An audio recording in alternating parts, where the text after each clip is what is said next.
What is the worst experience you have ever had with your neighbors?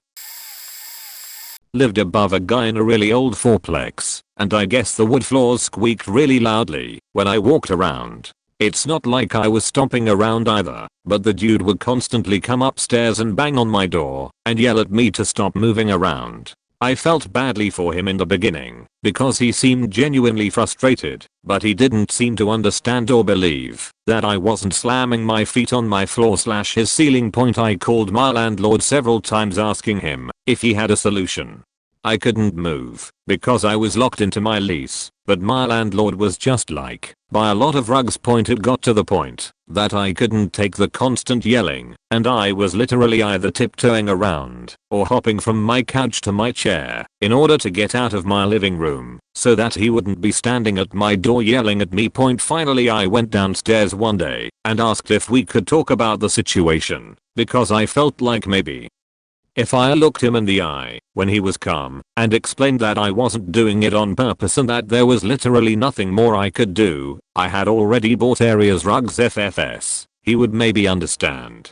So I went downstairs and very nicely explained, and he seemed to be listening. And then he said, I'm about at the point that if it happens again I'm going to show up at your door with a really big knife. And then he just stared at me. I basically ran out of there, called my landlord, and said that I was more or less being threatened, and a month later the guy moved out. And then as soon as I could I did too. Super shitty situation. I'm probably someone's bad experience, although they don't know it's me yet. The malfunctioning smoke alarm in my apartment complex hallway has almost become a sort of bitter joke among my neighbors. It's been chirping multiple times a day for the past 2 months, but no matter what, maintenance just can't seem to make it stop. What my neighbors don't know is that the smoke alarm only chirped consistently for about 3 days. Everything since then has been my parrot, who liked the sound so much that she's been mimicking it as often as she likes. Read 57 plus times daily, this being about month 4. They don't know I have a parrot.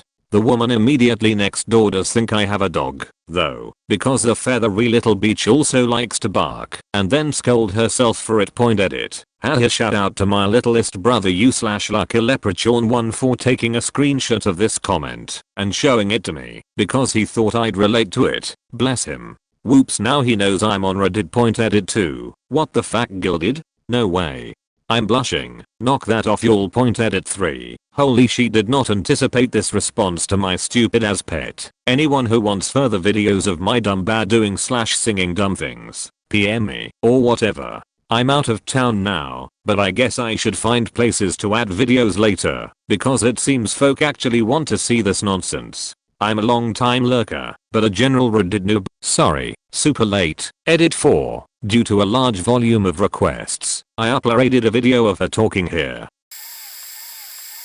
Moved into a brand new house. Noticed an old toilet, garbage and a broken down hot tub in the neighbor's front yard. Okay. Made cookies for all the neighbors and went over to introduce ourselves. He laughed and slammed the door in our faces. Okay. Out landscaping our new yard with my husband and laying some bricks. Husband is on his knees making sure they are level while I stand and hand him the bricks. Neighbor walks by and yells, well, I can see who wears the pants.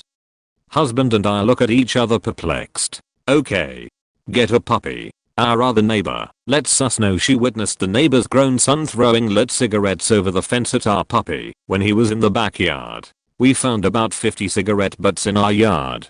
We do not smoke. Then she also had to call the police because his other son broke the lights on her garage and defecated on her welcome mat, all captured by her home video system. About 6 months later get a complaint for dog barking with a $500 fine. It was ridiculous. Our dog never barked unless someone walked by or came to the door. We had letters from all 16 surrounding neighbors attesting that our dog never barked, what great neighbors we were, and how crazy the complainant was. The letters were not admissible, since there were 2 pathological adult sons and the neighbors were against ours to sane, working adults. We lost and had to pay. We sold the house and moved shortly afterward. So let's see. She told me my dad died of an incurable brain cancer because I didn't speak the tongue of Jesus and lay hands on him and pray. Before I knew how crazy she was, we let our son go to her house to play with her daughter, and when we came to pick him up, they were gone. Turns out she had driven them to her parents' house like 40 minutes away without our permission. Gave us a bag of hand-me-downs for our daughter with a razor blade in the bottom. There's so much, like how much time do you all have? Edit. Okay, here it goes. Though the worst is above point. It started out that we just thought she was a free spirit, hippy-dippy Scandinavian lady with alternative parenting ideas. But we gradually learned that she was just a horrible person. The first red flag was that I picked up my 4-year-old son after a short visit playing with her younger girl, and she said they were playing beach naked most of the time. I told her he wasn't allowed to be undressed anymore, but wasn't mad because I knew things were less uptight in Norway, where she was from. Talked to my son about it. Her older daughter was always misbehaving. Her first time over to our house, she smeared chapstick all over an entire wall. She was like 6. Plenty old enough to know better. Another time she sneaked into our house while I was outside playing with my kids and started eating some brownies I had just made. I mean, she tore a hole right smack in the middle of the plastic wrap over the dish and scooped out handfuls of brownie. She would pole dance on the tree out front, singing Shake Your Money Maker. 6 years old. Maybe 7. She had birthday parties for her children, which we were invited to, and brought gifts to, and then we found out their real birthdays were later in the year. When we were invited again, and tried to decline, the lady tried to explain that she celebrated half birthdays. I explained to her that I didn't. After the kidnapping incident above, my children were not allowed to play at their house anymore. We still all ran into each other walking to school. She would tell me how she saw real demons walking around disguised as people. Told me that God told her that I was really close to seeing the light and becoming Christian. It was during this time that someone called CPS on her and she accused me of it. It wasn't me, but maybe it should have been. The dad was around and surprisingly a super nice, down-to-earth guy with a good sense of humor. He was actually the one who was at home when we tried to pick up my sons and told us she had taken them. He was mortified that she hadn't cleared it with us and that we didn't know anything about it. He was black and she was white. She made a few racist comments at one of the birthday parties that made me uncomfortable. Dead serious about how black people are always late. We finally moved, but she caught up with me one day to give me the bag used clothes for my daughter. Sliced my finger on the razor blade in the bag, luckily not very badly. That was the last I saw of her. I know there was more, but I have to put my well-adjusted kids to bed now. My neighbor sprayed our hedge between our houses with something that killed it, which we planted there next to her cyclone fence, so we wouldn't have to look at her. Everything we've planted there dies, and they always start dying from her side. She's super nosy and is always watching out the window, which is why we plant things there. She also moved her in-ground sprinklers onto what I think is our property, touching our driveway, and sets them to go off in the middle of the night when our cars are parked there. She refuses to set them to go off while we are at work because it interrupts her yard work time. The water spots on our cars are irrigation water and leave huge white amoeba-shaped marks down one side of our car. I paid someone $250 last year to use acid to remove them, and they were still faintly there. She actually had the nerve to suggest our son park his car there because the color of his car won't show the water spots as bad. Her husband walks up and down the backyard fence and whistles at our dog to make her bark. Then the wife complains to us about our dog barking. Our dogs are inside dogs, never outside for more than a few minutes at a time. They are not out there all day barking. When we have a family member house sit, the neighbor complains about the number of cars in our driveway and parked in front of our house. Says she doesn't like looking at a used car lot. She's a real peach. It wasn't to do with me, but my parents, before they had children. When buying their first house, our current family home, they arrived on their motorbikes to view the house. After deciding on buying it, they greeted the neighbors. The neighbors expressed about how thankful they were that the biker couple didn't buy the house, then proceeded to rant about their dislike towards bikers, not knowing my parents were the biker couple. As you can imagine, it didn't go down too well when the pricks noticed the bikes. Anyway, to the more interesting bit point, a few weeks/months after their initial chat with the neighbors, my parents were sitting in the living room minding their own business when they heard an explosion. They ran outside to find both on their bikes engulfed with flames. They called the fire brigade, who put out the fire. One of the fire people approached my mom and pointed out that there were matches laying around and this was more than likely an arson attack. My mom didn't pursue it with the police for God knows what reason, but while in her fit of rage she told my dad whoever did this is going to break their right leg, coincidence or not. A week later, the one neighbor came home with his right leg in a cast. Sorry if it's a bit long-winded and probably a bit boring, but hey, just thought I'd post it. And PLZ, mind my spelling or grammar, I'm very dyslexic. Edit. This has gotten a lot more attention than I thought it would. Yes, my mom went to the authorities. I really have no idea what happened to any of the family since I was little, and we moved away years ago. The family that lived across the street from my family was very interesting one. About 3 generations of the family lived in that house. This usually wouldn't be a problem at all, but they had 6 cars that took up a sheet load of the road.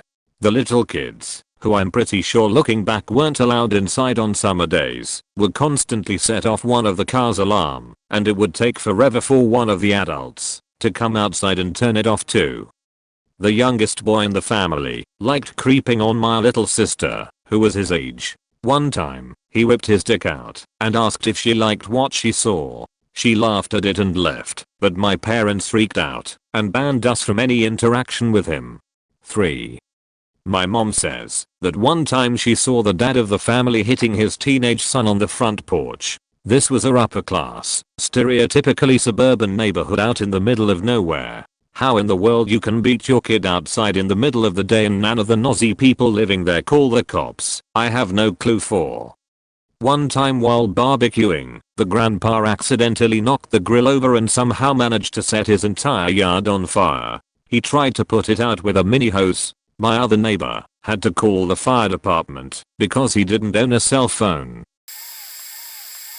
My first apartment had a creepy old man who lived on the basement floor and this equally creepy kid in his early 30s on the top floor. Both of them regularly sat out on the porch entrance at varying times of the day and would catch me whenever I came home. I lied to the old man, we'll call him George, about my name in a moment of panic. And when he found out that wasn't my name, he started getting more aggressive and greeting me with my real name to show me how I'd done him wrong. He would circle the building when he realized I'd started using the back exit and sit on the back steps. I told my landlord twice and all they did was tell him not to talk to me, which made matters worse because he was still doing everything he was previously, but with a vengeance. He ended up stealing the wreath off my door because nobody else had one on their door and threw it in the trash. At this point I no longer cared about causing my landlord grief and asked them to pull up video footage. Turns out he'd been coming upstairs several times to see when I left for work and would stand in front of my door. He ended up getting evicted. This was all happening while the kid on the top floor was still there. He was weird, but I didn't pay him much mind. After the whole George thing, I wanted to be on good terms with the other tenants, so I started saying hello when I came through the entrance or in the hallways. Bad call. Such a bad call. He started going around telling the other dudes that lived upstairs that he could fack that girl up down in C 555 feet and how I wouldn't waste time jumping his bones. Whatever, I stopped saying hi to him. About 2 days later I went to take my trash out and passed my window that was facing the alleyway. This dude was pressed up against my window, sliding his face around the glass trying to see me. He saw me and tried to play it off, but the situation was already faked for him. Called the cops. Turns out he'd been pegged for peeping for sexual gratification before on 2 other charges. He was evicted. TLDR. Don't talk to your neighbors. Ever. Okay, so I live in Brooklyn, New York. I recently got my own apartment in Greenpoint. I have a pretty great job in Midtown Manhattan that offer a lot of overtime, so I have crazy hours and I commute to work. So, when I leave work late, usually around 11:45 p.m. every night, I catch the late trains, and it takes me anywhere from 45 minutes to an hour to get home. Anyways, when I get home around 12:30 a.m., I'm exhausted and I just kick my shoes off and just throw them and my duffel bag wherever they land, usually on the floor right by my apartment in trance. So when I first moved into my apartment, I always heard banging from the neighbor downstairs. I never thought anything of it. I was always like, is this person serious? They're working on their apartment at 1 o'clock in the morning. It wasn't till maybe 3 weeks ago that I realized that he/she was getting upset about the banging that I was doing over their heads. I guess our apartments are set up differently, and their bedroom is directly under my living room. I've become more conscious of the noise I make when getting home, and started gracefully taking my shoes off and placing my belongings on the couch. Regardless, the person who lives down there has never actually came up to my apartment to address the issue, but I find it hilarious because I just picture them laying in bed cuddled up with a broomstick or something similar and just waiting for the slightest pin drop to jump on top of their bed and start stabbing their ceiling. 2 houses over, we were good acquaintances, probably almost friends. The relationship had been going downhill pretty steadily for a while. Worked for the guy for a little bit. Last time this came up, I talked about how he stood me up and never answered his phone/door when agreeing to help me move my couch onto a trailer. So I have another example. He was my boss at the time this happened. I notice he's real big on using people's stuff when they aren't around. Used a guy's garage and table saw/woodworking tools when he was gone. I told him multiple times, at least 5 times, hey, I'm cool with you borrowing my stuff, but just make sure you ask. I also don't like unscheduled visits. Call or text if you wanna stop over, just to let him know where I stand. If he wants to borrow some more tools from me or whatever. I had let him borrow a 17mm impact socket from me 2 weeks go by, and I assumed the faker probably lost it. Whatever, I won't agree to lend it out again. Well, after another few days he says, hey, you weren't home, so I returned the socket and borrowed another. Yes, he hopped over my fence midday while I was gone, opened my garage door, returned the socket he borrowed, very scratched and marred up, and helped himself to some of my other tools. He tells me all this a week after it happens, out of the blue, as if it was no big deal. That was the breaking point. After dealing with other shit from him, told him to stay the fuck away from me, my house, my family, my property. I was in a car accident when I was young, maybe 8 years old. I had my 2 sisters, one younger one older, in the back seat with me, and in the front were our babysitters who were/our very close family friends. We went off a curb on our very own road that was notorious for accidents. My brother would total his car slamming into a telephone pole in the same corner a few years later. In a hoe, we slid off, and the car flipped several times. It was the middle of winter in northern Vermont. We had tons of snow, and it was mad cold out. We were all okay as it was a low speed accident, but the Jetta doors had crunched in, and the only way we could try to get out was by kicking the cracked to sheet windshield out. While our babysitters did their best, we couldn't get out. By his time the person whose lawn we had rolled onto came down. He was very nice, but couldn't get to us either. He told us he would go get his parents who lived just up the road to help. He returns with his parents. My babysitters' faces are a mixture of disbelief and concern.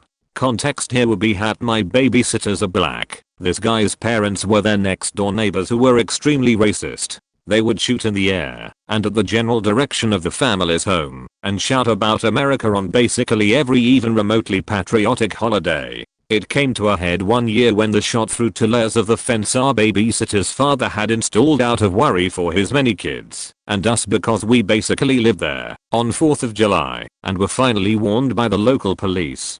Now, while analyzing our situation, the faces on the parents of the guy were a mixture of disgust and amusement. To this day I remember we aren't lifting a damn finger for these N-word, and they turned chuckling to themselves and left. The guy was embarrassed and apologized on behalf of his parents. A few minutes later a fire truck arrives, because nothing ever happens so why not, and they break open the doors and help us out. I was freezing and confused as were my sisters. That act of racism has always stuck with me as totally fucking abominable. I sincerely hope those two assholes met a crappy end. The other day I went out into the backyard for the first time in a few weeks to get an assessment of what I was going to have to purchase to keep the yard looking nice. As I surveyed the yard I noticed several plastic grocery sacks that had been tied into bundles on one side of the yard. I walked over to investigate. I tentatively prodded one of the bags with my foot. It contained a dirty diaper. I knew the lady next door had recently had a baby. I also knew she had a small boy who looked to be around 4 or 5 years old who was prone to throwing toys over the 6-foot high privacy fence, so it didn't take a lot of clever deduction to figure out who the culprit was. I tried to imagine my parents' reaction to being told I had been throwing dirty diapers into a neighbor's yard. The fact that I'm alive to write this is a testament that I never threw any kind of refuse into a neighbor's yard. I was just getting ready to go back inside and tell my wife of the gifts her next door neighbors had bestowed upon us when I saw the woman next door open her back door to let her dog out. It crossed my mind to say some right then, but since all I could see was the top of her head, I didn't think that would make for a proper conversation. I went in and told my wife of the benevolence of our neighbors. I told her that I had seen the woman next door was home and that I was going to go over there and tell her that her dirty diapers were in our yard and request that her son who threw them over there could pick them up. My wife agreed and told me to be nice. I said I would. I calmly walked next door and knocked on the door. No one answered. I could hear a television playing inside and I had seen the woman just a few minutes ago, so I knew the house was occupied. I knocked again. I waited, no answer. I knocked again, only this time louder, still no answer. A thought popped into my head. This woman is trying to pretend she's not home. I was not going to be put off. I knocked again, no answer. I was turning go back home in defeat when the woman's son and 2 other neighbor girls came running across the street to the house. I asked the boy who I knew was the man-child that had tossed the diapers over the fence, "Is your mother home?" He smiled and said, "Yes." "Can I talk to her?" "Sure."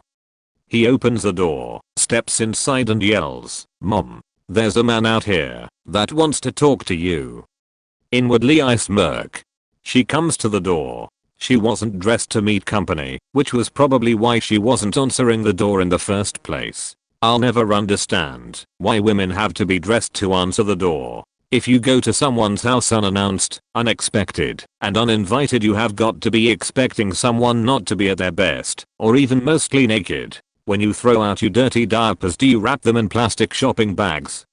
I ask her. Her jaw drops at my Kreskin-like ability to describe her diaper disposal technique. Well, I've got 4 of them in my backyard. She turns and fixes her son with a smoldering look. "You go over there and pick those up right now."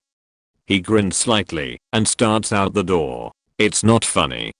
She scolds him. I suppressed a grin of my own. It was funny. It was disgusting, but pretty damn funny. I unlocked the gate to the backyard so he could get back there and retrieve the poop packages he had tossed over. He picked the first one up, turned his back to his house, and flung the putrid parcel over his head toward his own house. It hit the side of the house with a thud. I could no longer pretend this wasn't amusing. I chuckled and shook my head. He also hit the house with the remaining crap containers. I told him that I wasn't mad at him. I just didn't want any more dirty diapers in my yard. He said okay. Then he ran back to play with his friends. I'm sure the boy's mother was embarrassed by the incident, just as my mother surely embarrassed by me on several occasions. I guess if you're going to have children, embarrassment is something you're going to have to deal with. Pretty sure the across the street neighbor when I was a kid poisoned our next door neighbor's dog because it barked all the time. Couldn't ever prove it, but it was a young healthy dog. I have never seen my dad so mad, and it wasn't even our dog, but he loved animals on the other end of the spectrum. I started mowing our lawn, about 1.5 acres, when I was 11 or 12. We only had a push mower, well self-propelled, but it still sucked. Next door neighbor had a riding lawn mower and told me to use it whenever I wanted, just leave the gas tank full. I was ecstatic. Then my dad told me, in exchange for that, I'm going to mow that neighbor's lawn too. Well, okay, I can still do that in less time on a riding mower than a lawn alone with the push. But then, dad decided he didn't like it when the other next door neighbor's yard wasn't even with ours, and he felt bad I was mowing one of the neighbor's lawn and not the others. Like he didn't want to show partiality to one neighbor. Mighty big of him. So now I'm mowing 3 lawns, over 4 acres, every Saturday. Luckily a new neighbor moved into that third house within a couple years and he wanted to mow his own lawn. And luckily, I broke the riding lawn mower hitting a stump that I somehow missed every week for 3 years. So it was back to the push mower while it was in the shop for damn near the whole summer. And yes, I still had to push mow the first neighbor's lawn 2.TLDR. My dad was the best neighbor you could ask for, edit, at the expense of his children. Lol. I had this one downstairs neighbor that lacked any respect for the fact that our building wasn't sound insulated. He would listen to loud music mostly through the day and sometime late at night. I'm a patient person, tried to ask them to be careful, or sometime banged on the floor when I just wanted to sleep. This lasted for months, but nothing had yet been done with the landlord. One day though, I think he discovered that he really loved Gnarls Barkley's Crazy, and he decided it was appropriate to play it half a dozen times in the course of an hour, and I just had it. I really blew it. So, being a karaoke jockey and having my equipment on hand, I decided to show him what loud was. I connected my speakers to my computer through my console. Then I went hunting for the absolute worst karaoke cover of that same song. I remember vividly it was this creepy fat basement dweller in his late 40s dedicating the cover to a random 14-year-old girl on the internet, and it was horribly off tune. The voice was this annoying falsetto, so I played it with the speakers flat on the floor, so he'd get the full brunt of it. I played it 3 times in a row loud enough that he would definitely suffer the consequence of his lack of respect. And, wouldn't you know it, he never played that song again, and he started being much more conservative in his volume levels. He left that summer and I never heard Crazy again from his collection. I wonder why. Toss-up. 1 experience. Some neighbors began renting a house on the corner. They liked to hang out in their sub with the music playing so loud that our house shook, the windows rattled, it woke our baby up, and there was no peace. I tried to be neighborly about it, walked over, introduced myself, and gradually described the problem. You might not believe this, but asked for their help. They threatened to beat me up, and I had to involve the police. They didn't stay in that house for long. 2nd experience is my fault. I blew it. The date was July 13th.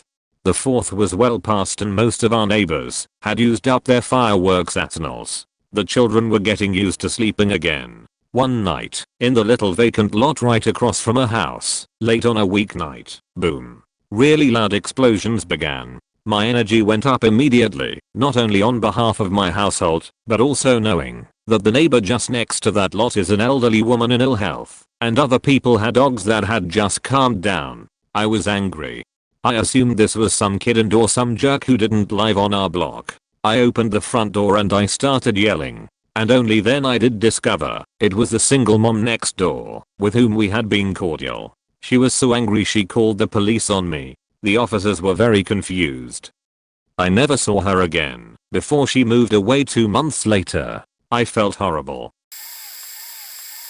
My family has owned a cottage on one of the Finger Lakes in western New York for 18 years. About 6 years ago, a small convenience store opened up at the top of the hill above our cottage. At first, it was an awesome perk, because we no longer needed to drive 20 minutes into town if we forgot anything, and the store had awesome sandwiches. We quickly became friends with the owner of the store, who was just an all-around awesome dude. After his store grew more and more popular, he decided to put a bar on the back of his store and blast live music off his back deck.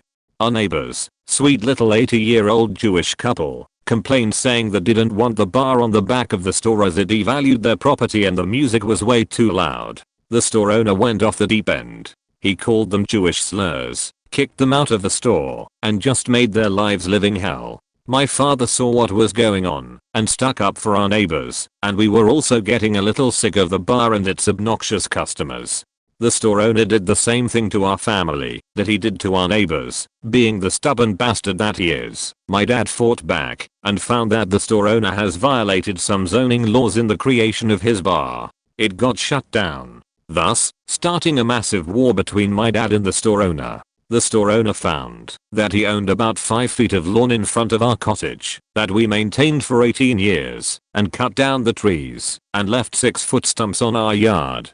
He refuses to let us park cars there and leaves garbage cans with no purpose just sitting there. My dad took a stake out of the lawn and the owner called the police and tried to have him arrested. It's starting to get so bad that the entire town knows about this feud, and my dad was actually just interviewed by the Wall Street Journal about it. I got a puppy 2 years ago, and because he was still learning not to pee in the apartment, my mom decided to put the carpets in the closet until he learned to pee outside. A month later, my downstairs neighbor starts complaining that the dog walks, yes walks, around the apartment, and that it was impossible to stand that noise. Yeah sure, he complained to other neighbors as well, but my dog doesn't bark, so they didn't mind it.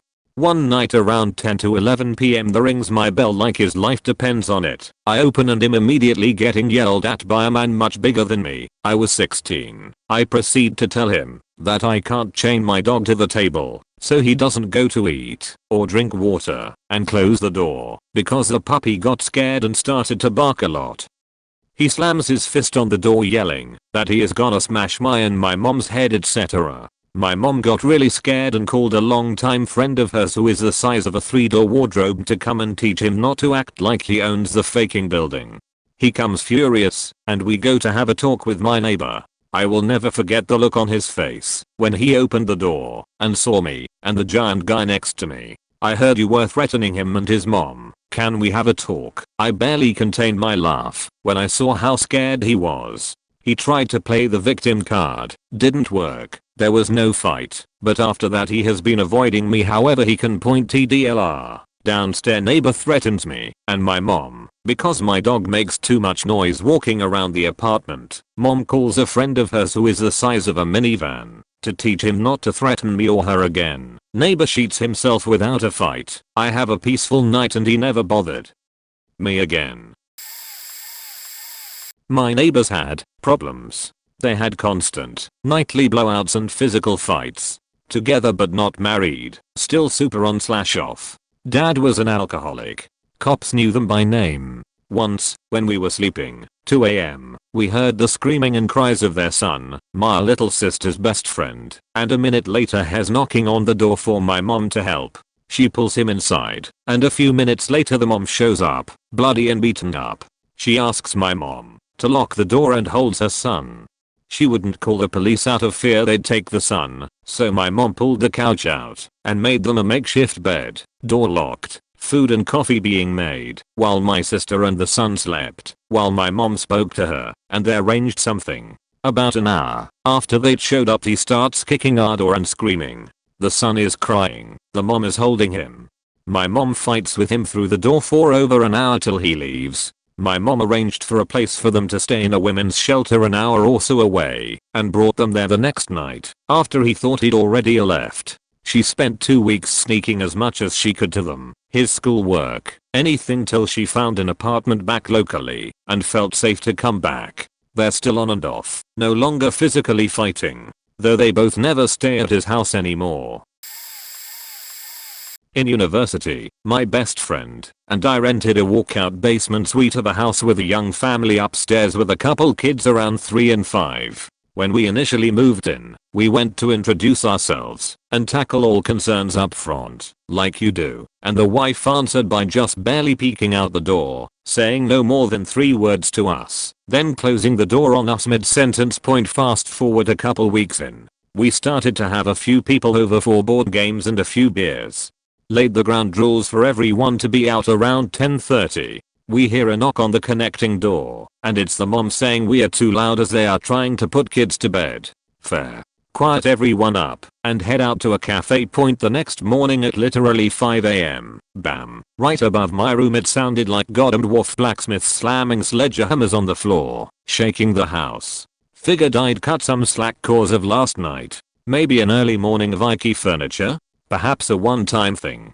Get on my bike and head to school. The next morning, bam, 5 am again, dropping bowling balls. Only this time he stopped and came directly around to both of our bedroom windows and just stared through them for what seemed like an hour. I had to get to class, hop on my bike and head out. That evening I went and knocked myself. Wife answers, refuses to let me speak with her husband, and then slams the door again. Frustrating, I call and let the landlord know what's going on. He says he'll speak to them. Okay, hope that works. Next morning, again 5 am, bam, bam. Thinking what the hell is this? The Flintstones family upstairs? Again his smug face right after walking up and staring through our window. Keep in mind, I've still never met or talked to this guy. I get up and try to go outside to speak with him, and he hurries back upstairs inside. Point now it gets better. This went on for about a week, and every time I tried to approach them, they ran away and locked their doors. Finally one night I was like, fuck it, had some people over to pre-drink on a Friday and we were a little loud, because who cares at that point, right? Left for the pub around 9:30 p.m. and went out for a solid time. Point next morning I went to grab my bike to head out to a soccer game. It's gone. From a locked storage room both units shared. Storage is still locked. I thought maybe I misplaced it while drunk. Could happen. Nope. Found out later that earlier that morning he stole my $2,000 downhill mountain bike and sold it at a pawn shop. Point we promptly moved out not even a month into living there.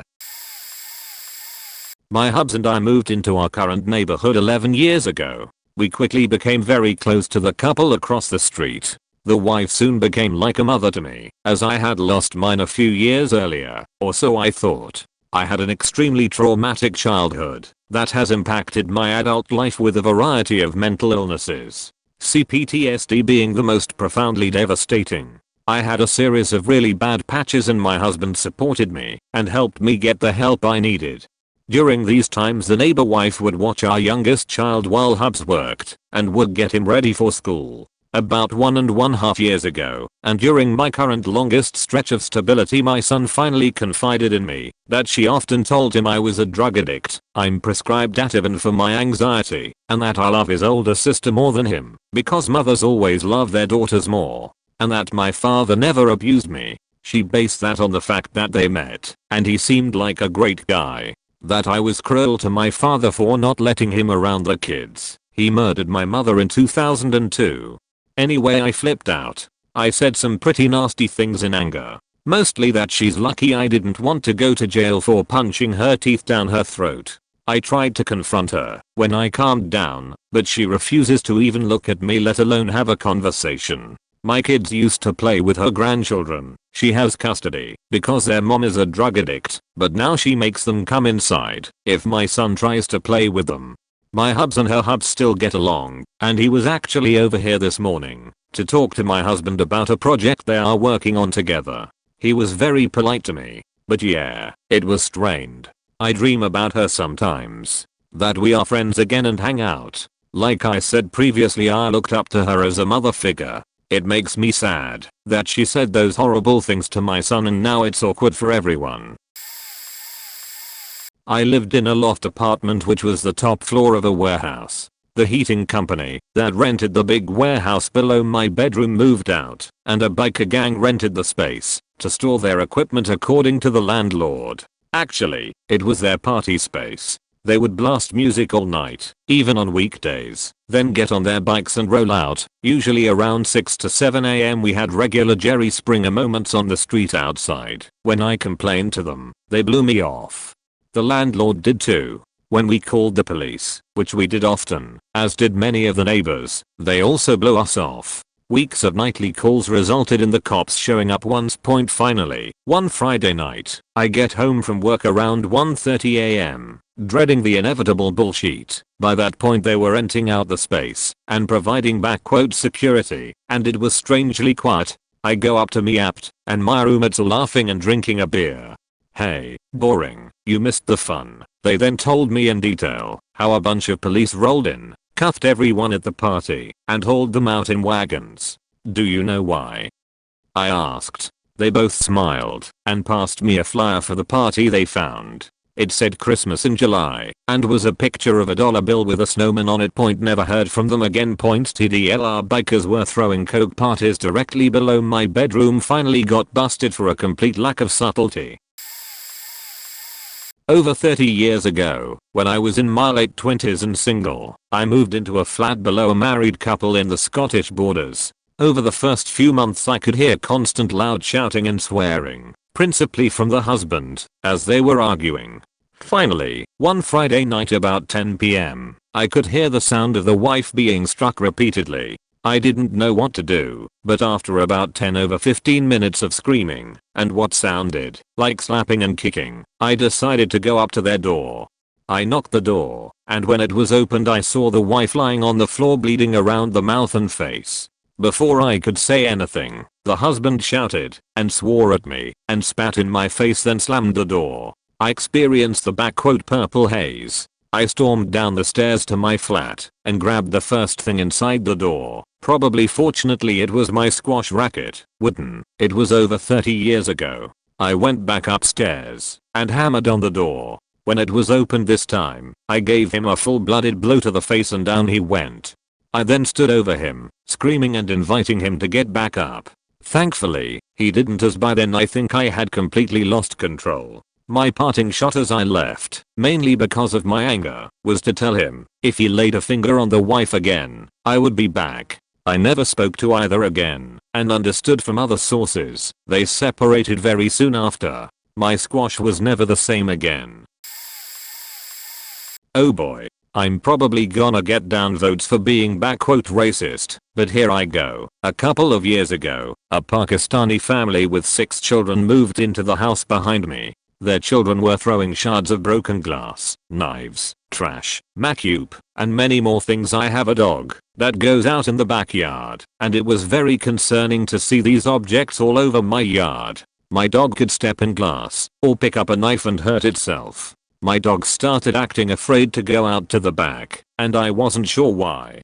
One day in June of 2015, I caught them throwing rocks at my dog and laughing as it's being pelted with pebbles. I found out they have been doing this a few times months while I had not been watching my dog. I found out because I heard a loud thump against the back wall of my house and looked out to see 3 of them chucking shit at my dog. You could say it was my fault for not watching, but it's not my fault. My new children neighbors are throwing shit at my dog. I had talked to their father and they just brushed it off like there was nothing wrong. They told me they would make them stop, but nothing got better. Just a few days later, I come outside and see a massive crater in the front of my car, with a big rock laying in the center. I got very pissed off, and I knew exactly where it came from. I don't even know how one of those kids managed to hit my car, which is in my driveway and about 30 feet away and hard to see from the back.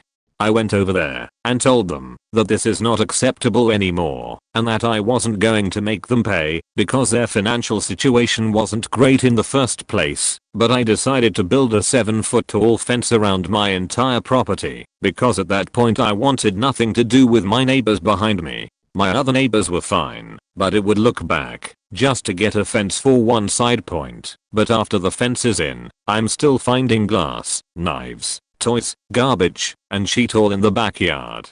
Not to mention the house was once nice, but they ruined it. The windows are all broken, and they cover them with blankets. The roof is covered in toys and garbage. I'm sorry, I know I'm gonna get downvotes for racism and white supremacy, and well, you have to tolerate other types of people in your neighborhood. Now listen, I'm one of the least racist people you'll ever meet. I don't give a shit if you were white, black, Hispanic or Asian and doing this shit. It's not acceptable. Get your shit out of my backyard. Knock it off already. 2 years of this shit. Maybe I'm just overreacting at it. Alright, I get it. I didn't need to spend an entire paragraph on racism, but I kind of had to, since some people will instantly fly off the handle and call me a racist. Well, To make it short, violent neighbor who probably faked himself over with smoking all that weed, cigarettes, and probably 50 other illegal drugs tried attacking us when we were moving. Landlord did jack shit because he was extremely laid back. Now here's the rest of the story. We took him to court for a restraining order. He was so faking mad that he couldn't attack us in the courthouse with a ton of other people. He ended up storming out on me, and my mother thought he was gone. The asshole of a mother made me, someone who was racked with anxiety, autistic, and was basically afraid for my life, the plaintiff, just so she wouldn't have to pay a fee to fill out the form. Not a chance. He came back. It was just him. He did have a wife who hurled names at us, but she wasn't physically violent. They also had a dog and a daughter. My mother told the judge she wanted me to go first. I ended up testifying at the stand with my only evidence being 3 pages of police reports made against him, including one from a neighbor. We didn't get the order though, because we were moving to the next town over at the time. But he never bugged us again. He's afraid of authority. Yeah. We often pass by his house on our way back from the pizza place, and a new family happened to move in there. Oh boy. Hey family, if you read this comment, good faking luck. You're going to need it. Purchased a farm out of foreclosure. 70 acres, house, barns. Didn't know that the ex-wife of the farmer lived in a mobile home next door, had gotten 10 acres in the mobile in her settlement. The first complaints started a month or 2 after I moved in. In the last 4 years she has made more than 100 complaints to every agency she can think of. Plowing my land and planting grass after corn. Calls the local planning department and claims that I'm filling and grading without a permit, so I have to deal with the code enforcement officer for a couple of hours. He's annoyed, I'm annoyed, waste of everyone's time, than the fire commissioner, than the sheriff, because I was trespassing. Showed the sheriff the survey I paid for, and the stakes in the ground. It's my ground. Then animal control. My dogs are vicious and threatening her. Then animal control. I'm feeding bad things to my pigs. Then animal control. My pigs are rampaging through the neighborhood. Then the sheriff again. I'm harassing her. So I get served with an ex parte motion for an anti-harassment order. I'm ordered to stay 400 feet from her house, which prevents me from farming 5 acres of my land, and actually prevents me from being in the north end of my house. 3 weeks later the judge throws it out. Then the state veterinary. My pigs aren't being cared for. Then the health department. Unsanitary conditions. What? Manure. Then the Department of Ecology. Discharging pollutants into the waters of the state. Then back to animal control. My cow is out. Truth be told, when I had a barn constructed I had pigs and cows get out. Folks would leave gates open until I yelled at them for doing that. Animal control decides, because of the volume of complaints, to refer the livestock at loose charges to the prosecutor. So now I have to worry about criminal charges in addition to the civil fines, more sheriff visits, more animal control visits. She accuses me of luring her cows onto her property, or having someone I hire do that. Calls the sheriff and animal control, all the while telling everyone who will listen that she is 70 and on a fixed income. All I want to do is live on my property. The final straw was when she turned me into the building department for buildings constructed without permit. Yes, they were. They were constructed during the time she owned this farm and was married to the previous owner. By her. Can't really sue her. I'd win an empty bag. She's broke. Declared bankruptcy a couple of years ago. Owes twice as much on her mobile and acres as they're worth. Guess she went for the second mortgage in a big way and is retired. So she has nothing better to do than sit in her trailer, look out the window, and call agencies every workday. My attorney said to me the other day, hey, do you see an end game to this? No I don't. She's angry and lashing out, and not even towards a goal. She needs a new hobby. Neighbor had a grumpy dog with heart issues. We had 3 puppies who were in the process of potty training. He'd freak out if we let ours outside while his was out, and his was almost always out. If they gotta go, they gotta go. So they were all out pretty often. At first we tried to be understanding, as all the dogs would bark and run, and his dog had a chance of heart attack if he got too wound up. We'd always be out with them, distracting them and getting them used to his dog. He'd only come out to yell at us Never once tried to comfort his dog or take him inside. Point came to heads one day when neighbor threatened with, "If he gets through that fence I'm not stopping him, he'll tear those little sheets up." My so responded, "If he gets through that fence, I'll just call mine inside, pat your poor dog who could obviously use a little love, then tear you up." Neighbor picked up a shovel and started over, so picked up a rock and nailed the shovel almost out of his hand. Smiled and walked inside saying, "You don't scare me bud, you're as harmless as your dog just needs a little love. Sorry your mom didn't hug you as a child." Never had an issue again. Dogs get along fine now. His dog loves us more than him. Our dogs are now 3 times the size of his, and we secretly don't yell at them if they bark at him.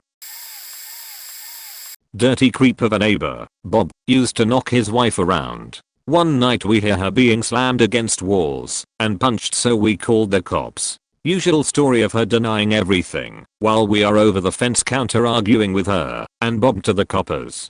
Cops couldn't do anything so they left. Bob flashes his victory smirk as Whiffy is hustled inside. After that Bob made a point of being in his yard every time we were, so he could suggest sexual acts he'd love to do on 2 young fit women.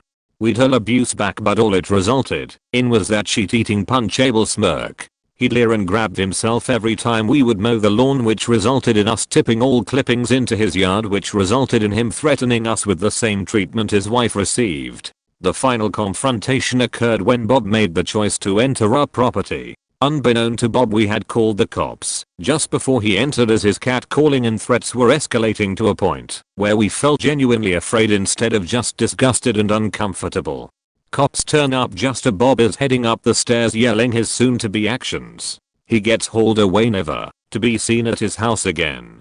Turns out Bob was not only a creep, but one on a good behavior bond. His wife moved out not long after. In all the time they lived there, the only time we heard her speak was a final downcast goodbye as she walked out her yard and hopefully into a new happy life without Bob. Where do I start? I've had crazy neighbors constantly because I was in a military family and moving a bunch. So when I was 6 we had this neighbor that hated that my little brother and I played outside her house. She would come and yell at us that we made her kids jealous or whatever. I think they had a germaphobe mom who wouldn't like them to go outside. Then we had a neighbor kid at 10 that slept over one night. Kid was really pale and he went into my mom's room weeping, saying that he wanted to go home at 3 AM because he missed his mom. They literally lived right next door. Fast forward a couple years and we had this Vietnamese family move in next door to us in South Georgia. This is where it gets really odd. The full count of how many people actually live there is unknown. What I do know is there were always 7 or 9 cars outside the house. The father of the house would stand and look over the fence while my little brother were swimming in our pool. He then put up a sign that said "Last warning." This obviously worries my parents, so they went and talked to him.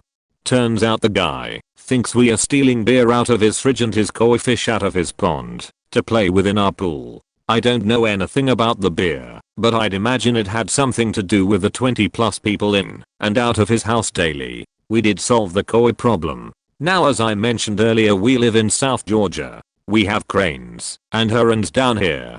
Getting ready for school one day I see one on top of his gazebo looking at the fish. We snapped a pic, but he refused to believe the evidence. We moved again closer to town and had amazing neighbors for a while. Then one of them moved and this asshole moves in. The guy is a stay-at-home while his partner is a traveling salesman. This leads to his whole constantly doing yard work, so he's outside to talk to anybody walking by. He would also come over and ring my doorbell to talk about the weirdest shit. Turns out the guy is a compulsive liar who likes to spread rumors about anything. Some of the ones he has tried to spread about me are that I trash his yard with crazy parties with people parking on the lawn and bumping music until 5 AM. Now I do have a couple people over occasionally, but that's to chill and play Mario Party or something. I've only thrown one huge party, but he didn't live there at the time. I wouldn't have known anything about these rumors until one day while I was out on a fishing trip with my buddies. The guy comes over and tells my father, who was visiting, these lies. When I get back my dad asks me what's going on, and I got furious when I heard this. I'm the type of dude that offers to mow my elderly neighbors on the other side's lawn because they have enough problems as is. I wanted to confront him, but every time I pull home from work, or he sees me start to walk my dog, he runs inside. I mentioned it to my other neighbors in the area asking if I've ever disturbed them, and they said I was a great neighbor. I'm content with him running every time he sees me, because now I don't get bothered. I'll be moving soon, and I hope this trend doesn't continue. We used to have the neighbor from hell. He got arrested and moved away when I was about 15, but things I remember from him are: 1. Tried to get my dad arrested on Christmas Eve because some snow from the snowblower ended up in his yard. Waited until about 8 p.m. to call the cops. When all our family was over, cops more or less made a joke of it. He was known, and thus was a town of 1,500 people. 2. Tried to sneak up on my dad all the time. When he was mowing the lawn, cop told him to start carrying a baseball bat and ball with him. So we had a bat and ball attached to the mower and another set in his truck. My dad is 6 feet 4 inches and 250 pounds, but they were scared he'd stab him from behind. Cop told him, when he eventually does knock out the neighbor, to please pull him onto our property. 3. And this is the worst. We had a small gap between my dad's garage and neighbor's fence. We used to climb along his fence, on our side, to get to the back of the garage. When we were young, he nailed a whole bunch of small nails into small strips of wood and nailed those to the top of his fence, so we'd get stabbed if we climbed. My dad found this before anything happened, took photos, took him to court. My dad one point he was a drink and a wife beater. His wife wasn't allowed to speak to anyone. Only time I ever spoke to her was when she showed up in her underwear one night in the winter begging my mom to hide her. We hid her in the garage. I removed my dad going out and stating a fire in the fireplace and getting the back of the station wagon set up as a bed for her. He had beaten her almost unconscious that night. Last time I ever saw him, he was hammered and did donuts in the other neighbor's front lawn. Cops arrested him right there. Later that night they release him. Comes and gets his car, does the same to the next neighbor over, arrested again. That was it. But last we heard of him, he moved to another town. Cops showed up at his house, apparently not even for him, comes out with a shotgun and shoots the cherries off the top of the cop car. Oh yay. Okay, so I live on a military installation and my rent is very high for my area, over $2,200 a month. With this high cost comes one parking spot and a townhouse. The townhouse is fine, the parking spot is an issue. I had a neighbor who had recently got a divorce and hated being in the military and stopped caring about everything. He just started parking in my designated spot because it was right in front of his house. I asked very politely for him to move it the first 100 times and he would be annoyed and move his car. Then the piece of shit had all his dorm buddies move in, and they also don't give a shit. So again now I have more cars parking in my spot. I literally had one of his friends park in my spot as I was pulling in. I tell him to move, and he said to me, I'm only gonna be 20 minimums, I don't faking care, it's my spot as whole. That's it, I have lost my faking patience. My lovely wife calmed me down and explained it was just a parking spot.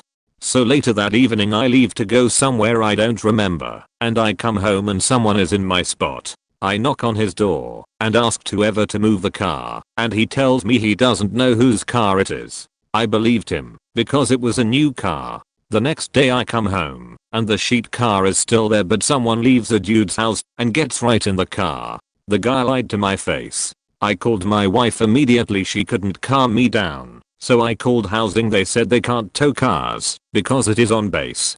So I start being a huge dick. A day later he and his shitty friends are standing in my parking spot. I don't care, I pull in like a bat out of hell. I don't hit any of them. They called me an asshole and I say okay. I have never hated someone so much. I comb through my lease to see if he is breaking the rules because I want him gone. He was clearly subleasing to his friends, which is a removable offense. I call housing, they say they will investigate. When they can, I say they can do it now. I make my claim how I have been calling about this neighbor for months and they have done nothing, and now they were going to. I wasn't going to take no for an answer, so I said I would be waiting. They come down, and I'm just waiting. I didn't hang around, but I get a call saying that if someone from that house parks in my spot again, to call security forces and they will make sure he removes the car, or they will point. A week later there is a U-Haul in my parking spot. I tell him to move it. He says he is getting evicted for bullshit reasons and he wasn't subleasing. I don't care, I tell him to move the damn U-Haul. There are no other places to park, so they had to move all their stuff out of the house and down the street. I don't care. I heard he was talking some shit on Facebook about me. Don't care. He was evicted from base housing, and I'm the one who caused it. Fuck you, don't park in my spot, motherfucker. A little late, but I recently had my neighbor of 5 years try to break into my house. Some backstory: we both smoke and see each other outside a lot, so we've talked quite a bit. I've watched his dog while he was out town and considered him to be a decent person. The story is a bit sketchy, but basically we left town and came back to a smashed out window. Not just the glass, but the wood that holds the panes together as well. He came over, which is what makes this so weird, and said that he had taken Chantix, a drug to help you stop smoking, and then woke up in our backyard with a crowbar and the window smashed. I like the guy, so initially I gave him the benefit of the doubt. Plus he came over to tell us soon after we got home, and offered to pay to fix it, so that seems kind of honest, right? But after examining the house a little more I realized that the glass was wiped away for someone to climb in, and multiple windows had clear marks from a crowbar trying to pry them open. I start to think it was pretty weird, but maybe he could have done all that while he was blacked out. Then I realized the cameras around my house had been moved away from the windows that were attempted and the window that was broken. After watching the security footage I noticed that someone had intentionally moved the cameras while staying out of view. Things are awkward with my neighbor now, and I'm unsure of the guy. Nothing was taken, but his story seems off. I looked up some side effects of Chantix, and blackouts and aggressive behavior are listed when you mix it with alcohol. It just also seems pretty thought out and well done for someone that out of it. Oh wow. This couldn't have been a more perfect question for me. Where do I start? So I bought my first house in 2014. Nothing crazy, just a 3 BDRM ranch with a good size property. Now, as any first time homeowner knows, your first house is a big deal. It made me feel accomplished, and for once, I felt like a man. So to keep this manliness up I decide to be gung-ho and clean up the property line between me and the neighbor. Other neighbor has a driveway running the length of the property. So I'm out there. Boots, shorts, and no shirt. And I'm hacking away at the weeds, cutting back brush, and trimming tree branches that were dead and overhanging. Out comes my new neighbor, yelling. He was yelling so hard that his face was cherry red. Now everybody, this is my first time ever meeting my neighbor, so I'm trying to make a good impression here. He finally makes it out to where I was, and he gets in my face, yelling about how I'm on his property and he should whoop my ass for cutting his stuff down. I start backing up, apologizing, still trying to introduce myself. This guy's not having any of it, still all in a rage about my cutting back dead shrubs and branches. Then this dude's wife comes out, and she's pissed. She backs him up, and I finally get to say my part. New home marijuana, though this was part of my property. In 2015 I had a survey and turns out that it is in fact my property all the way to his fence line. I apologized probably 100 times. So, few hours later I'm itchy. And dots all over me. Sure enough I get my first case of poison ivy. Trip to the hospital, a cortisone shot later I'm on to 1 month recovery.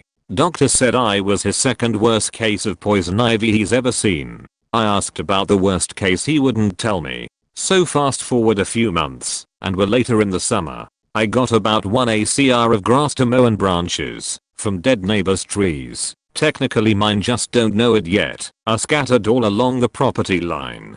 So I'm out there walking the yard picking up sticks and throwing them in a burn pile. I make it to the end back corner of my yard, and I see my neighbor coming out of the back part of his woods. I see him looking around all sketchy, and he finally sees me. Like, he sees me, see him, see me, see him, know what I mean? And he just stands there all awkward, staring at me, not saying a word. So I give him one of those heads up nods, what's up? And he starts walking back to his house. But he never loses eye contact with me. He was walking forward, but his head was turned 90 degrees looking into my soul. Now, fast forward some more, and we're into 2015. Early spring. I call a surveyor to mark my property, because I want to put up a privacy fence. Guy comes out, does his thing, marks a paint line all the way to a metal post hidden in the dirt. Sure enough, majority of where I was cleaning is in fact my property. Later on that month I call a tree removal company to have everything removed all the way back to his side. And I asked for all branches of his trees that were hanging over to be cut back too. So the crew comes out and gets to work. Sure enough, neighbor comes out. Same red face as last year. I show him the survey lines and even had a lot print out from the assessor's office. He still didn't want to listen. So he threatens to call the cops. The guys from the tree company are now packing up to go home because they don't want problems. Cop comes out, hears both sides of the story. I show the survey lines and the printout. Cops say it's a civil matter, don't call them for this again. So I call the guys back out and they finish the job. Fence goes up and all is well for a bit. Fast forward again a year and we've stayed out of each other's way. I got married and had a baby girl. Now, the day before Thanksgiving 2016, a buddy of mine invites me over for a poker game. So I'm getting ready and start the truck to warm up before I go. I go back inside to grab a few things, and when I come out, a guy is now at the end of my driveway looking into my garage. So I go out there not knowing it was him and confront the guy. He quickly turns and starts heading for my neighbor's house. So I chase after him, telling him to square up. Pretty much talking shit, if you know what I mean. We finally make it to his side of the property, and he turns around, starts yelling at me to leave him alone and to mind my own business. I keep asking him what the fuck he was doing, so close to my house. He won't respond. So I call the cops. They come out, question him, and his answer was I was just going for a walk, and took a shortcut past my house. Nothing was ever done other than being told he was informed to stay away. Now fast forward one more time to June of this year. I was gifted an old school BMW. I didn't have any more room in my garage, so I parked it on the side of my driveway. Same side dickhead lives on. A few weeks go by, and I go to work on it, and I notice someone has keyed in big letters on the passenger's side of the car. F you. I have no proof, but I'm almost certain my neighbor did it. And that so far is my story of my worst experiences with my neighbor. This will be buried, but I don't care. The house I lived in while growing up had a kind of weird sewer system called a shared line or something like that. Basically, the city liked to scrimp on connections to the main sewer, so if there were a number of houses at roughly the same level they would only allow one for all of them. There would be a shared line that ran from one house all the way past the others and eventually into the city sewer system. Theoretically, the shared line would be installed at a slant such that the farthest house was highest and the subsequent houses each slightly lower.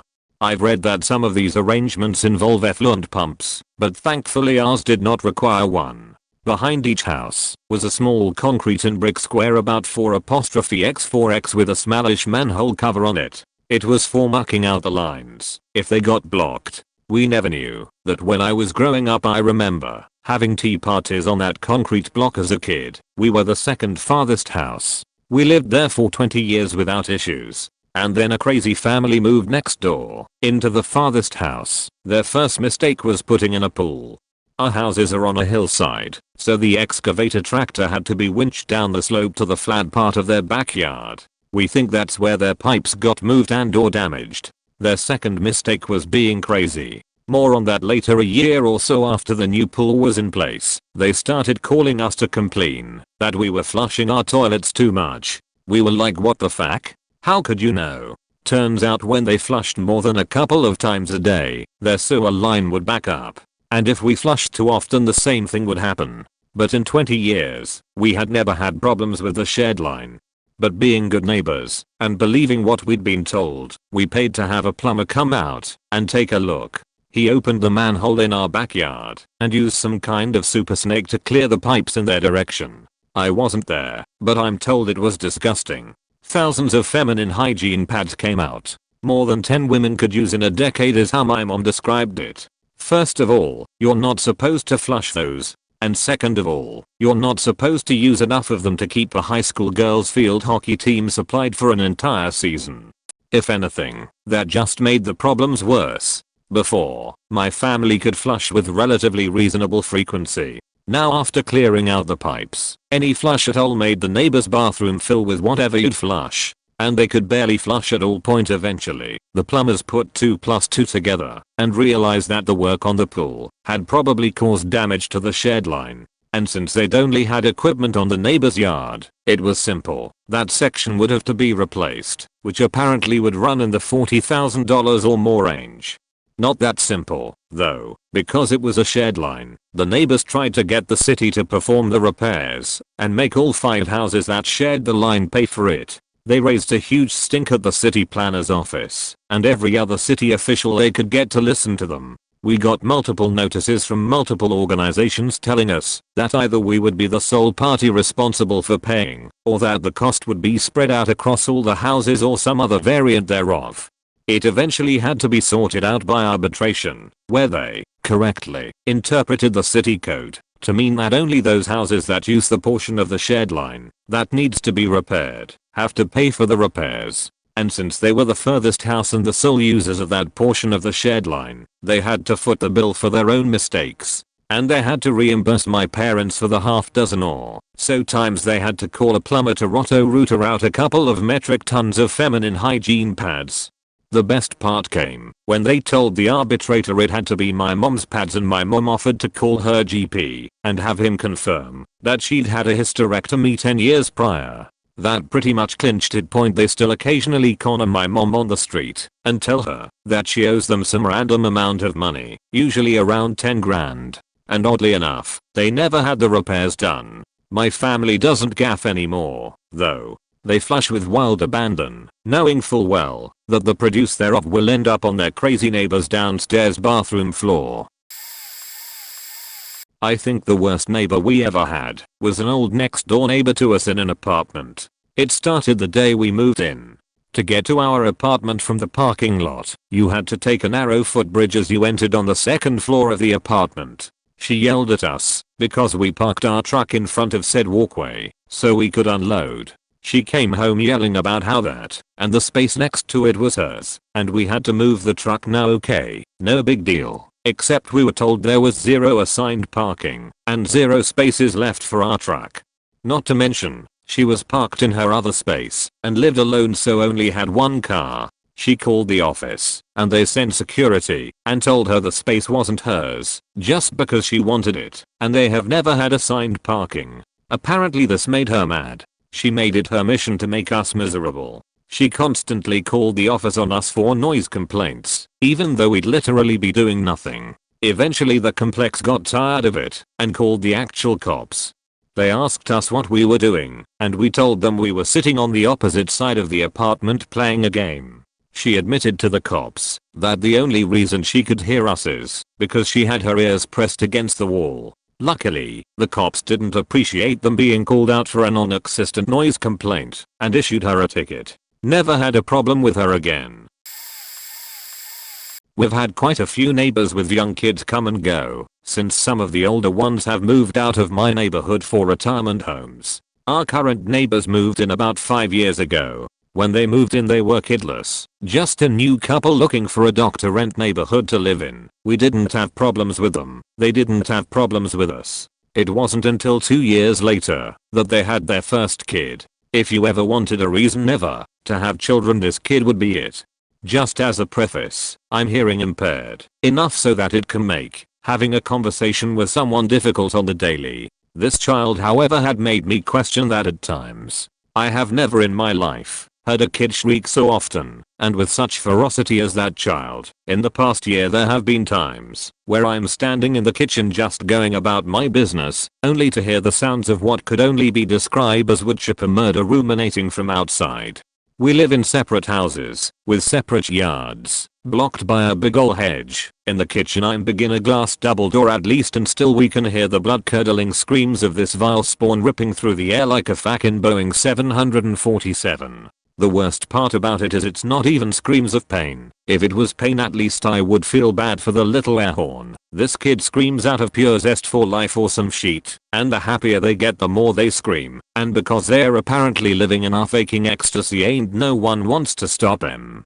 I can't tell you how many Saturday mornings I have been jolted awake by this child's bomb siren wailing only to find out that they would be continuing that for the next 4 to 5 hours, completely ruining any chance I had at enjoying anything that day. I don't know if it's just a matter of the parents are young and don't know how to tell their kid to quiet down, or if they're trying out new parenting techniques, but shit man, if they don't do something about it, maybe I'll just stand outside and shriek for a bit in response. Ugh, I don't even know where to start. Point: my home is the last house before a corner. I have a next door neighbor to my left, 5 homes backing onto my property on the right, and 1 home behind me. Point: the 4th home on the right is a woman in her 60s and her 183-year-old mother. I bought this house almost 11 years ago after I got divorced. I introduced myself to each neighbor and gave them my number in the event there was ever an issue so they could call me. Over the past 10 years, I have had the police called countless times, bylaw officers visit multiple times, and numerous visits from each resulting in not one single ticket. Point: they scream at kids when mine were younger, and neighbors' kids, to shut up when they are playing outside on summer days. They call the cops and bylaw officers and waste their time over every single thing that they feel is noisy, regardless of whether or not it's a violation. It's really faking annoying. Point: aside from my introduction, I've never spoken a word to them. All of the neighbors know what cunts they are and have told them that they should live in a retirement community as opposed to a family neighborhood if they want silence. Point: the best part is that they send letters to me, typed letters, with a typewriter. Nobody uses a typewriter anymore, unless you're a hipster or a 183-year-old crypt keeper. I've had letters questioning my parenting, my dog ownership, my trampoline placement, etc. I've never replied. I've never said anything. For the most part, I just didn't care. At this point, I'd like to mention that I'm a very outgoing, friendly guy. A couple of things happened that pissed me right off. 1. Last year, on the Saturday of Canada Day weekend, things took a turn for pissing me off. Saturday 8 PM, wife and I are listening to jazz, sitting on our deck, listening to music, and having a glass of wine. It's full daylight. 2 cops walk into my backyard. I tell them I'll meet them in the front yard. I go out front with my glass of wine and greet them. They are embarrassed. They explain to me that by the wording of the complaint, they were expecting a raging death metal party, yet they arrived to see my wife and I listening to jazz and not disturbing anyone.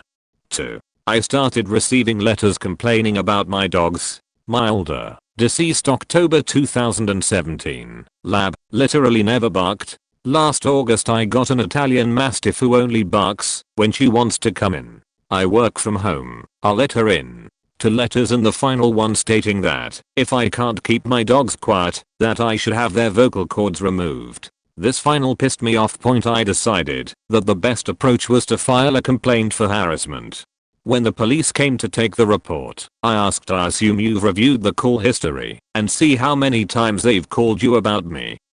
The response was a chuckle and yes. This only ever happens when there's a bigger issue than noise or the complainant is batshit crazy. Point: they went and spoke with the old ladies last September and told them if they continued to report complaints that they would be charged with criminal harassment. Point: I've never heard a thing since then. Point: TDLR, neighbors are miserable old people. I'm liked by town and police.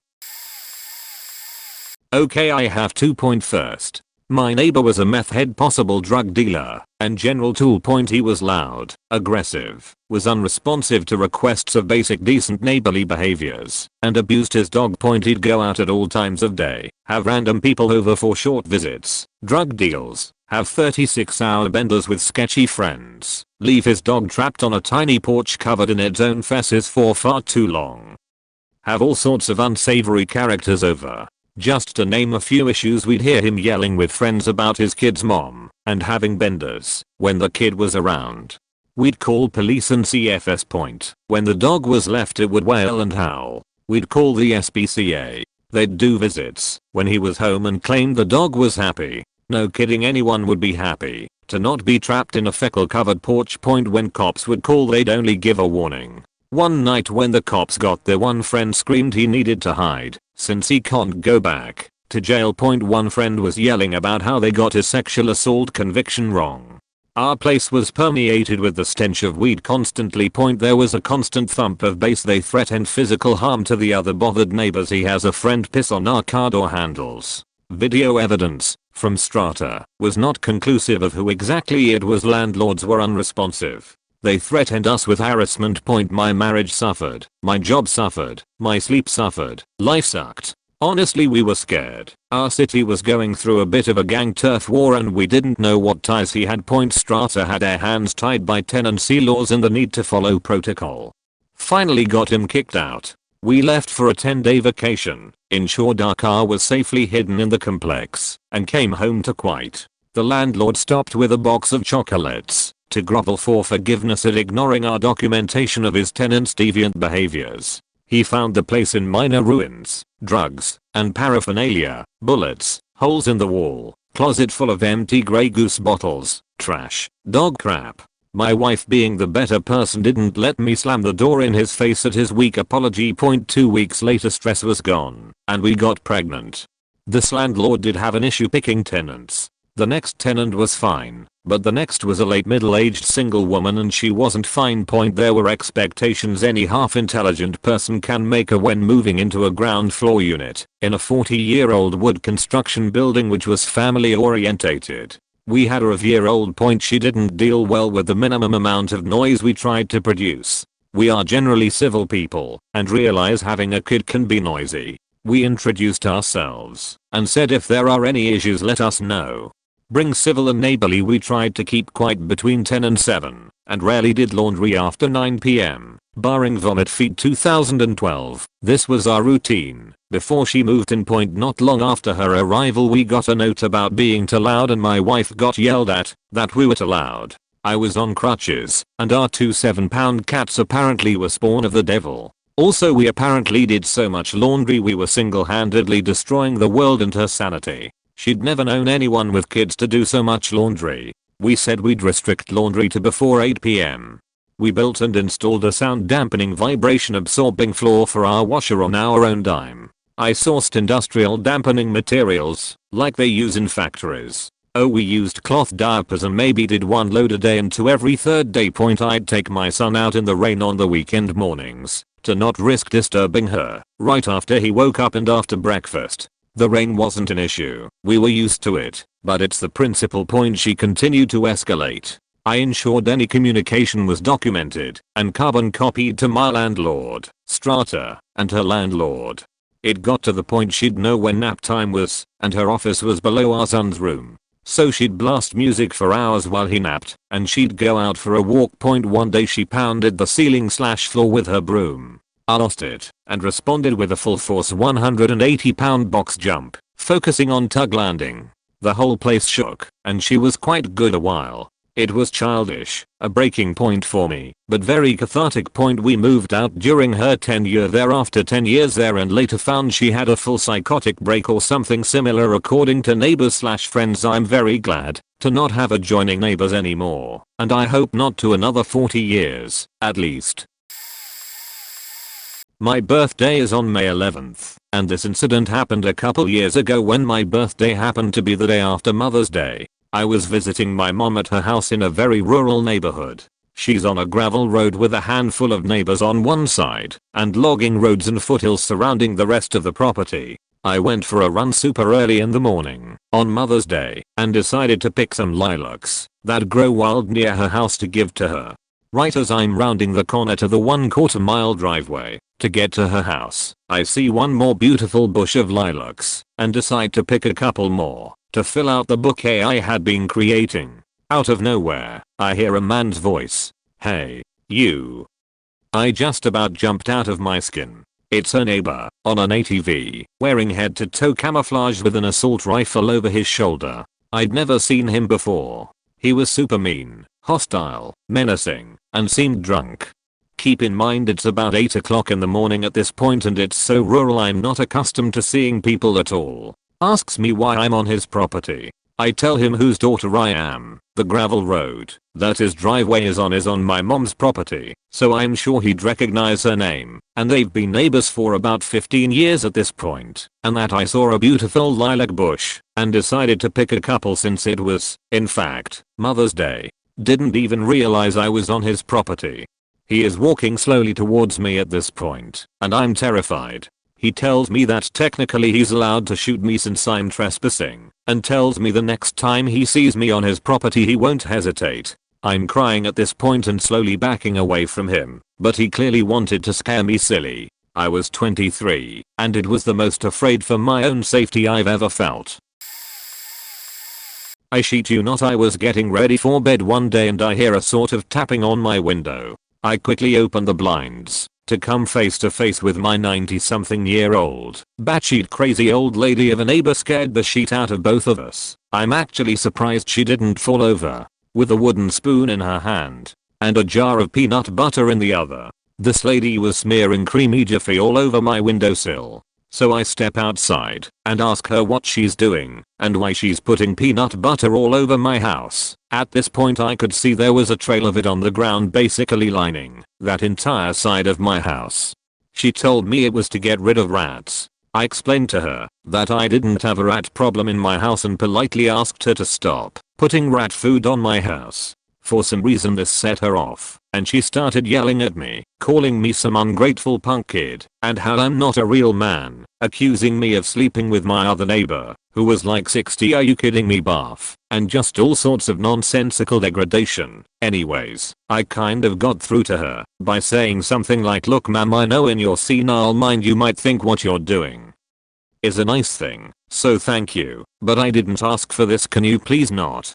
She half-heartedly apologized, called me a dumb little shit a few more times, then offered to clean up the peanut butter. I told her I'd do it, but she was persistent. Whatever, it was getting late, and I had to work early the next day, so I went inside and watched her clean the window from inside. Once I figured the fuckery was over with, I got in bed and went to sleep. Not an hour later I'm woken up to loud knocking on my front door. Cops. Still half asleep I ask why they were here. They were being vague, but they brought up the batshit crazy old neighbor lady and asked what had happened this evening, so I explained to them the whole situation. Even took them to the side of the house and showed them the smooth, creamy, delicious, nutty remnants of evidence that was still on the ground. They said my story made sense, then asked to see my hands, mainly the knuckles. Apparently, after she went back to her house, she started drinking heavily and beat herself to make marks on her face, then tried to tell the cops that I was the one who hit her. Anyways, they said her story had changed a bunch of times and stuff she was saying didn't add up, and how this isn't the first time she's done some weird shit like this, and told me they'd contact me if they had any more questions. They never did. But yeah, sorry for the long story, peanut butter man. Where do I even start? At my last apartment, the apartment across the street from me was a major drug house, and in the year I lived there I saw 2 bodies carried out. The cops were there all the time, and the place had a major drug bust 2 weeks before Christmas. I also had a girl who lived in my building try to kill us with her faking kerosene heaters. Let's see, at the place I lived before there. I lived there for almost 7 years, and boy were there was weird people I encountered. There was a lady who fed the white albino squirrels. She lived maybe 4 houses down from me and would walk at all hours throwing peanuts around yards for them to eat. 6am. The woman is faking putting peanuts on my window, which she had to go up on my porch to get them there. She also broke several people's cars because she would place peanuts in the spot between your windshield wipers. This also included my mother's car, which squirrels are the wires to twice. She also would place peanuts at a person's yard where their child had a life-threatening peanut allergy, where they could die just from smelling the peanuts. She was so crazy that my mom had to end up putting no trespassing signs up so that she wouldn't get in our yard. That didn't stop her, nor did when my mother called the police on her. She would walk around at 6:30 am in the winter when it was still dark out and scare the living shit out of me when I was walking to school. She even ended up on the local news, and I think a few British news sites have featured her during that same time. At the same house, we had some crazy couple that lived across the street from us. They would fight all the time, and she would throw his stuff out onto the yard, saying he was a faking liar and cheat. And then, when he would try to drive away and leave her crazy ass, she would fight with him in the car, chasing after him as he was driving away. It was crazy, and every time I saw them out in the yard together I knew it was going to be good. So over this past summer a new couple moved in across the hall in my low-rise apartment building. We soon learned the guy was a coke dealer and also a certified moron. Not a good combo, point so being that he was honestly the scariest person he's ever met. I tried to keep a very civil neighborly relationship with him and his miss us despite the constant fighting and yelling going on across the hall almost nightly. This led to him thinking we are great buds and showing up at my door drunk all the time to hang out and tell me about the time he stabbed people. On one occasion the cops were looking for him while he was over, and I got questioned heavily for hanging out with him. Luckily they were pretty understanding of it after I explained I merely didn't want to do anything that could possibly piss him off. Notable incidents included the time I woke up to cops with submachine guns bust down his door and haul him away on a drugs bust, only to have him come home that evening, get hammered, and knock on my door constantly to hang out, and I assume complain about being arrested. The time he asked if I wanted to be his driver for his coke delivery scheme because he lost his license, and I had to come up with a witty excuse. The time I saw him spit on his girlfriend outside the building and had to call the cops before he started hitting her. I had suspicions from things I heard coming out of their place. The time his girlfriend got a restraining order against him for spitting on her and then inviting him over the week after because she's clearly a gem. And finally the time my landlord had me be witness to serve his eviction notice, which was very cool of him. No, and they threatened me. Luckily there was a cop there with my landlord. I'm not a religious man, but I pray I never meet either of those fuckwits again in my life. Not even my neighbor, yet someone who might buy my neighbor's condo. Most of their windows look out onto our backyard area and deck. Technically a shared yard, even though they have no way to get to it short walking out the front door and completely around. She apparently complained to the hoa that we had a disaster in the communal yard, complained to her realtor that she wasn't going to buy the place because we were slobs, and emailed all the neighbors about it. We had our deck rebuilt and finally finished just about a week ago, at which point it snowed. We had moved everything off of the deck when they stained it, including a few chairs and a small serving table. We have a 3-year-old, so there was a toddler playhouse out back, and a few other random things like garden shoes and such were in the grass near the deck. The other day, while my wife and I napped, our 12-year-old daughter was at the kitchen table that looks out over the deck, doing homework. She looked up to see 2 women staring in, pointing at her, peering in all of our windows, and walking up and down the yard surveying. She didn't want to wake us, so she didn't say anything, but she was somewhat scared by it. We told her to tell us immediately no matter what, if that ever happens again. Had I seen that, I would have called the police. Most likely it was the buyer and someone from the hoa board. We had cleaned up by then, so I hope it was just so they could see what a raging cunt this woman is, but faking peering into my windows scaring my kids is unfaking acceptable. The best part is, had the woman just knocked on our door to begin with, a whole 15 feet from the door of the unit she's purchasing, we'd have happily complied and picked everything up, apologized, introduced ourselves, etc. It's faking war now. I used to be the guy that salted the shared driveway for my 2 neighbors. I might find myself accidentally spilling water in front of her door and garage now. I used to pull in the trash cans for the neighbors.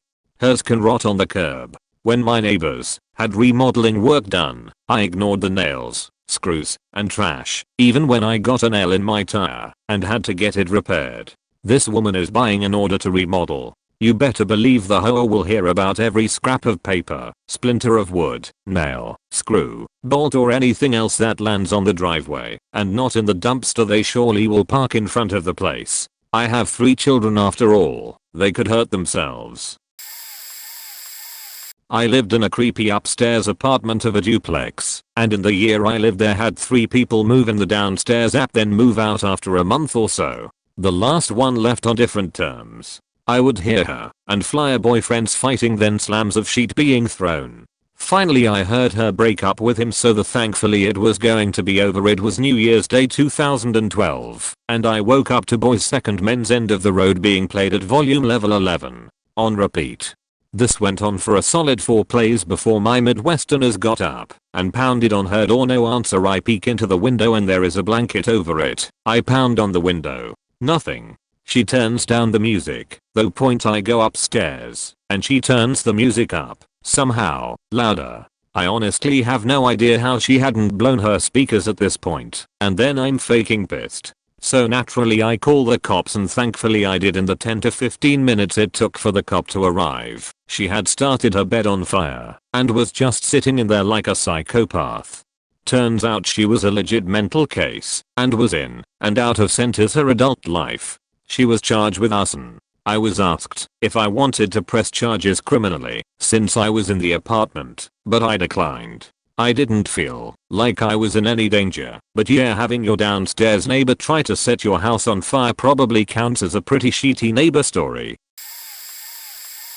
My recently divorced mom, my brother, and myself moved into a neighborhood that was sort of a good neighborhood in a bad part of town. Never had any issues with drugs or anything, but I was in high school and would go outside to practice trumpet for an hour or two in the evenings. I was always adamant about never practicing past 8 p.m. as there was an elementary school around 3 blocks away. One of my neighbors absolutely hated me for practicing.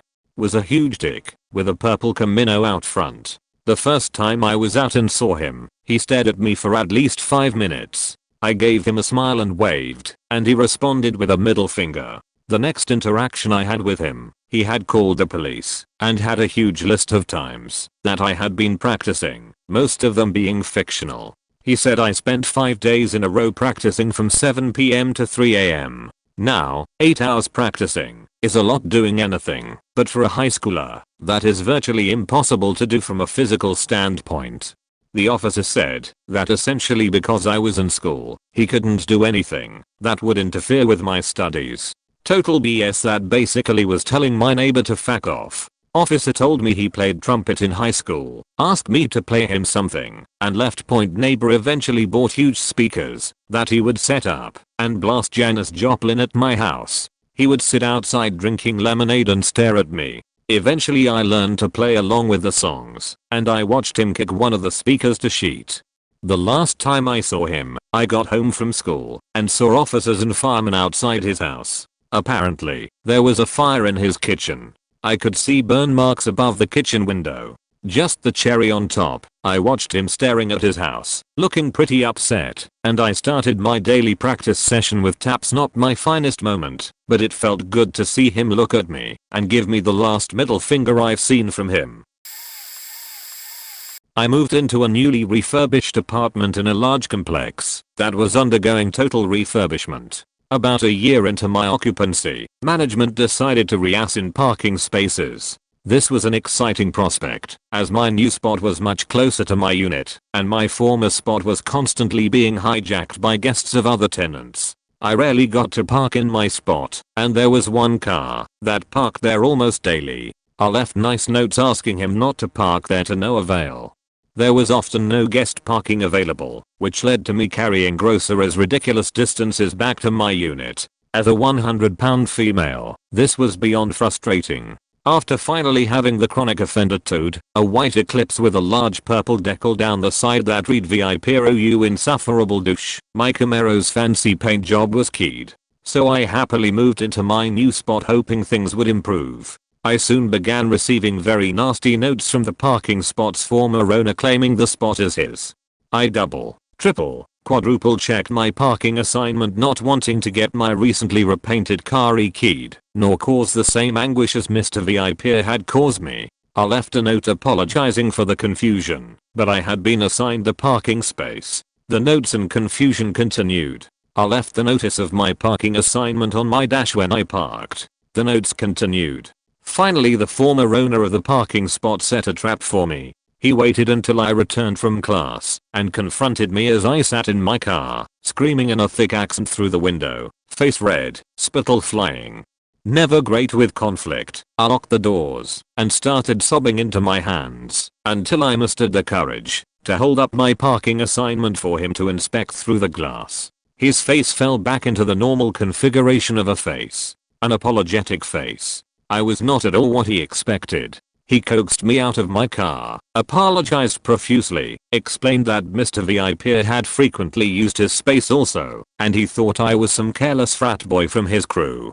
We had a civil discussion about the mix-up and went to the leasing office, where it was decided that, since he had been living in the complex for a year longer than I, he would get the space, and I was reassigned a parking space across the complex, much farther from my unit from my original space. Sigh. On the bright side, the space was so far from the units, it was rarely occupied by anyone other than myself, because who in their right minds would park there? I have other stories about this complex. A wandering toddler at my door at 3 AM, quarreling neighbors that required a call to the police, neighbors that moved and then came back and burglarized my unit, a twin that crawled through my kitchen window and stole my bong. I got it back, cracked, tweaker neighbors that watched Born at full volume with the windows open as children walked home from the bus stop.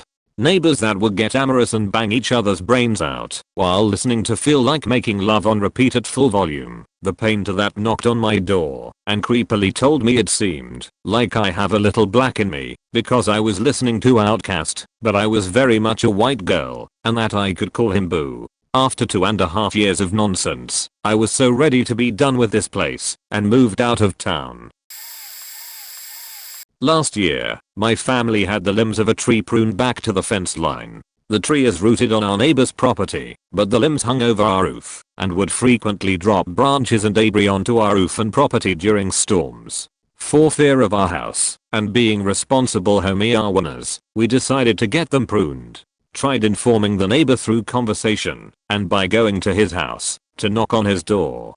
6 months of this yielded no conversation, him literally ignoring us when trying to strike up conversation and seemingly avoiding us. We've never been on speaking terms, but didn't think there were issues. Checked our legal rights as homeowners, decided we were good to proceed, checked with the tree company's opinion on our rights, and set up a date. Long story short, on day of work, neighbor flips out, harasses my mom in our front yard in full view of onlookers, cusses my dad out, starts sending harassing pieces of mail threatening legal action and calling their moral character into question.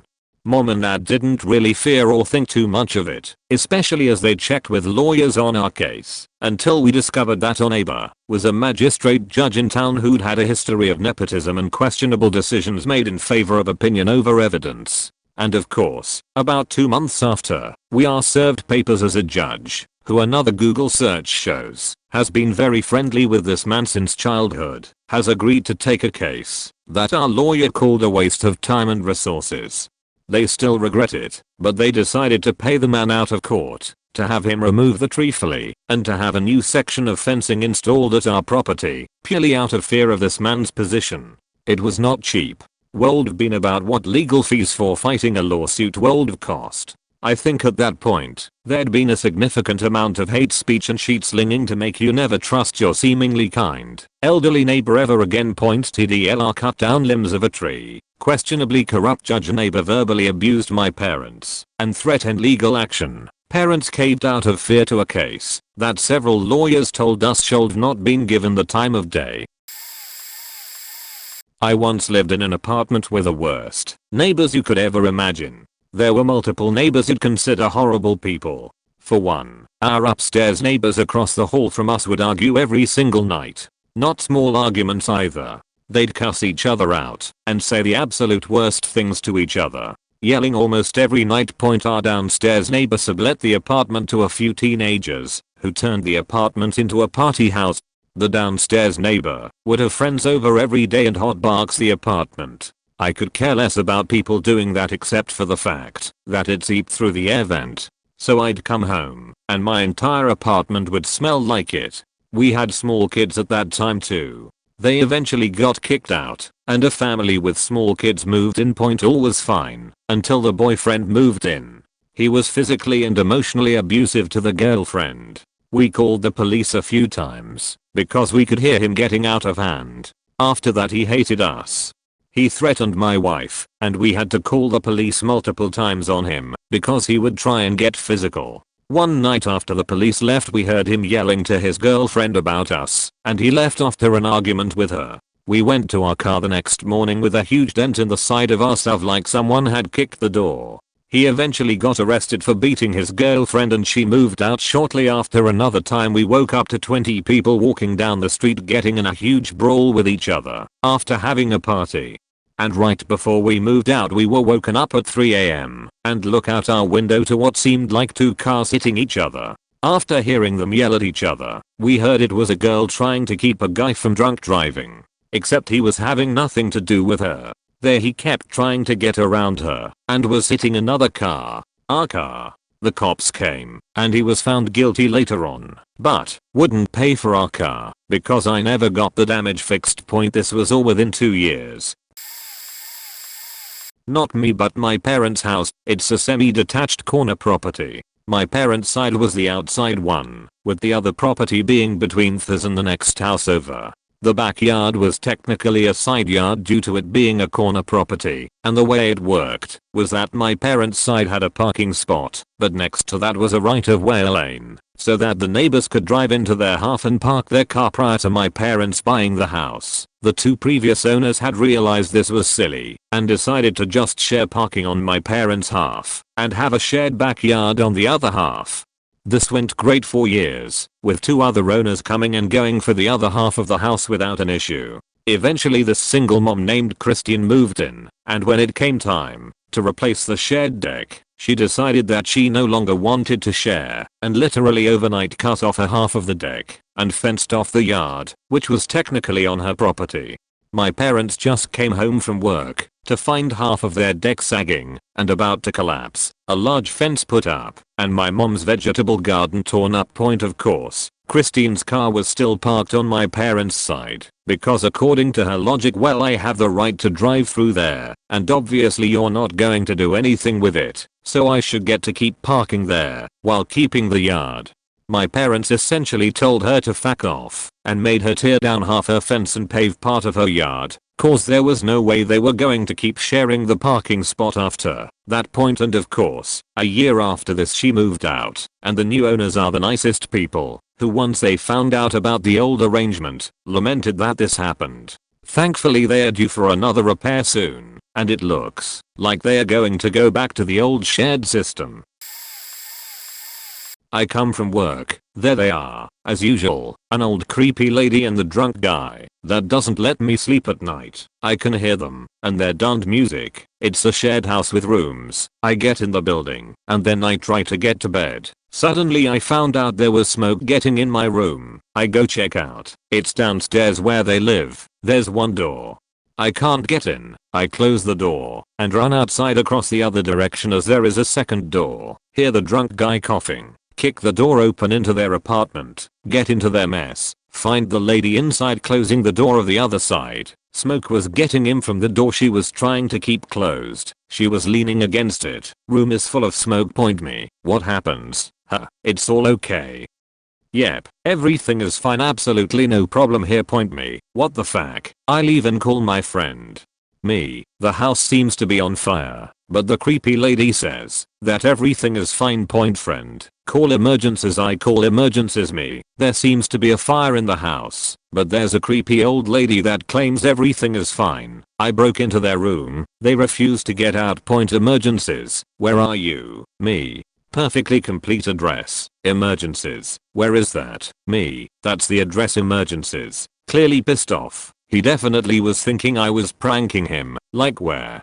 Me. Oh damn, whatever. Emergencies. Okay, we are on the way. They sent 2 fire trucks, 2 ambulances, 1 rescue truck and 2 police cars. They found out the old lady was burning some wood inside the house because she wanted to warm the sauna, but it went out of control just under my bed. Decided it was a great idea to just hope it turned off on its own. Everyone else thought I was the one to cause the fire. They now hate me, and the dude just keeps getting drunk and yelling and telling me shit every time I complain. Yeah, no big deal, but just to share. My neighbors like to watch people. I live on a hill and they are the next house up, so they can see straight into my backyard. This is the house I grew up in. The lady said she worked for the RSPCA. She yelled at me or my siblings for all sorts of things. She claimed I was hurting our animals. I wasn't, just playing with them gently. She also complained to the council about the dogs barking, but when she went out her Labradors would howl the entire time. Told the RSPCA that we were starving our dogs. They checked and said the dogs looked fine.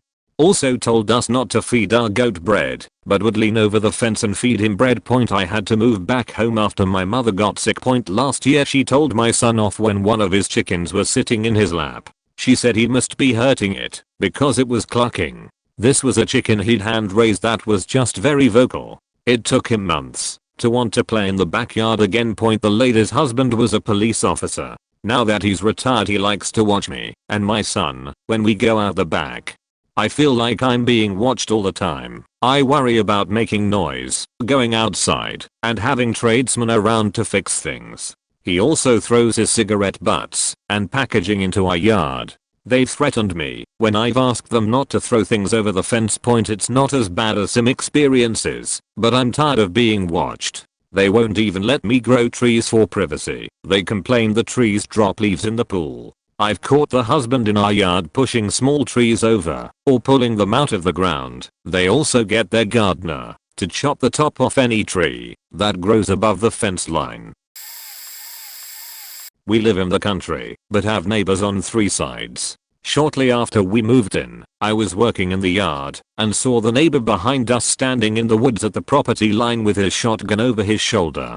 I waved and said hi, and he continued to stand and stare motionlessly with a scowl on his face. I continued working, and he continued silently staring. Everything felt wrong, so after 10 or 15 minutes, I gave up and went inside.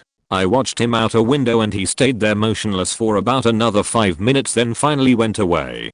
About 6 months later, he took a gun into the county building that he worked at. He was a building inspector and threatened to kill everyone over some kind of work dispute. He left without hurting anyone, made it home, and shot and killed himself before the police got there. Our neighbor across the street had the police at her house about every other week. Since we have lived in our house, she has lost her children due to meth. Sweet girls, I hope they are better off.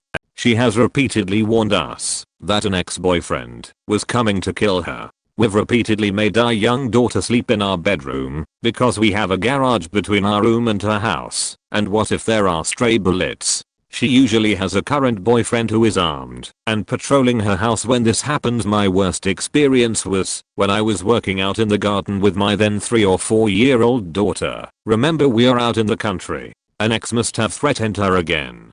An officer shows up at her house. I don't worry too much about this as it is an every other week occurrence. The officer moves his car back behind her house, where it can't be seen. The ex pulls in his truck and drives all the way down the long driveway. He gets out and starts walking to the back door. The officer steps out, and the guy turns and runs back to his truck. He throws the truck into reverse and guns it towards the road and directly at myself and my daughter.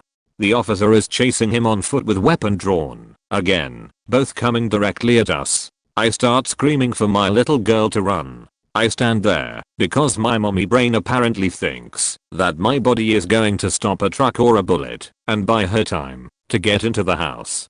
Fortunately, the fool backed his truck just into our front yard and decided to surrender. He went to jail in handcuffs, and my little girl was traumatized for weeks.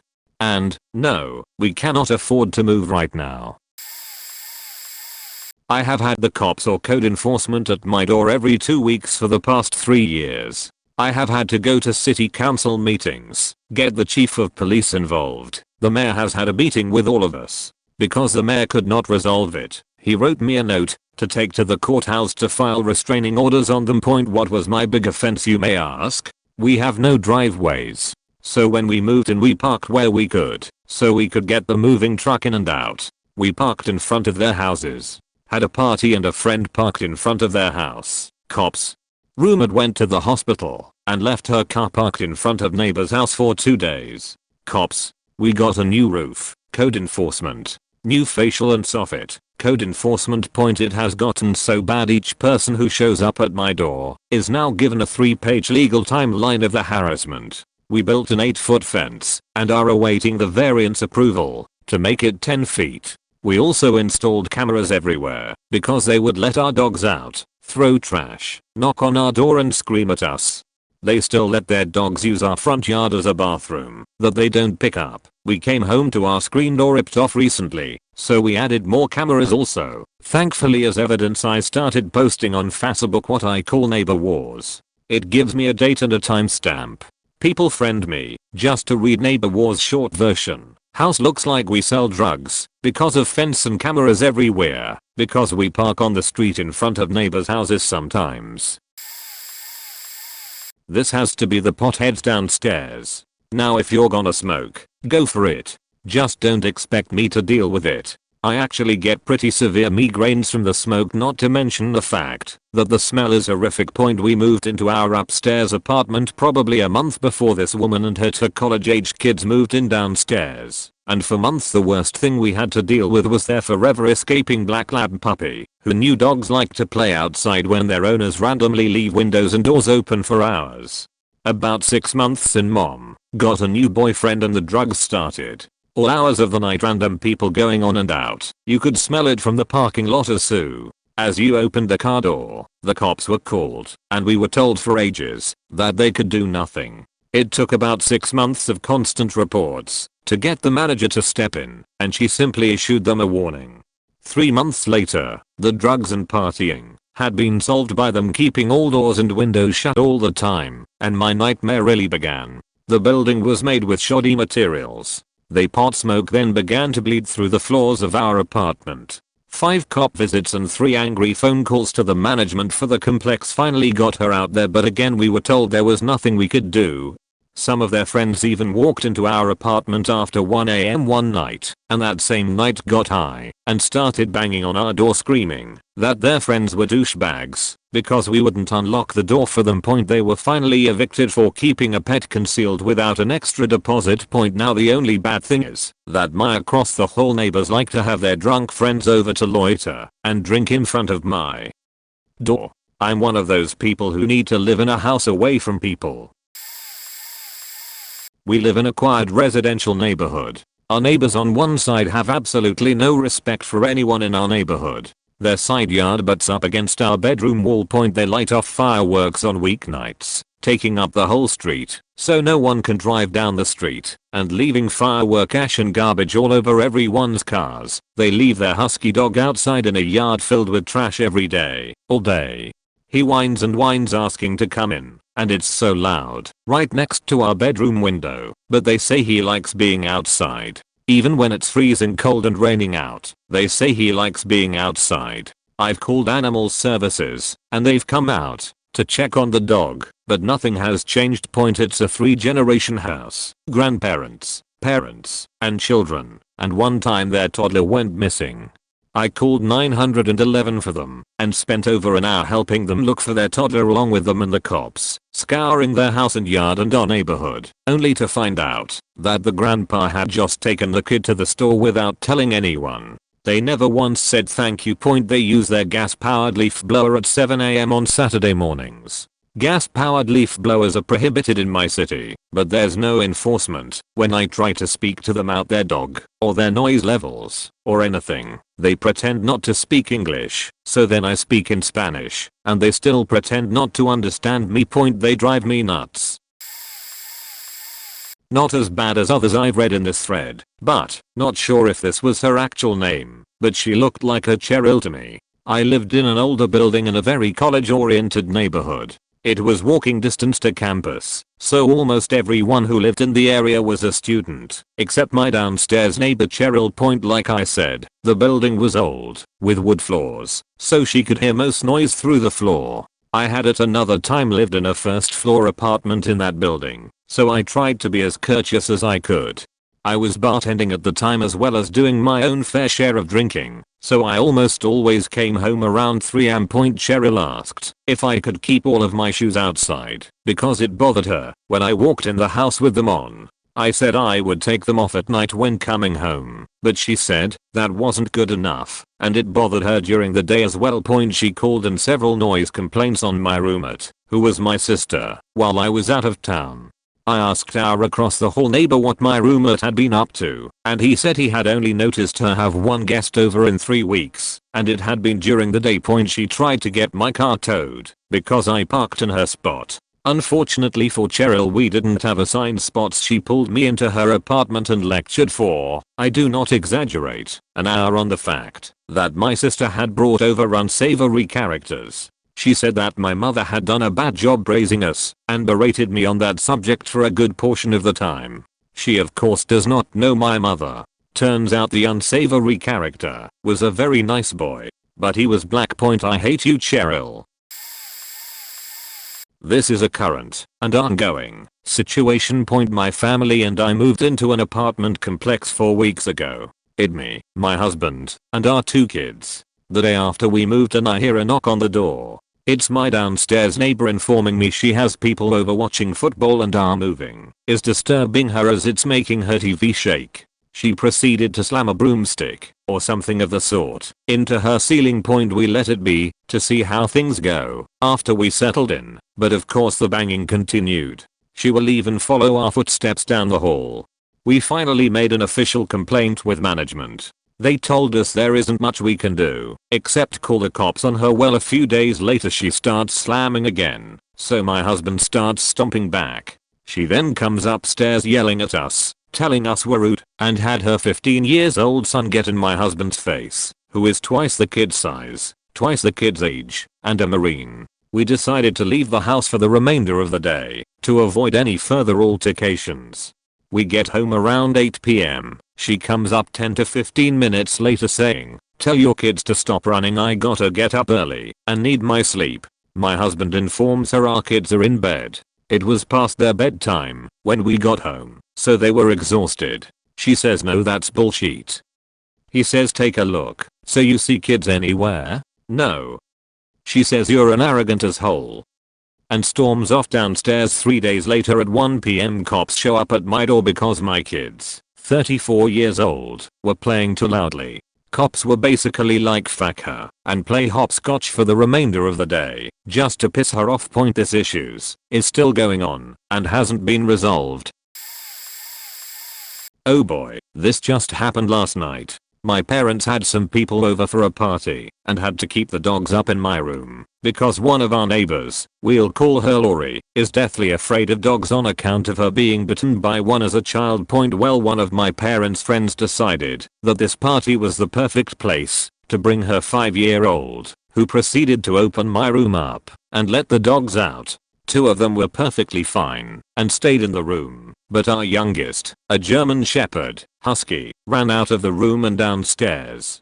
I warned everyone that a dog got out and set about finding the dogs through the crowd of frankly too many people for our house. Lori was sitting outside with a few other people when the dog walked up to them, didn't run up, calmly walked up and laid down next to my dad. Lori, well aware that this dog wasn't doing anything and wasn't planning on moving near to her, stood up and kicked my dog really hard and broke the dog's leg. I had to take my dog to, I guess the vet. Are at 9 o'clock at night. I didn't get home until almost 1 a.m. Had to fork out $400 sum for the visit, and I had to get up for work today at 4:30. I don't know what happened to the rest of the party. It might have disbanded after I cussed Lori out while I carried my dog to my car, but everyone was gone when I got back. I'm late to the party, but this is the thread for me. Crazy neighbor moved in. Didn't actually seem crazy. I welcomed her, an elderly black woman, to the building, and on several occasions helped her. She was, as stated, a bit older, had many health problems, etc. Once I decided I was uncomfortable with some of her requests. She asked me to wash her hair, help her bathe. No, though only having known her for a short time, she accused me of being a heroin addict. Wasn't the best. Neighborhood trash and needles were commonly left in a stairwell. Also accused me of trying to steal drugs. I was genuinely just trying to be a good human being and help her out. She did have a huge cache of pills including narcotics and benzos, but this woman ate them by the handful and probably couldn't stand long enough to shower, screamed, cursed, messaged, ranted, belittled, and threatened to assault me. Once holding a lamp, saying she was going to throw it at my head if I dared move, called me a white devil.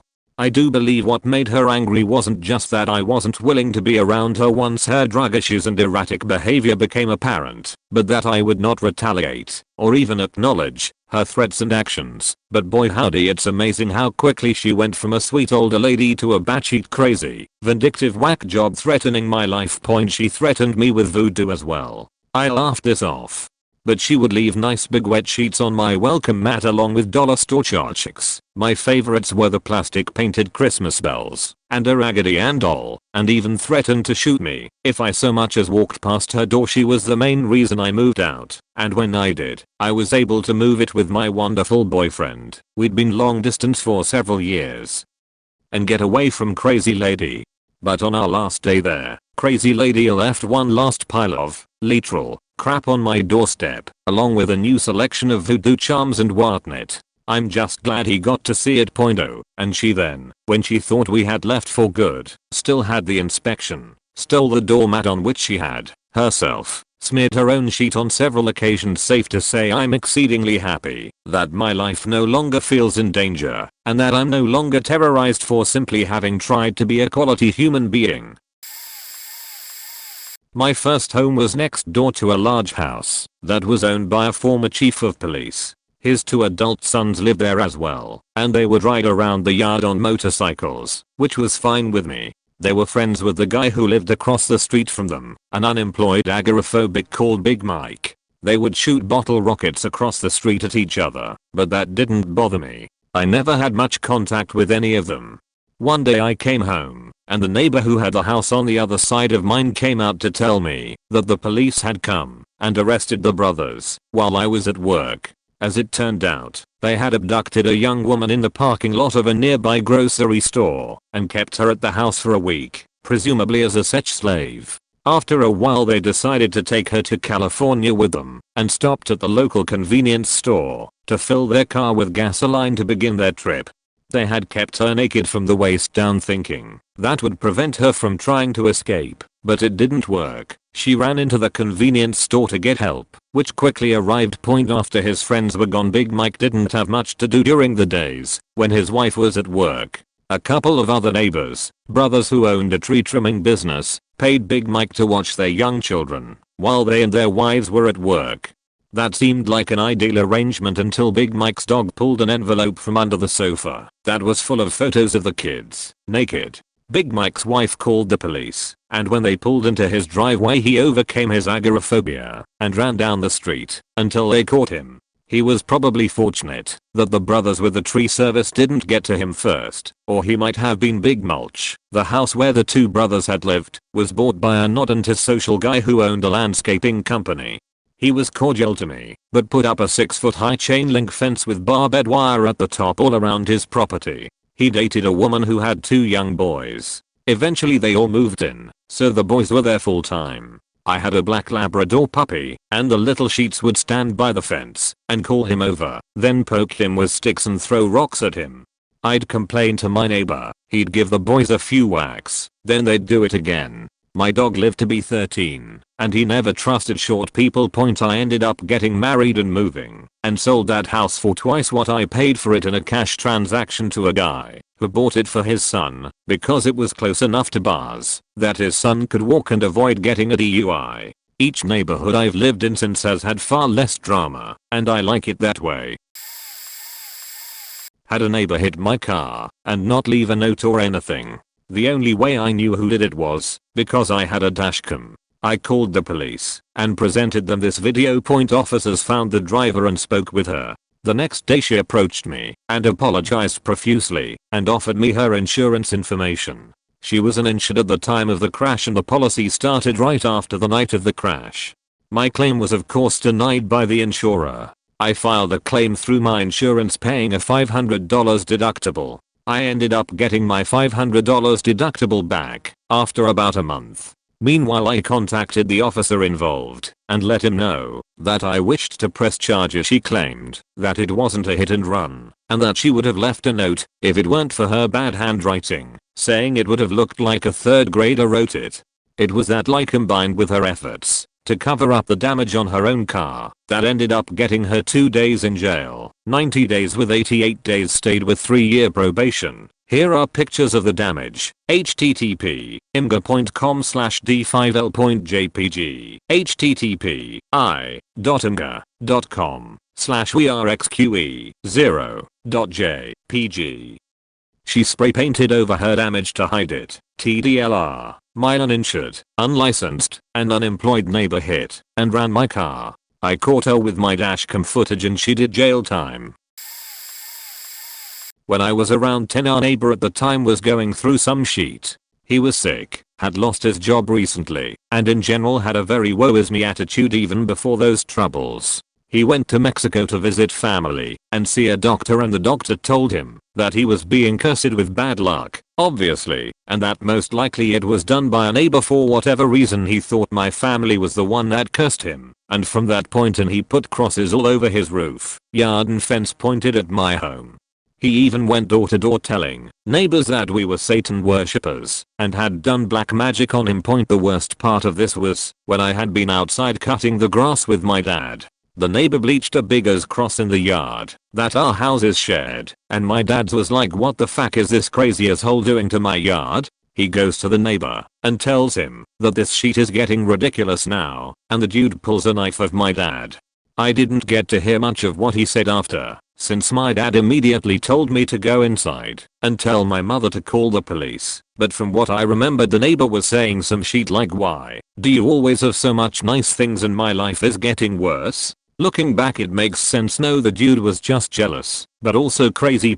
My dad must have talked him down, and a few months after that neighbor had moved. Then a year or two after the incident, that same neighbor came back to our area and told all the residents how my family wasn't Satanist and he was just suffering from depression. No shit. He never apologized to us, but I'm glad he figured his shit out and hopefully he won't try and kill another neighbor. Okay, here we go. Back in the 80s my parents moved into their first house, which was at the base of a tall hill and shared a driveway with one of their new neighbors. The neighbors had some sort of weird vendetta against my parents and put a fence that blocked off the driveway entrance to my parents' house so that they had no way to drive in or out. The only entrance to the house was from the top of the hill. They made my parents walk up and down the hill in order to get in/out. This was in Utah when in winter everything was covered in 5+ ft of snow. Nearly every day they had to climb that snowy hill to their car, and my mom was pregnant with me and they already had 5 kids. Again, Utah lol. During the whole time, the shitty neighbors tried to cut off the sewage and the electricity to our home, went around to all the other neighbors spreading false stories about us and battling hard to make our lives even more of a living hell. Long story short, my parents finally won the legal battle against them to fix it. The rest of our neighbors took our side, and the shit neighbors moved out of town. At one point during all of that, the town electrician talked to my dad and said, "Can you believe your neighbors asked me to cut off your electricity?" Dad said, "Yeah, actually I can. Are you going to?" The guy said, "No, but I'll cut his off if you like." Sadly my dad was way too nice to take his offer. So when I was a kid growing up, I lived next to a kid in the same grade as me. We grew up as best friends and my mom and his parents were semi-friends. Now I'm pretty sure my mom has had some form of schizophrenia or something like it, because she began to become very paranoid of government organizations conspiring to spy on her so they could uncover any dirt they had in attempts to lock her away. My mom had begun to think every mailman, car, and dog walker was out to get her and started a journal about it. My neighbors play into this by being half victims, at least as far as I can tell. My mom began to suspect the mom of working very closely with the government, and from her perspective she felt completely betrayed by a friend. She began calling, emailing, and confronting her constantly, and our neighbor did not handle it well. She took it a step that was definitely a mistake by filing a no contact order against my mom.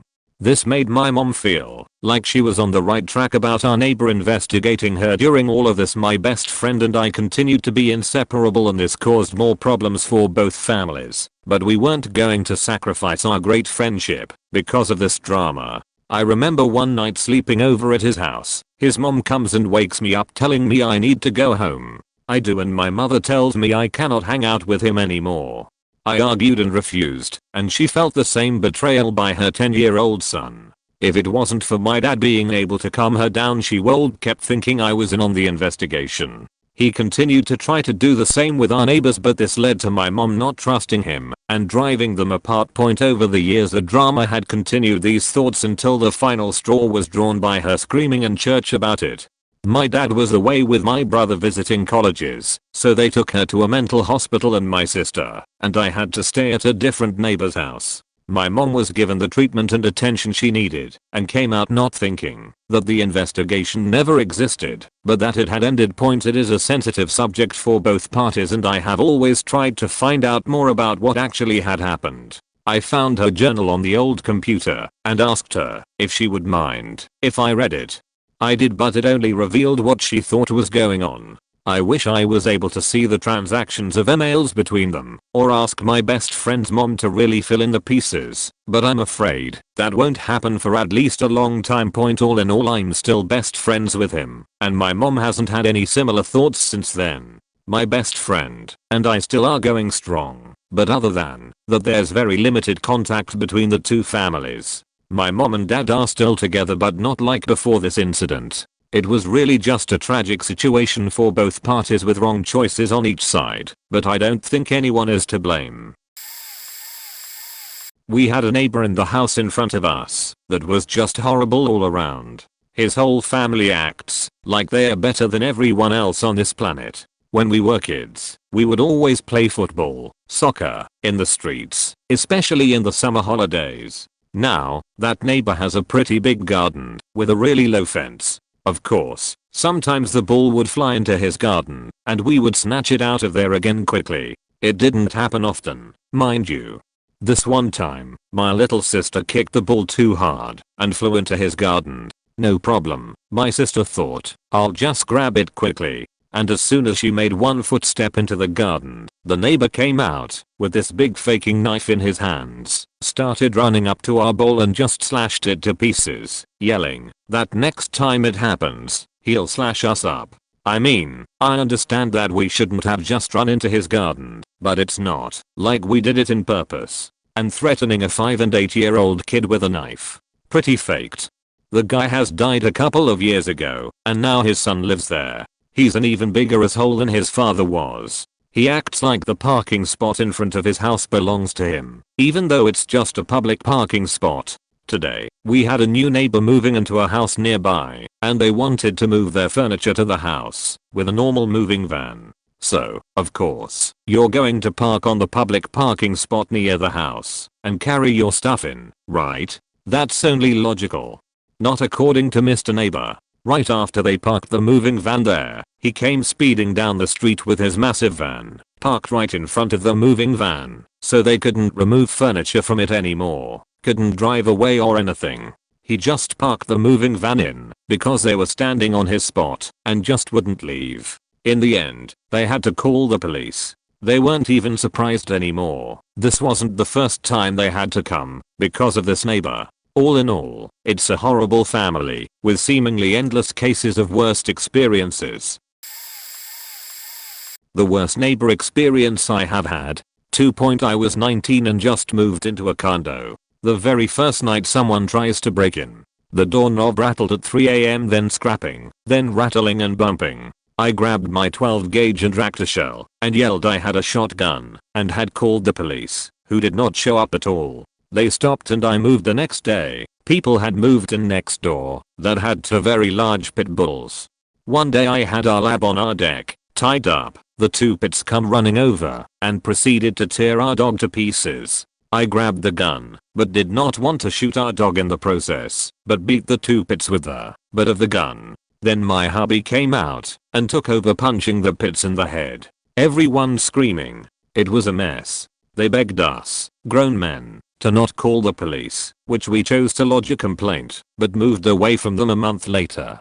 I could not go out our front door without having to worry if the dogs would try and eat me or my 2-month-old baby. It was a close call for our lab. He almost died. The biggest sweetheart of a lab, and was so well trained. He could get a beer out of the fridge. Runner up. One day by our new house I was walking with my toddler on his bike and our newborn baby girl. A pit bull busted through their screen door to chase my little boy down the street. One of their next door neighbors came out with bear pepper spray and doused the pit bull, saving my little boy from being a chew toy. Now I carry bear pepper spray and a 38 because the number of mean pits only seems to grow.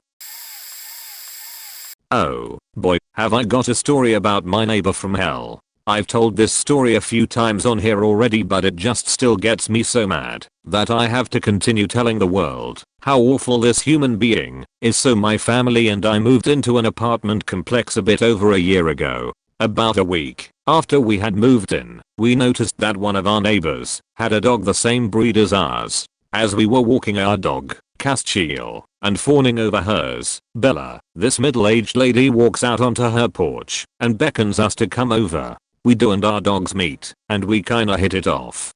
That lady, who we'll call S, was a little chatty, but nice. It was fun. Then we start coming over more often and entertaining the idea of mating them together and whatnot. Months pass by, and I would say we grew pretty close. It even got to the point where S would call us her family point. As time goes on, my mother starts getting a bad feeling about S. There would be times where she would act pretty sketchy or just make off-topic comments, and she would spend practically the whole day over at our house, just chilling on our front porch.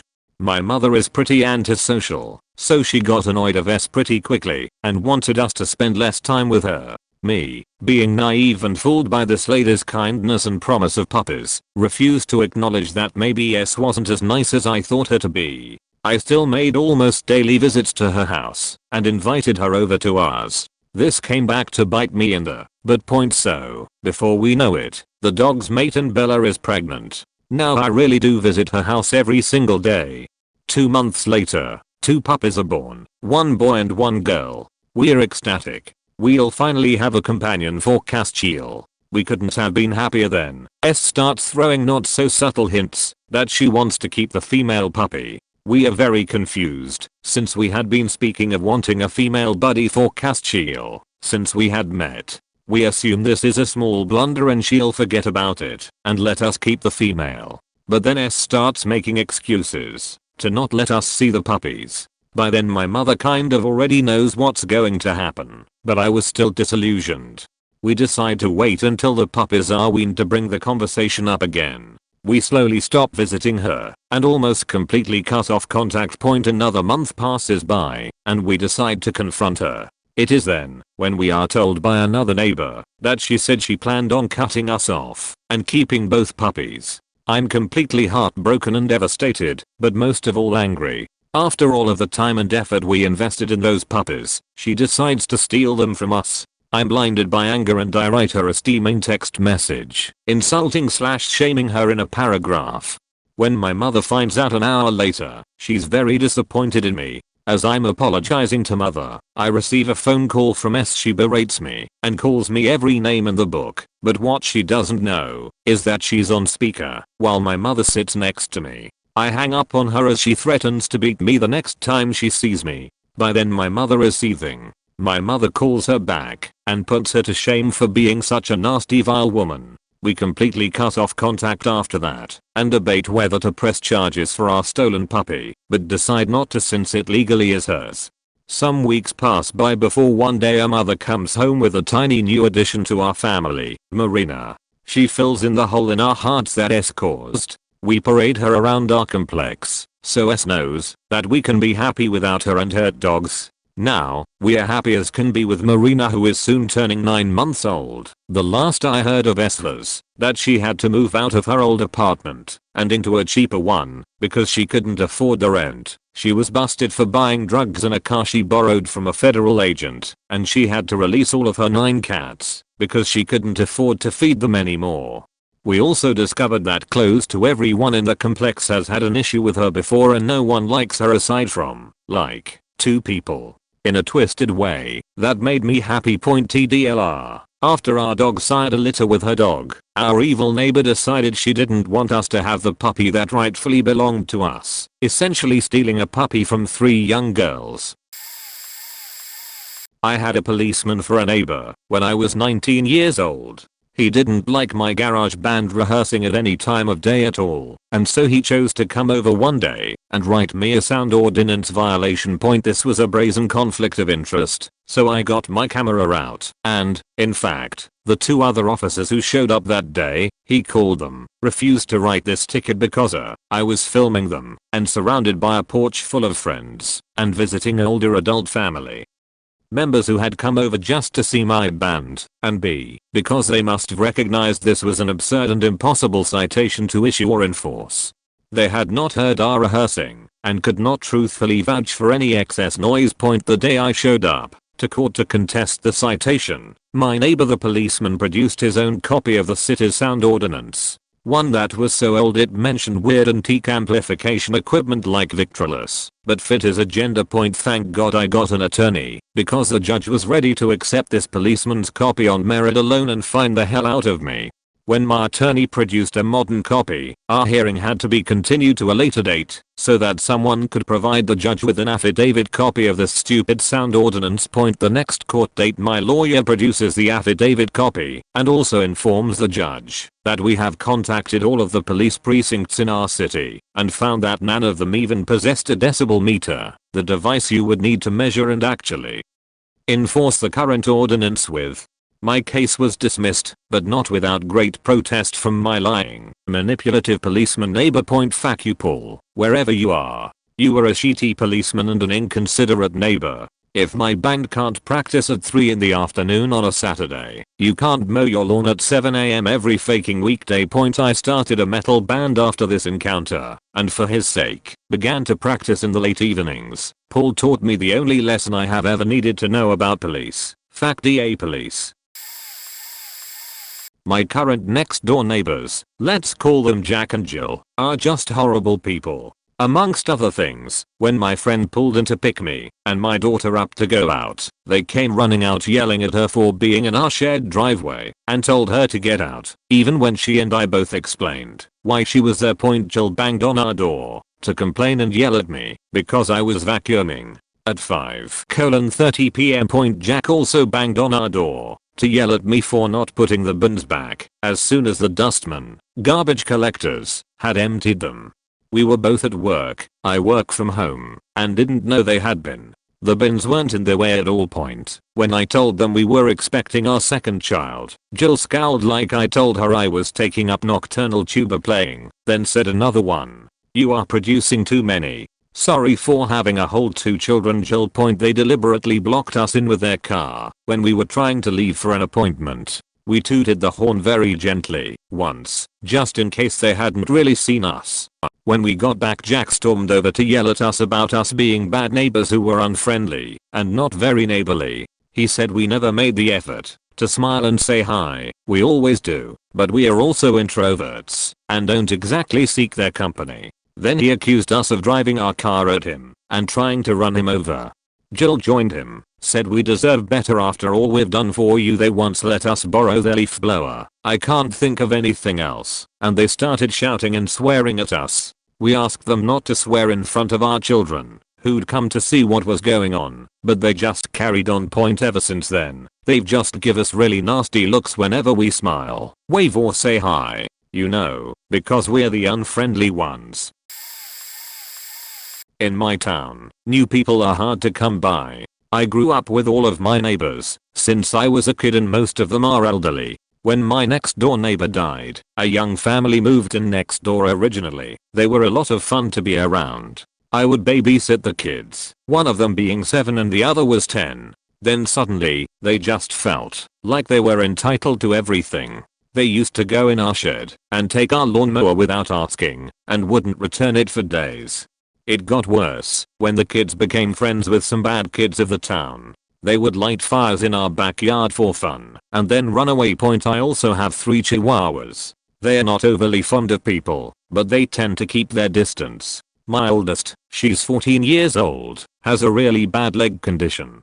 It pops out of its socket often and causes her a lot of pain.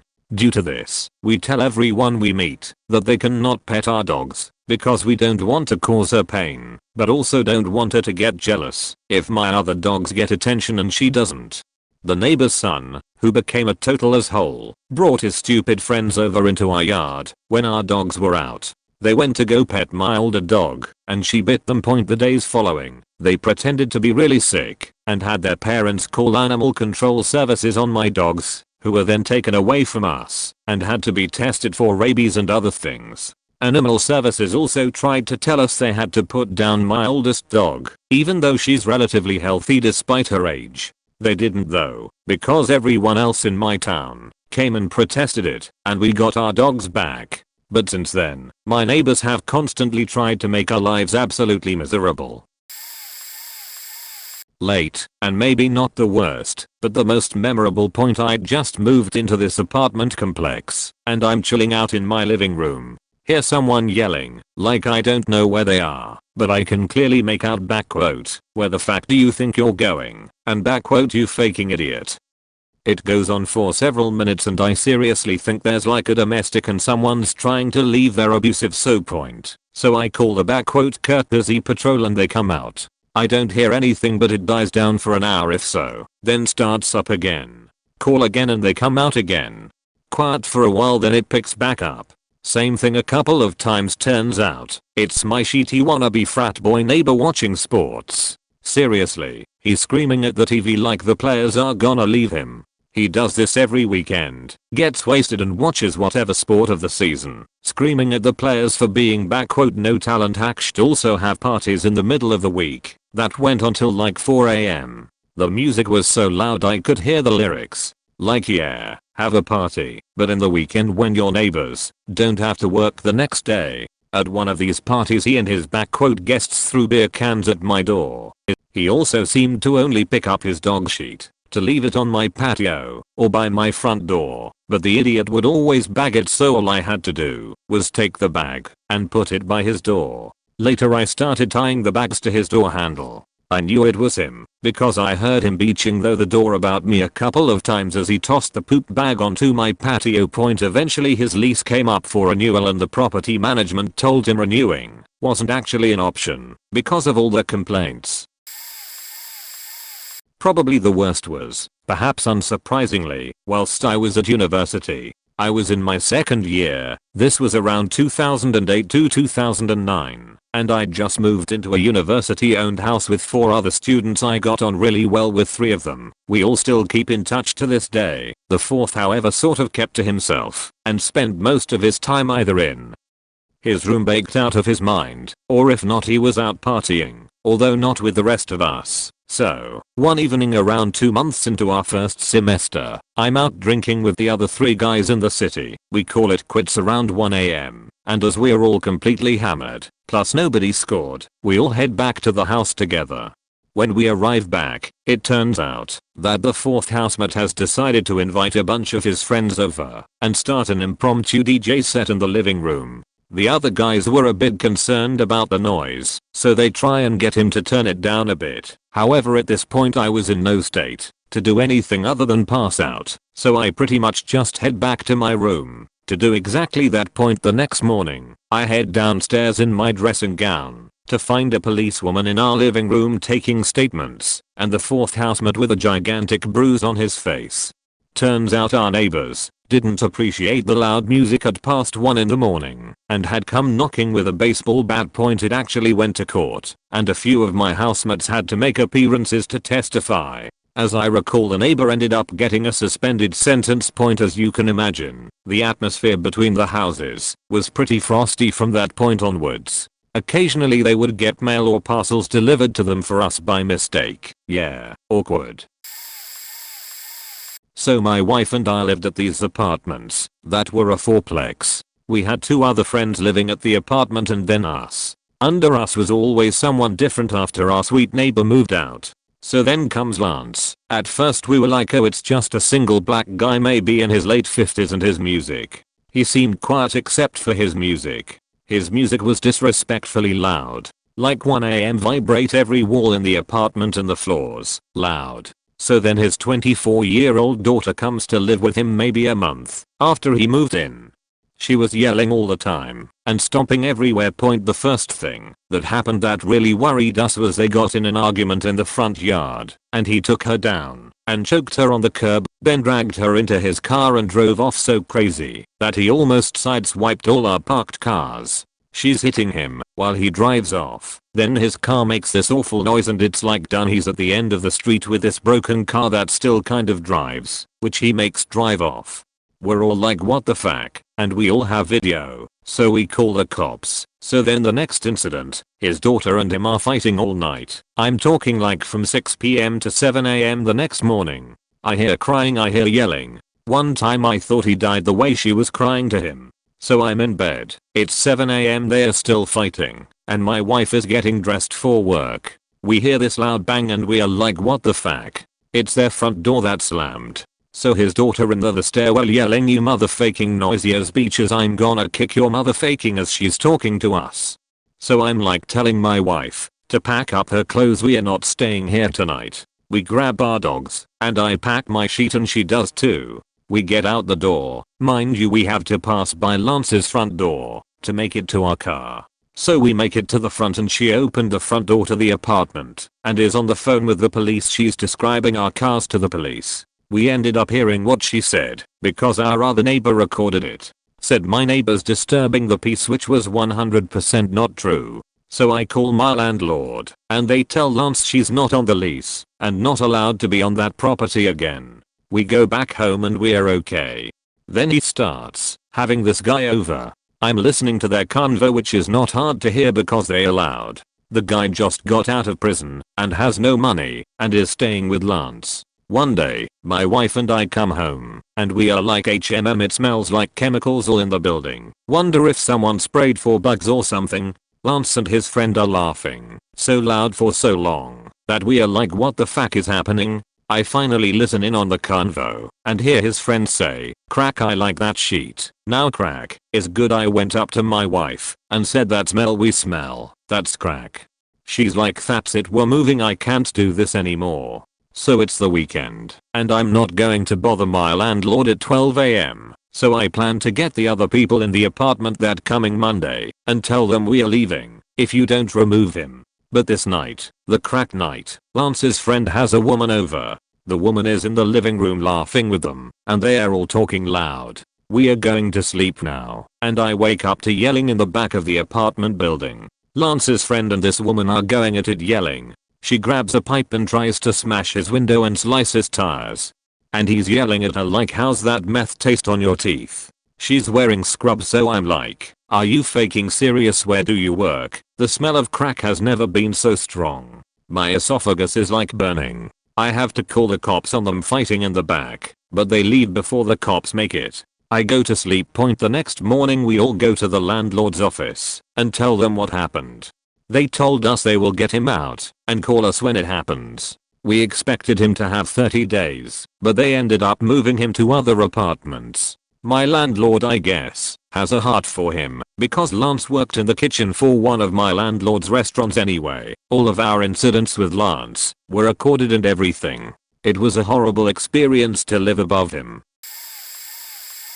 I grew up in Rockhampton, Central Queensland, Australia, which is basically Hicksville. So I have a few. We had a bunch of special neighbors over time. The guy who moved in diagonally across the road who used to get drunk and play Rodney Rude albums at 2 AM. An Australian comedian known for profanity. Just consider the following chorus. Do you fuck on first dates? Does your dad own a brewery? Can I feel your tigs? Or would you show them to me? Anyway, old mate was very proud of his pets, including a cat, which our cat beat the shit out of numerous times, one of which necessitated it be taken to the vet. Rather than just say it got into a fight with our cat, he went around telling the other neighbors that the kid across the road, me, had shot it in the head twice with an air rifle. Another time when someone, not us, called the police to break up one of their early morning parties. When the cops had gone, he assumed it was us who called the police. It wasn't, and beat on our front door at 2 in the morning demanding my dad come outside so he could kick my dad's ass. To get to our front door, he also drunkenly stumbled through my mum's rose garden, resulting in him leaving smears of blood all over our door. Police came back, and he was carted away. The neighbor to one side of us who for some reason thought my dad was sneaking around his house late at night. By this time my dad had significant back issues which eventually resulted in his retirement and disability, which meant that, even if he was so inclined, he wouldn't have been clambering over fences and climbing trees to peek in windows as the guy told everyone, except us. This included inviting both his daughter's boyfriends over to patrol his yard late at night. Now with this one, I was around 15 at the time, and when we found out what was going on I must admit to having some fun with these chumps. With almost military precision they would go out into the yard, quarter-acre block same as ours, to do a patrol with a torch. I would in between these patrols, exit the house via my bedroom balcony dressed in dark colors, collect some rocks and hide in our yard. When they were walking around outside I would skip a rock into where they had dead leaves in their yard which would make a sound like someone moving through them. It was hilarious to see them rush off shining a torch all around the place to try and catch the intruder. And the interesting thing that tied both these things together, the neighbor directly across the road from us who was perfectly nice, we found out was telling people all this bullshit, i.e. that my dad had called the cops on another neighbor when they had done it themselves, that they saw my dad sneaking around their yard at night. Suffice to say we stopped talking to them altogether after that. Long story short, after around 15 years living there we moved to a different street about a 10-minute drive away to a place where normal people lived around us and never had another single problem. Well, relatively normal. The family on one side, I think the wife was a bit mental. I used to wake up at 2 a.m. My bedroom was on the ground floor corner nearest their backyard, to the sound of running water. Open the curtains and the wife would be standing in the yard in bra and panties at 2 a.m. watering the lawn. During university, I had a neighbor that I actually went to high school with. Since we left school, I heard a rumor that he was in a motorcycle accident which caused him brain damage. He knocked on our door one afternoon and asked if we had any spare cigarettes. I was happy to sit and have a smoke with him, seeing as we knew each other. I had to remind him who I was. This became a regular occurrence, almost every day, and I eventually got sick of handing out free cigarettes and started telling him I didn't have any. He kept coming back, and his visits increased to sometimes a few times a day. During one of his visits I happened to mention I was going to get rid of a skateboard which he was interested in. After this he would knock on our door asking for me multiple times a day. I told him I'd already sold the board, but he kept calling me and coming around. My housemate told him to stop coming around because it started to get creepy. This didn't stop him. I asked a mutual friend what I could do about it, and he said he would sort it out.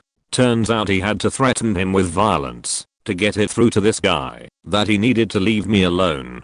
He even came into my work one night, which scared the shit out of me. Side note, turns out it wasn't an accident that caused him brain damage. He took some mushrooms once and never really came out of the trip. I've been living here for just over a month, so I'm new to the neighborhood. Last night at 1 a.m. my young indoor cat ran outside, so I went out looking for him with my iPhone flashlight, wearing a blue shirt and navy shorts. I was checking bushes, under cars. I found him under a trailer once before, so I know he likes to be sheltered. I'm walking onto a neighbor's completely open yard, looked around his motorcycle, under a frame cover too because it looked safe. Then I turned away, facing away from the property. I was looking at the grass, walking away from the potential hiding spots, and I get struck in the back of the head by an older man. I'm only 20. He starts yelling to leave his property, and I was fine with it. He hit me so hard off guard with no warning of me trespassing, my sandals flew off. I cracked my phone and made my previous concussion worse. I thank God his son was there to calm the big man down when I said I was just searching for my cat. I continue to leave the property while he follows me, and his son stays in front of him trying to defuse the situation.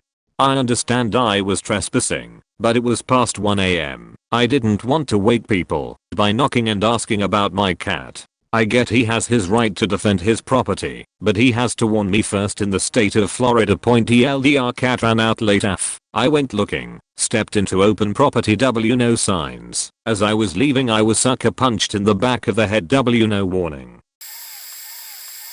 Had some pair of 20-something-year-olds move directly beneath me in my dad's apartment complex. They themselves were fine when it was just them, but one of them had a boyfriend that was most likely clinically insane. I have never come across a needlessly aggressive and loud person in my life. One day, it's 4 AM, and I start hearing screaming from downstairs. Now, the sound insulation between apartments is already pretty shit. You could hear a mouse farted from anywhere in the building. For example, if they were having sex I could hear it loud and clear. So they're arguing, and it keeps getting louder. Then, I start hearing what sounds like things being thrown across the apartment. Because I'm a clueless or cold-hearted person, why not both? I decide to just ignore them and leave the building to go smoke outside for a while. While outside, I see the boyfriend climb out the window, his face covered in blood, as he falls into the ivy just a few feet below. They were on the first floor, FYI. He gets up and, visibly intoxicated, walks over to me, starts telling me that the girls wouldn't let him leave, and started attacking him when he just walks off. When he hears the outside gate open, one of the girls come out with a little bit of blood trickling down her face too, and we start talking. I tell her she should probably call the police to report the guy, since I didn't want to be involved in their dilemma. She seems kinda dismissive of the idea. Fast forward 10 minutes, and the guy comes back and tries to pick a fight with me, just for whatever drunk-induced reason he came up with. But the guy's too drunk to really do anything, much less form a coherent thought. The girl starts arguing with him, and I'm just standing here smoking, watching them get progressively louder. I'm fed up at this point, and I tell them both that they need to resolve their issue immediately or else I'll be forced to call the cops. I didn't care who started it, because honestly I just wanted some faking sleep. There's a lot more that happens, but I'm going to speed up to the end. The girl and the guy eventually go back inside. I hear more fighting. Then I hear them faking. I call the cops. They arrive and I give my statement. They knock on the door, and when their door opens, a cloud of the dankest, most concentrated weed smoke bursts out into the hallway. I don't have a problem with it, but goddamn keep that shit outside. At the end of the night, the cops just took the guy to the drunk tank. Never had an issue with them again. I don't think the boyfriend ever came back over. Debated on whether to talk about my redneck meth head Steve Wilco neighbors. They were on the show, at home, or the super angry Sorty family that used to own the World Food Store in the space next to my store. Angry Sorty family. Over an 8-year period I don't even know where to begin or end, so I'm going to write this as if I'm jotting down random thoughts, because that's exactly what I'm doing. This all takes place in a strip mall type place with several local businesses side by side. The father, angry man. Overweight, sweaty, verbally abusive to employees, here yelling through wall. ESP male employees. Lot of golden polo shirts draped over his porcine body. If employee shops at X or X business in town, they are fired because he has beef with several other local biz owners. Don't know if charges were pressed/paid off out of court, etc.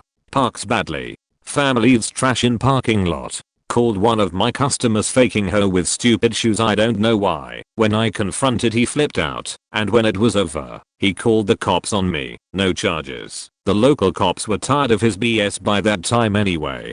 Got into it with other business owner for sexually harassing the other guy's wife. Cops there twice because he squeezed employee's boobs so hard it bruised. The wife, tiny angry woman, stares at you.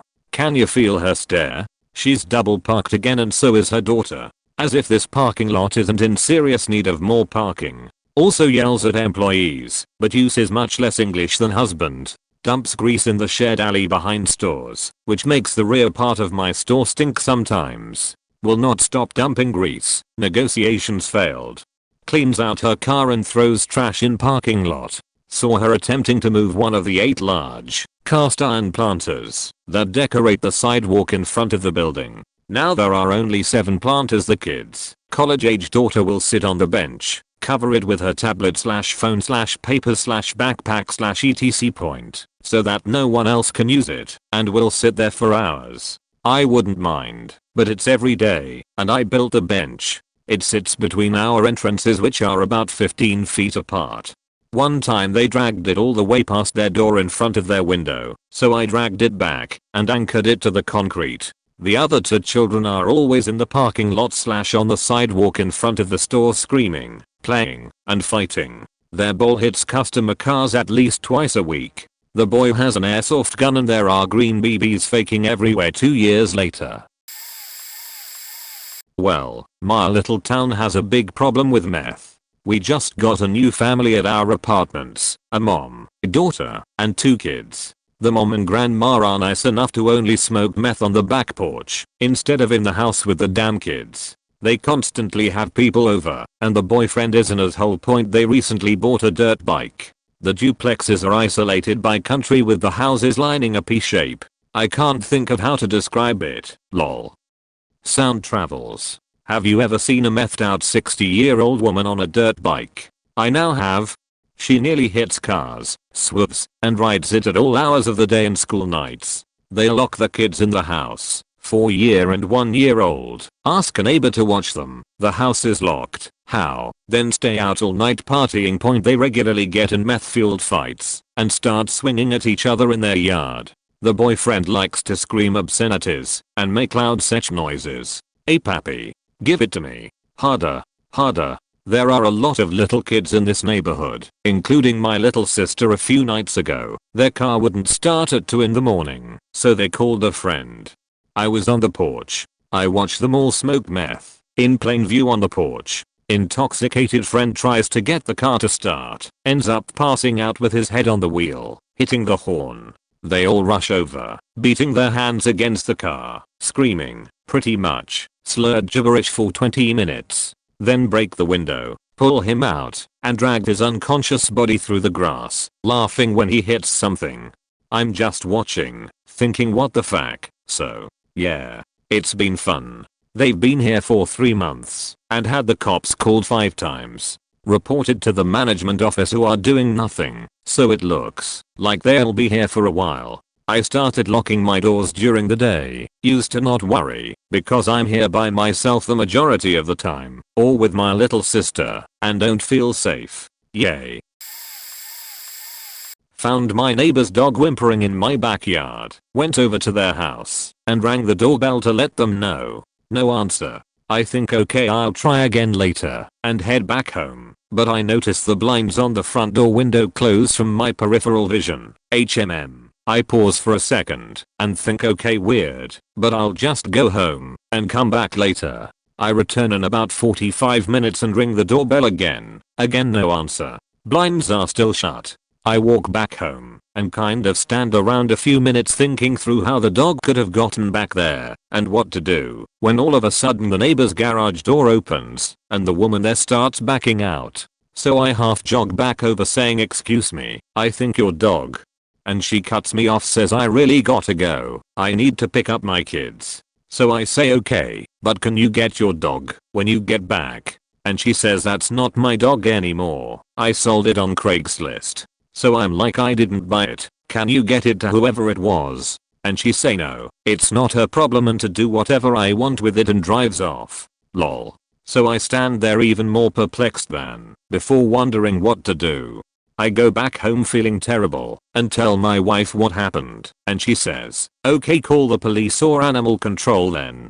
And I really start panicking inside, because I think that means either a really shitty thing to call cops for, or a death sentence for the poor animal, and wondering what to do, because I had no other ideas. About a really nervous pacing back and forth. Hour later the husband drives up and starts unloading stuff from his truck. So I run out there and act like the earlier conversations with his wife didn't happen, and just tell him, hi, your dog got into our backyard. And he looks really surprised and follows me back there and calls his dog over. The dog went from super sad to happy in about a second and runs over to him. They go inside. I go back home and we talk about all the scenarios in that household that led up to that event for about a week, and avoid eye contact with that neighbor until they move about a year later. We were renting one half of a duplex. First, myself and my friend, both females, lived there, and then about 6 months later my friend moved away, and my boyfriend and his brother moved in. Point at first, the 2 Navy guys next door were decent. Nice enough. Well, right about the time my boyfriend moved in, they started having insane rages. Super loud, drunk beaches and 4-inch heels falling all over. You get the idea. Point. The duplex was situated front to back, and our landlord was kind of a scuzzy guy. It was also placed on the side of a steep hill. So all these drunk girls and puffed up navy guys would walk through our half of the yard, which was on a steep hill with poor lighting, within 4 feet of our bedroom window, laughing and yelling at all hours of the night. After this happened a few times, we started locking the fence between the two, thinking maybe they would get the idea. Nope, they started jumping over the fence. One night my boyfriend was out smoking, and the 2 guys who lived there were walking back to their place, through our yard. He said, "B is back there, not down here," in a kind of knock it off tone. Point. They finished walking through, and then I think it dawned on them, because one of them started flipping out, threatening to kill our cat, saying he would beat the shit out of my boyfriend. He went so far as to get up on the roof and run back and forth, jumping up and down. Our light fixtures were falling, the glass domes shattering all over. I convinced my boyfriend not to go out there and called the cops. 2 cops showed up, one around our side, the other around their side. The navy guy heard male voices outside as we were telling the cop what was happening, and came out, in winter, without a shirt on, all puffed up, and ready to fight. His roommate started trying to do damage control, so he didn't end up getting arrested, but I was terrified. We had a huge sliding glass door, and I was afraid he was going to bust it down. Point. About 6 months later, after they had moved out, and it stayed empty for a while, we learned that the landlord couldn't rent it again, because NSYS was investigating a rap case that had occurred there. Current neighbor. We've lived here 14 years. They bought the house next door about 4 years ago after the couple who lived there, really nice older couple, passed on. Point. They both work a night shift, get off work around 7 am and hit the bar on their way home. They roll up between 10 am noon, drunk as can be, usually arguing loudly all the way up the street. The husband is okay, nice enough, but the wife, holy cow, I have a million stories. She likes to stumble around the yard starting around noon, fuzzy slippers and a bathrobe, drunk as can be, doing yard work, and swearing up a storm at either her husband, or whichever neighbor she feels has wronged her. Last year I was getting our 8-year-old off the bus, and she was out with a leaf blower blowing leaves out of their yard angrily. As we walked up she proceeded to curse me out, because leaves from my tree were landing in her yard. Hey, keep your faking leaves out of my faking yard. I'm like, they are leaves, I don't control where they land, sorry. By this time she's in my driveway, blowing leaves out of my driveway into the street, while cursing me out, in front of my 8-year-old. So I told her, if you're going to stand here drunkenly cursing me out, get the fuck off my driveway. Cue to her stumbling away cursing me out. Seriously? I could write a book on experiences with her alone. I came home to find my neighbor on my lawn measuring. When I asked what he was doing, he seemed to think he owned about 50 feet of my front lawn and planned on stretching his driveway over it so he could have extra room to back his car in. I had to buy a surveying package to mark the lot lines and then contact my lawyer to enforce the rules, so he didn't just try and take the land. Point. Now he has 6 feet wood chip piles all around with just enough room to drive his car out. Literally a wall of wood chips.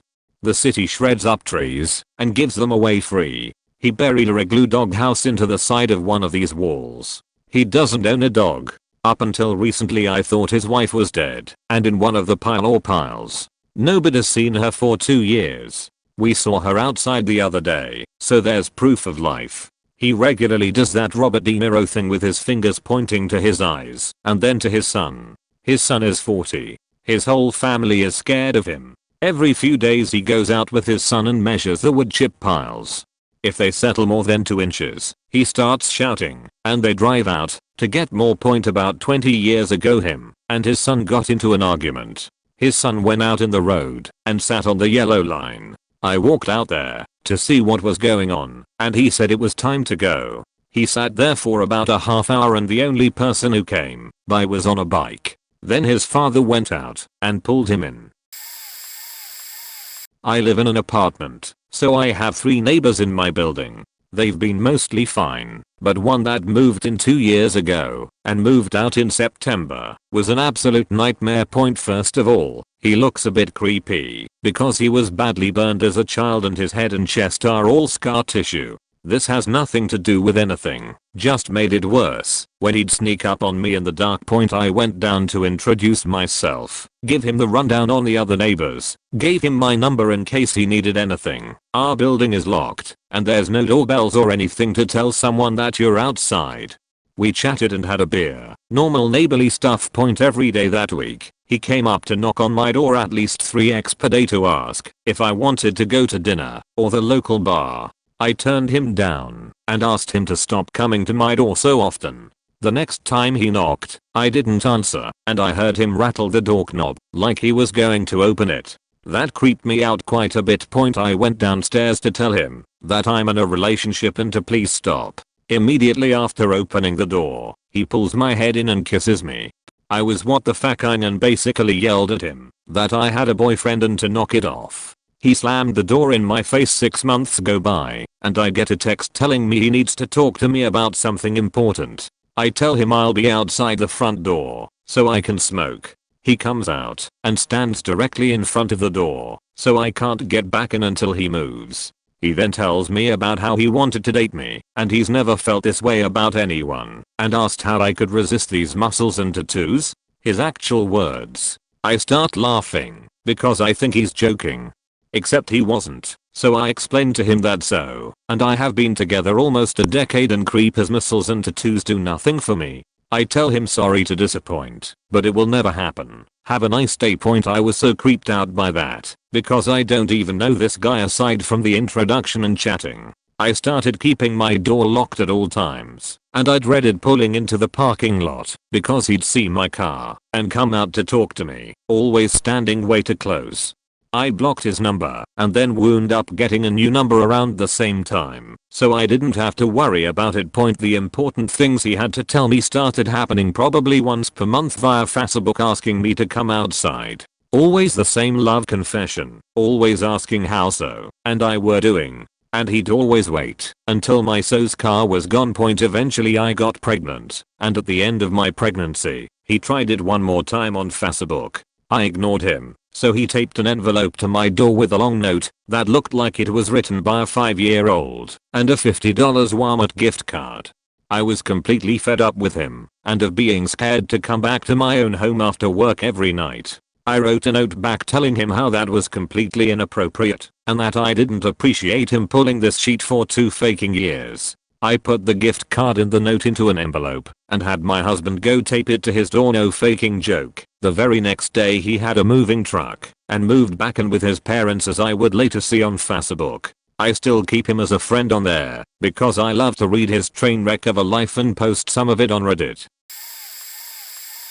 Worst would be at the Cute Apt complex, which I did not realize was housing recovering drug addicts. The setup was a row of tiny houses which were converted into studio apps, so there would be 2 apps per building. The walls between your neighbor were super thin, and you could hear everything, as if they were in your place. I had to be awake at 5 AM to go to work. My crackhead neighbor would basically wake up around the time I went to bed. He got progressively louder as the night went on. There were quite a few frightening evenings where he would just be screaming. One night he was screaming at himself in the bathroom how he was going to gouge his eyes out if he took another hit off the crack pipe. It's not fun to be woken up out of a deep sleep with your neighbor screaming. Then there was the ridiculously loud death metal music at full volume. And it wasn't always just him playing recordings from an established band. He had his own drum machine which he would use to make noise.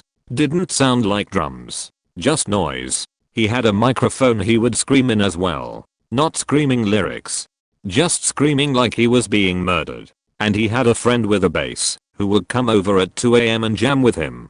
And lots of jumping. So much jumping and screaming and bouncing off the walls. Every faking night. I was a mess from the lack of sleep. One night I called the cops. The neighbor proceeded to scream through the walls at me every night how what he did was art and no one had the right to take his art away. Jesus fuck. Ended up breaking my lease to get the hell out of there.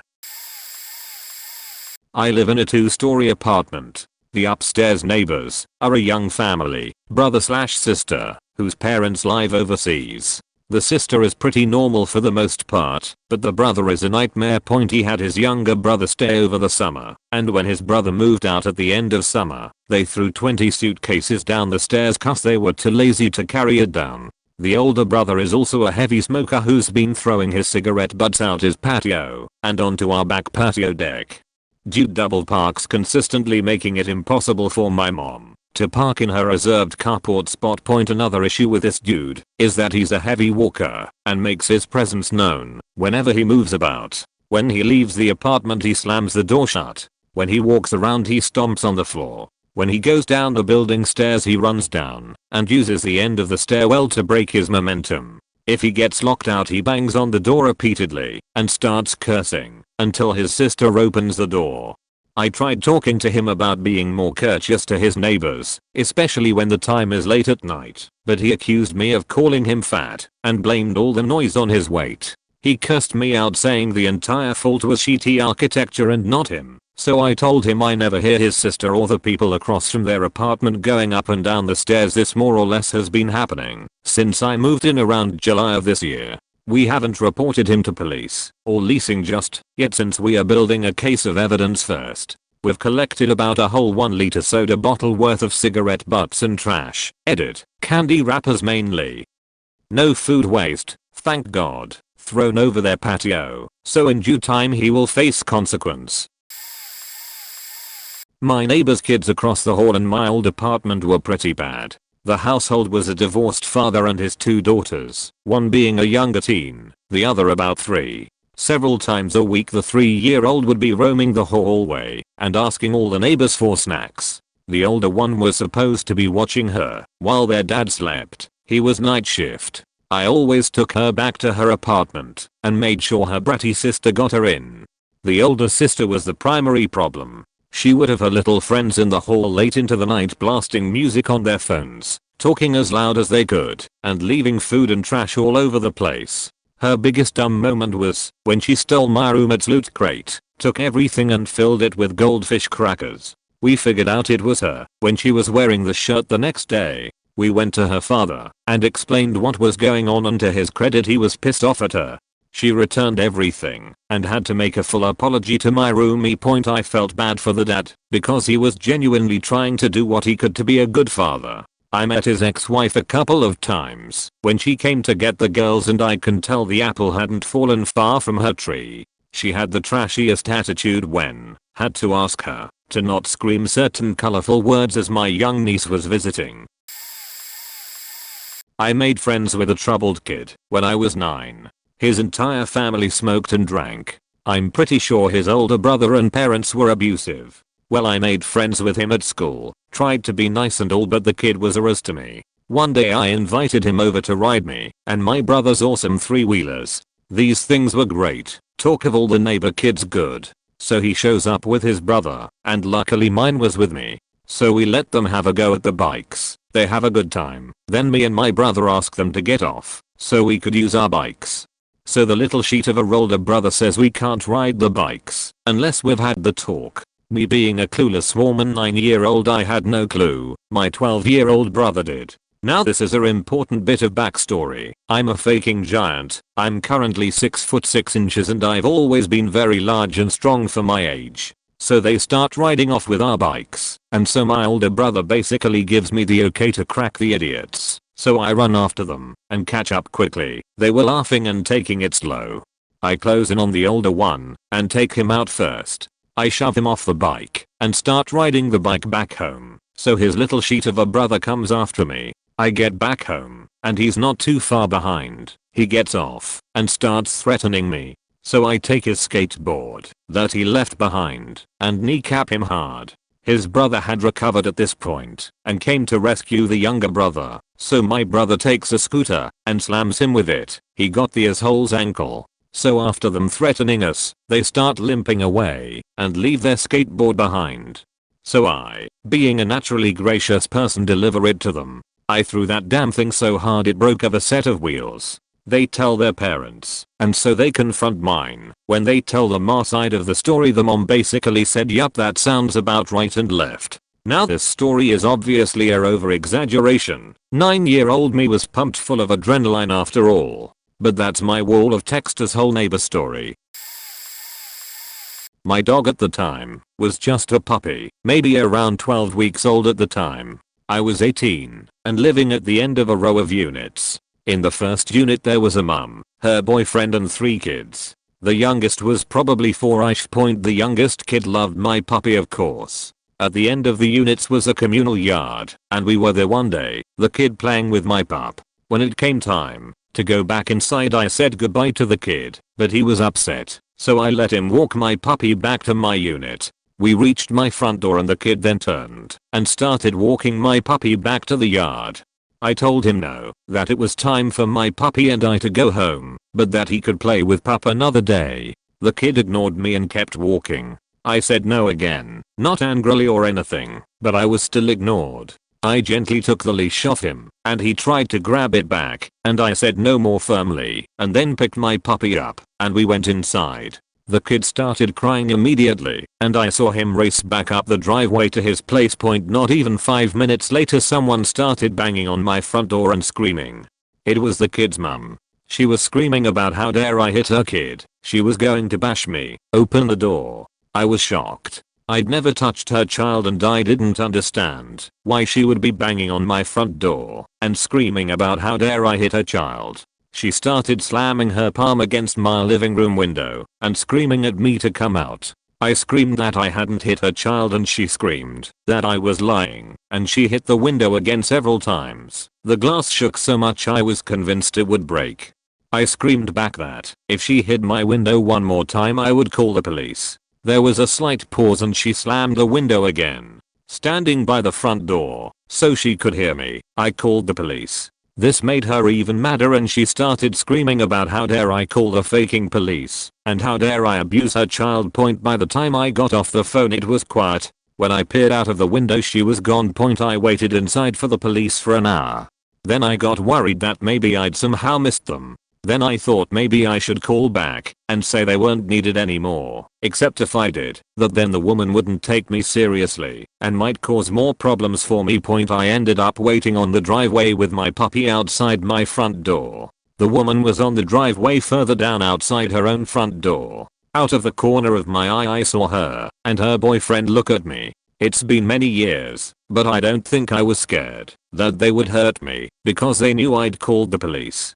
I saw them talk quietly to each other, and then the woman came over to me. I don't remember all of the conversation, but pretty much her son had come running home crying, saying I'd hit him. I told her I would never hit a child, and explained that I was trying to go inside, and he kept walking away with my puppy, so I told him no. I started crying, because I felt stressed and intimidated. The woman apologized for getting angry, and said that her son loves my puppy so much, and I said that it was fine for him to play with my pup, but he couldn't just run off with him as soon as playtime is over.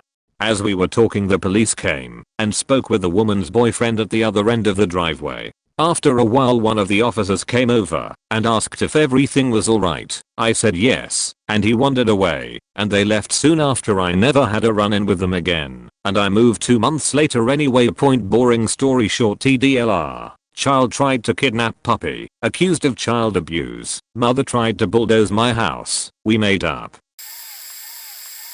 We had a pair of upstairs neighbors for years who were quite the treat. They were a couple, definitely with drug problems, random little annoyances included. They had no phone, so their sketchy friends would just stand on the street outside the apartment and yell Keith, Keith, until one of them answered. They would play What It's Like by the band Everlast, literally on repeat for days. I think the female part of the couple had some kind of gastrointestinal issue, so we would hear loud/violent puking all hours of the day and night. Craziest thing that happened was one day when my husband and I were home. We kept hearing all of this crashing and banging upstairs. I remarked to my husband that it really sounded like a grown man falling to the floor over and over again. We aren't ones to panic for no reason, so it went on for a while, maybe a few hours, on and off. Later in the day, there's a huge crash above our kitchen and water starts leaking through our kitchen ceiling at an alarming rate. My husband ran upstairs to knock on their door, but said that the only person he saw was too faked up to answer. We called the landlord, who called the cops and came over right away. The male neighbor was hauled out in an ambulance, covered in blood. He refused a stretcher and walked, and his friend got brought out in cuffs and put into a cop car. Our landlord later told us that someone had dropped one of those huge 5-gallon water containers, and that was what had leaked into our kitchen. The best part was a few days later, we got a note from the neighbor under the windshield wiper of my car. Dear neighbors, friends, thank you for saving my life. My heart was barely sick, beating, and I was having seizures. I'm better now and promised to get help for my issues. Oddly, he had also drawn a cartoon naked lady on the back of the letter, which was about par for the course with this guy. They since got evicted, but I see that guy around the town I live in, and I can promise you he hasn't gotten help for his issues yet. I have no problem with people with addiction issues or mental illnesses, but it was a bit much being right downstairs from all that. My time to shine. Growing up, we lived in a nice home in the country. We had neighbors relatively close on both sides. One day, when I was young, the lady came beating on our door, handcuffed and naked. Basically, she was being abused. Parents called the police immediately. Husband got locked up. She agreed to drop charges on him if he would put the house in her name. He complied. They continued living together, with the occasional scream for help. Then never mind, it's okay. It was never okay. My parents would always call the police. Fast forward 20 years later, I buy the house from my mom. Poor neighbor lady is still living with her shitty husband. There have been no external incidents for years, although she is almost certainly emotionally abused. My wife and I have 2 pretty well-behaved dogs. We own a chain link fence between us. This lady's dog kept digging under the fence. Then she would promptly blame us for having an insufficient fence. No lady, your dog is the problem. Abuse situation aside, they are quite the white trash family. Growing up, I knew their dog as Blackie. It turned out its name was actually the N-word. My parents made sure the neighbors never said that word around me. One night about 10 p.m., she came knocking on the door asking to come in our yard because her dog is missing. This infuriated me because I would be getting up at 3 a.m. for work. I told her never to come after dark again, unless there was a dire emergency. Now to the good part, the neighbors on the other side were always rather strange, but very nice all along. Growing up, I would ride my bike up and down their much nicer driveway. If you knocked on their door, sometimes they would very obviously come to the window then turn away, as if you didn't see them. Whatever, their right to do so. The husband worked at Kelly Tire. At some point he got a neck injury and was medically retired. He became very unsociable, and we would often see him leave for a few minutes and return many times a day. We would smell weed over the fence. Whatever, to each their own. When I was in my teens, he started calling our home at all hours of the day, going on paranoid ramblings. Apparently at some point he became a paranoid schizophrenic. Sorry for the spelling. He stated multiple times there were people in his attic and in the crawl space that were coming to get him. Very sad situation seeing someone lose it like that over time. One day I went to check the mail and heard gunshots in the backyard. One day he came over asking for help getting something he dropped in the attic. No problem helping a disabled man. As we are walking and his wife is pointing up to the bullet holes where he was shooting at the imaginary people in the attic. One day I climbed a ladder to help him install security cameras.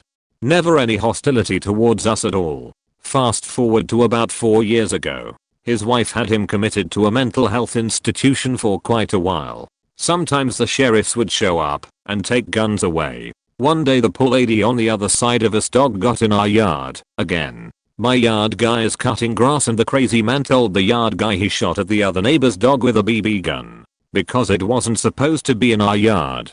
We politely told him that wasn't his responsibility and not to worry about the dog. My wife and I promptly put our dogs in a pen with walls for their safety. We soon moved our dogs to my in-laws' farm. I get a call from my wife one day at work. The sheriffs are there with a complaint that the crazy neighbor stated his garage door was randomly opening, and since I used to be good with electronics, I must be the culprit. I told them this was outright ridiculous. I have much better things to do with my time, like work for a living. The police understood the situation based on the neighbor's call history. Next chapter. The neighbors on the other side of crazy guy called me up one day saying crazy guy had shot out their windows. Soon after I found the window in my little shop was broken out. I have surely left out some details as I'm writing this in a bumpy tractor trailer.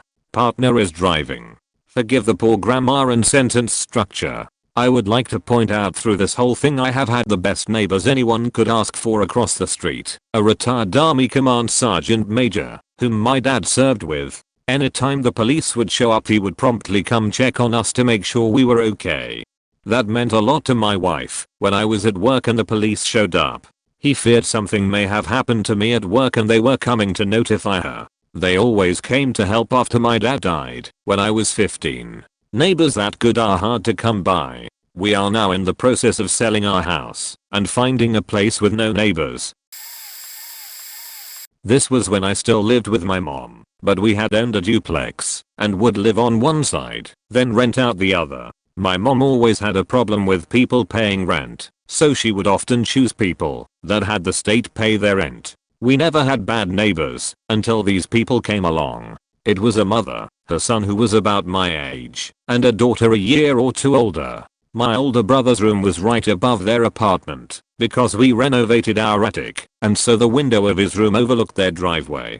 We still talk about them to this day, 10 plus years later, and he always told us that every night a new man was coming in the house, or she left dressed up. The men always came, but didn't leave till the middle of the night. I tried to be friends with them, just because I thought they didn't have many, and one time they took me out to a barbecue that just ended up being me and her kids in the driveway of some house for 2 hours, while the mom was inside.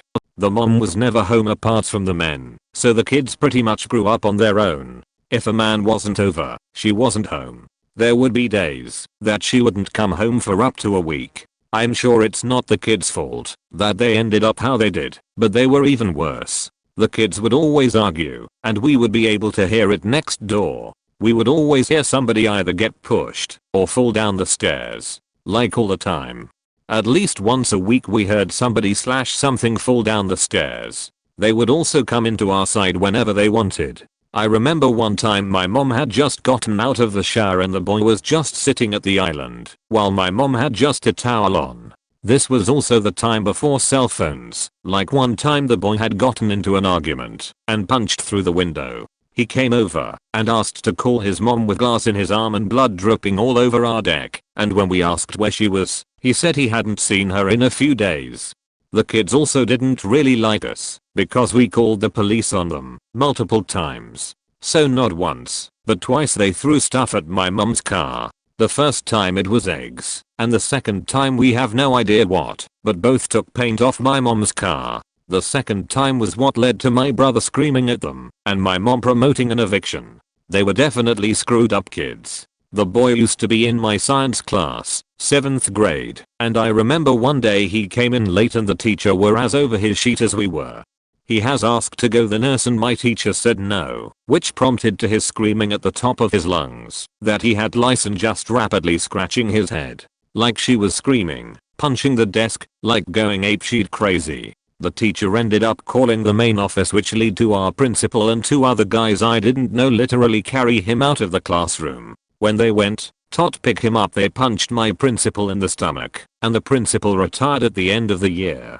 The daughter was the same way. We were at a cheer practice once and our parents were supposed to drive us there, which was about an hour away.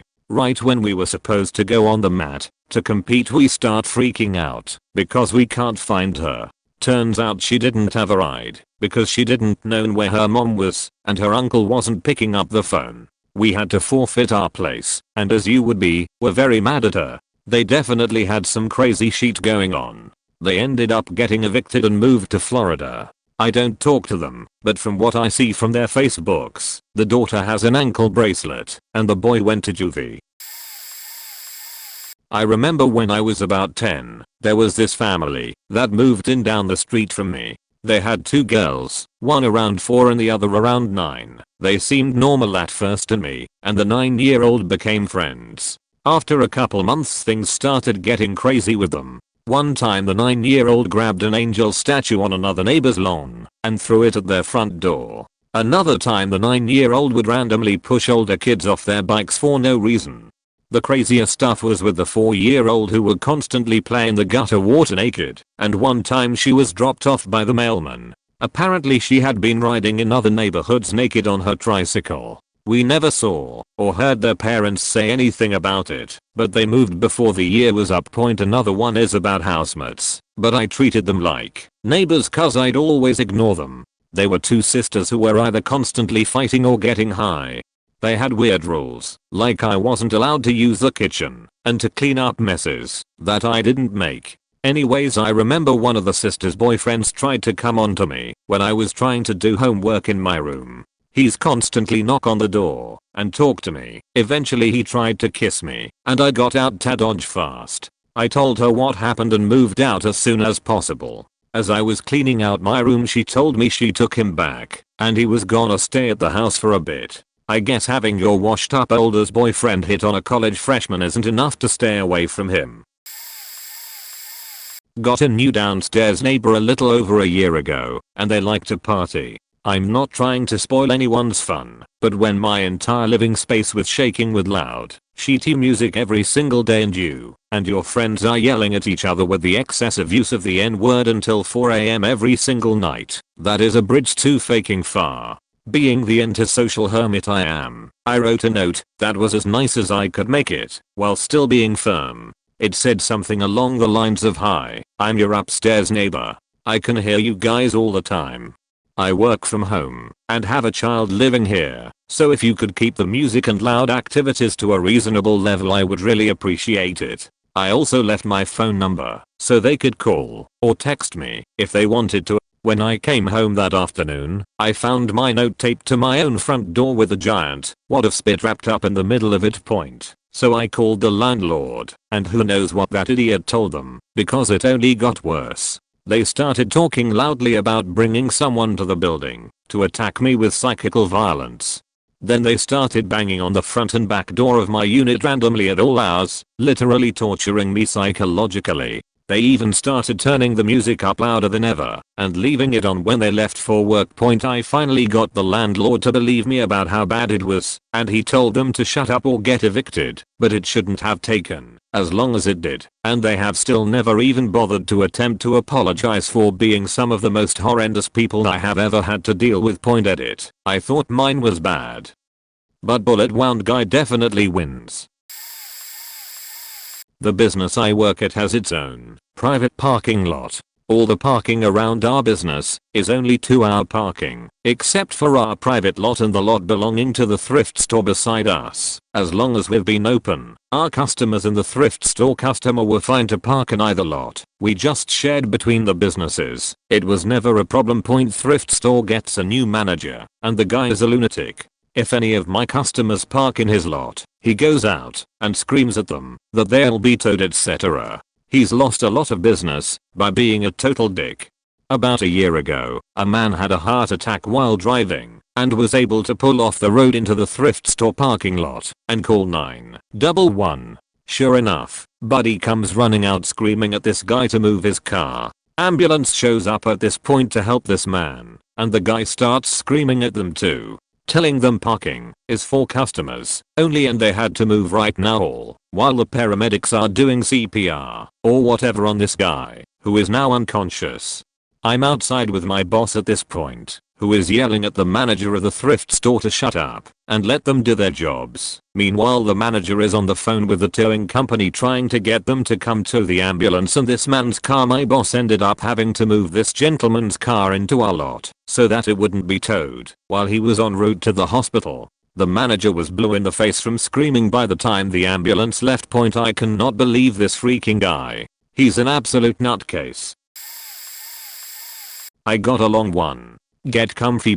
I had neighbors move in next door to replace one of my good friends of 6 years when I was around 12. It was a mom, dad, daughter, 11, and son, 8ish, maybe 9. My sister, 9, was excited for the new opportunity to make new friends, as no girls around her age lived in our neighborhood. They got to hanging out, played outside together, blah, blah, blah. Point in the meantime, the son, anxious for new friends, sought out exactly that. We had started hanging out, along with my best and closest friend, who we can call Sam. Sam and I had known each other for as long as we could both remember and had always been friends. Almost every day, after school, we'd hang out, and Brat Kid comes along and starts hanging out with us. At first, I really didn't mind him hanging out with us, but as he spent more and more time with us, over the course of like 3 months, it became harder and harder to get Sam to hang out. I found out fairly quickly that Sam was avoiding me to hang out with Brat Kid. When I could talk to Sam, it was about stuff we had shared a hatred for in the past. Brat Kid was getting to him, convincing him that, among other things, aliens are real. While all of this is going on, Sister and Brat Girl are becoming best of friends, and Brat Girl would come over and play house, or ZHU pets, or whatever they did, and my sister would do the same. Now, on multiple occasions, I would walk by my sister's room, and I'd hear my sister say something like, "And Molly says, that's okay, I forgive you." And Brat Girl would say, "No, no, no, Molly says." Brat Girl would often invite herself into our house, show up to play with my sister, while she was really just showing up to play with her toys. Winter approaches. The entire row of houses is built on a hill to allow for a walkout basement. Drops about 10 feet over 6 length. We would always sled on the side of the house in the winter. My dad has an idea, being a carpenter, to build a slide-like ramp to put on the top of the hill, so we would go even faster. So, since the space between houses was shared property, my dad asks Brat neighbors if we can build said ramp. They agree, as long as their kids can use it too. My dad builds it, and it becomes popular with my friends, like 4 to 8 of them. One day, about a week later I think, some city worker showed up and said we needed to take it down, that there was a complaint from a source that could not be revealed. It was our neighbors. Brat Mom later explained that the high traffic was trampling her lawn. There was 6 inches of snow on the ground at the time. After this, Brat Boy confronts me, without Sam there, claiming that he's tired of me making fun of him, and that Sam doesn't want to be my friend, and to leave them alone. I say okay, and start walking off to Sam's place to confront him on it, doubting its validity. The brat nails me in the back with a big chunk of ice and comes charging at me, unprovoked. As he's running, he's yelling stuff like, "I do wrestling and lacrosse, I'm gonna best you up." I've got easily 4 inches on the kid, and he's 2 years younger. He gets me at first, throwing as many punches as he can. He doesn't hit all that hard, I found out. Once I have the upper hand, I get up and run off to Sam's house, the opposite direction from Brat's house. No, I didn't bussy out. My dad always said the only thing that fighting proves is who's the better fighter, but most of the time, you already know that going into it. Besides, didn't want to get in trouble. Turns out the crap he said was a lie. My parents get a call the next day. It's Brat Dad, and he's mad. I guess from Brat Boy's perspective, things went differently because I called Brat Boy a name, then spit on him. When he started crying, I went over and punched him to shut him up. We had city-owned forest behind our house, and me and Sam had built a fort back there, using plywood, zip ties, but nothing permanent. Brat Boy, we found out, would go back on occasion and trash the place, and, at one point, peed all over it. We had personal blankets, books, Pokemon cards in there. Ruined. My mom and dad got a puppy 3 months before I was born, and we had grown up together when he died. We had him cremated and had used some of his ash to plant a tree in his honor. It needed a big hole. I was outside for a while. I noticed a big gash on the tree. A while later looked completely unnatural. Brat Boy had been coming over into our property and carving up my dog's memorial tree. We moved shortly thereafter. Not me, but my brother. My niece had been having some issues with bullying on her bus, so he went down to talk to the parents, and after them throwing a fit about trespassing, and babies could do no wrong, he booed out of the situation and went home. They called the police, claimed my brother was trying to break into the house, first fight, etc. All not true. Cops tell bro stay away, or they'll have to arrest him. Cool, whatever. They leave. 30 seconds later their entire brood show up on his door as well as the parents of kid with neighbors. What do? Start threatening my brother. Shoving, pushing, going all hillbilly back quote I'm gonna whoop your ass. Our kids do no wrong ever. 5 seconds later, same cops show up. One of the dumbers called them again, this time hoping the cops would catch bro hitting one of them. Cops are having none of it. There is literally 4 adults on the property. My mom was one, and she has several severe heart/blood pressure problems, so she's useless in a fight, unless you want to call an ambulance for her next heart attack, with 2 young preteen kids compared to 6 to 8 of them. There were people hiding in cars, got smart and decided to not pop out. Ends relatively quietly after cops tell neighbors to go home, or they'd be arrested. Something must have stuck, because niece has yet to report any more issues. I get it. People like to think their little Jimmy or Jan are perfect angels. What I never understood is when someone tries to have a reasonable adult conversation about what's happening, people lose their damn minds. We have a belief in my family, no one is perfect, plus kids can and will be dicks. It saves heartache and headaches if you admit it. Back in 2011, I lived in a townhouse in Florida, where it's pretty common to find a bug inside after a lot of rain. I come home from work one day, and I notice a little brown beetle scurry across my kitchen counter. It had just rained, so I wasn't concerned. Over the next week, I noticed the bugs start to appear exponentially. I got in touch with my leasing office, who promptly sends the exterminator. The exterminator tells me these are German cockroaches, and they are extremely hard to get rid of. He sets traps, bait, sprays the kitchen, and tells me to observe it over the next 2 weeks.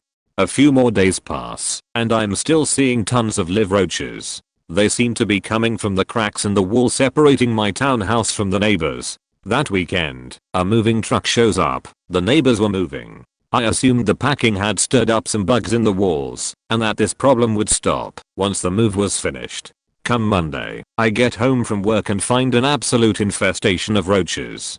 Thousands in my kitchen, under the fridge, in cabinets, the dishwasher, coming up through the sink, in the pantry, on my dishes. I freaked out and called the leasing office to put in an emergency exterminator request. Turned out my property management office cleaned the old neighbor's place and bombed it for bugs. When they set off the bomb, all their faking roaches came over into my unit. We spent the next 2 months exterminating. I once had a neighbor that became upset because I asked him if I could get a BBQ grill back that my dad let him borrow. He said that my dad and him bartered bonus for the grill and that it was now his. I instantly called my dad, and he flipped his sheet on the guy, and that was all she wrote. He would call the police because we were parked crooked in our driveway. He called the police if we didn't put our trash on the curb for trash pickup. He would call the police because my dad walked outside with his boxers on point. He was terrible. He lied about everything. He said that Danny Glover was his uncle and that he was a pilot, but he never left home. He would rent cars and say he got a new car, and when it had to be returned he always gave it to a struggling sibling who survived a natural disaster.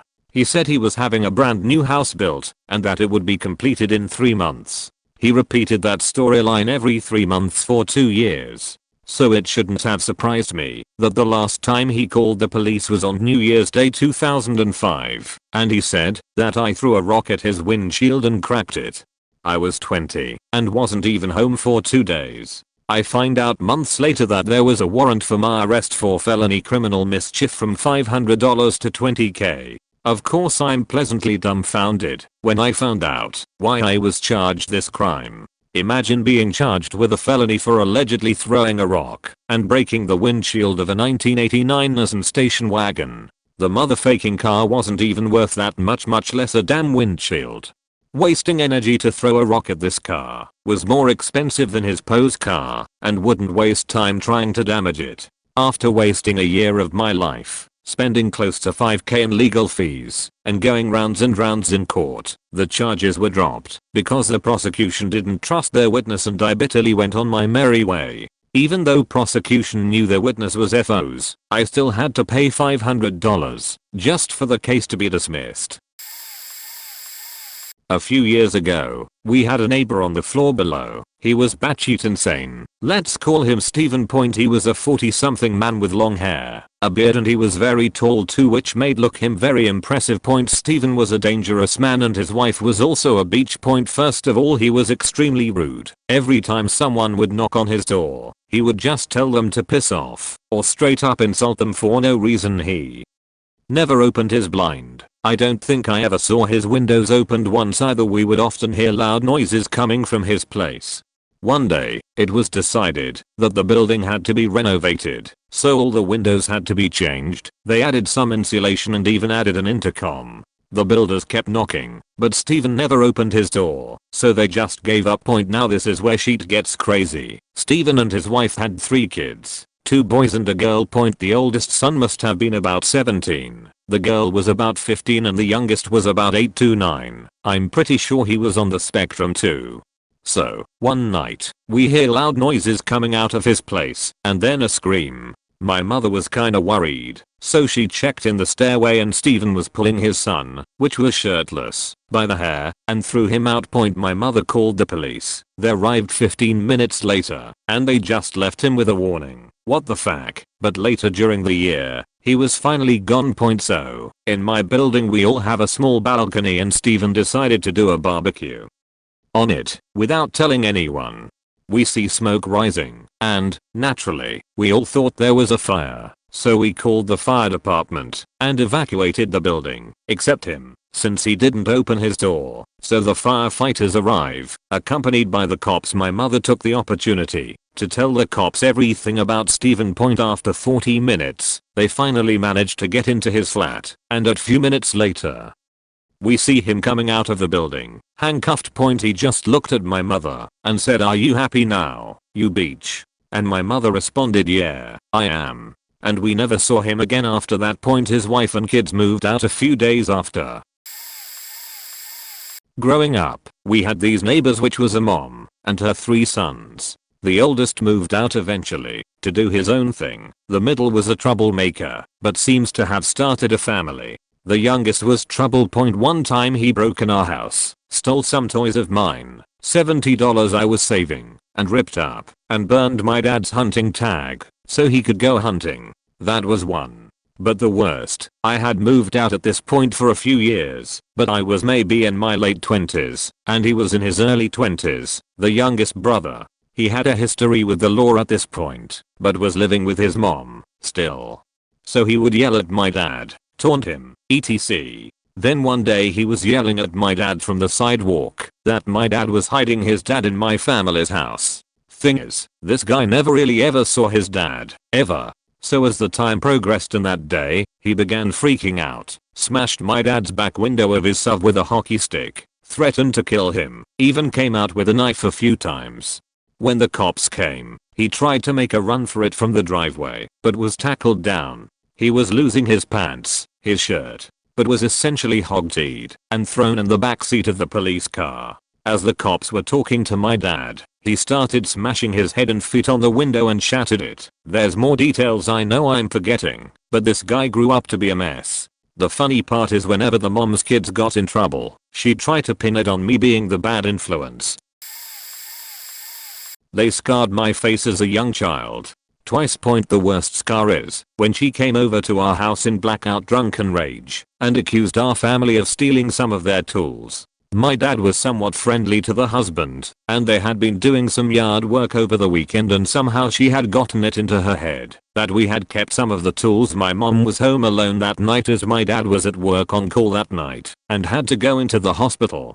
My mom refused to open the door and talked to the woman through the window to the side of the door. Unknown to my mother, hearing the commotion, I had crept out of bed and had come to stand beside her. I don't remember how long this woman screamed at my mother, but eventually my mom closed the window on her and refused to further engage. You can't argue with a drunk. Enraged, this woman picked up a rock and threw it through the window.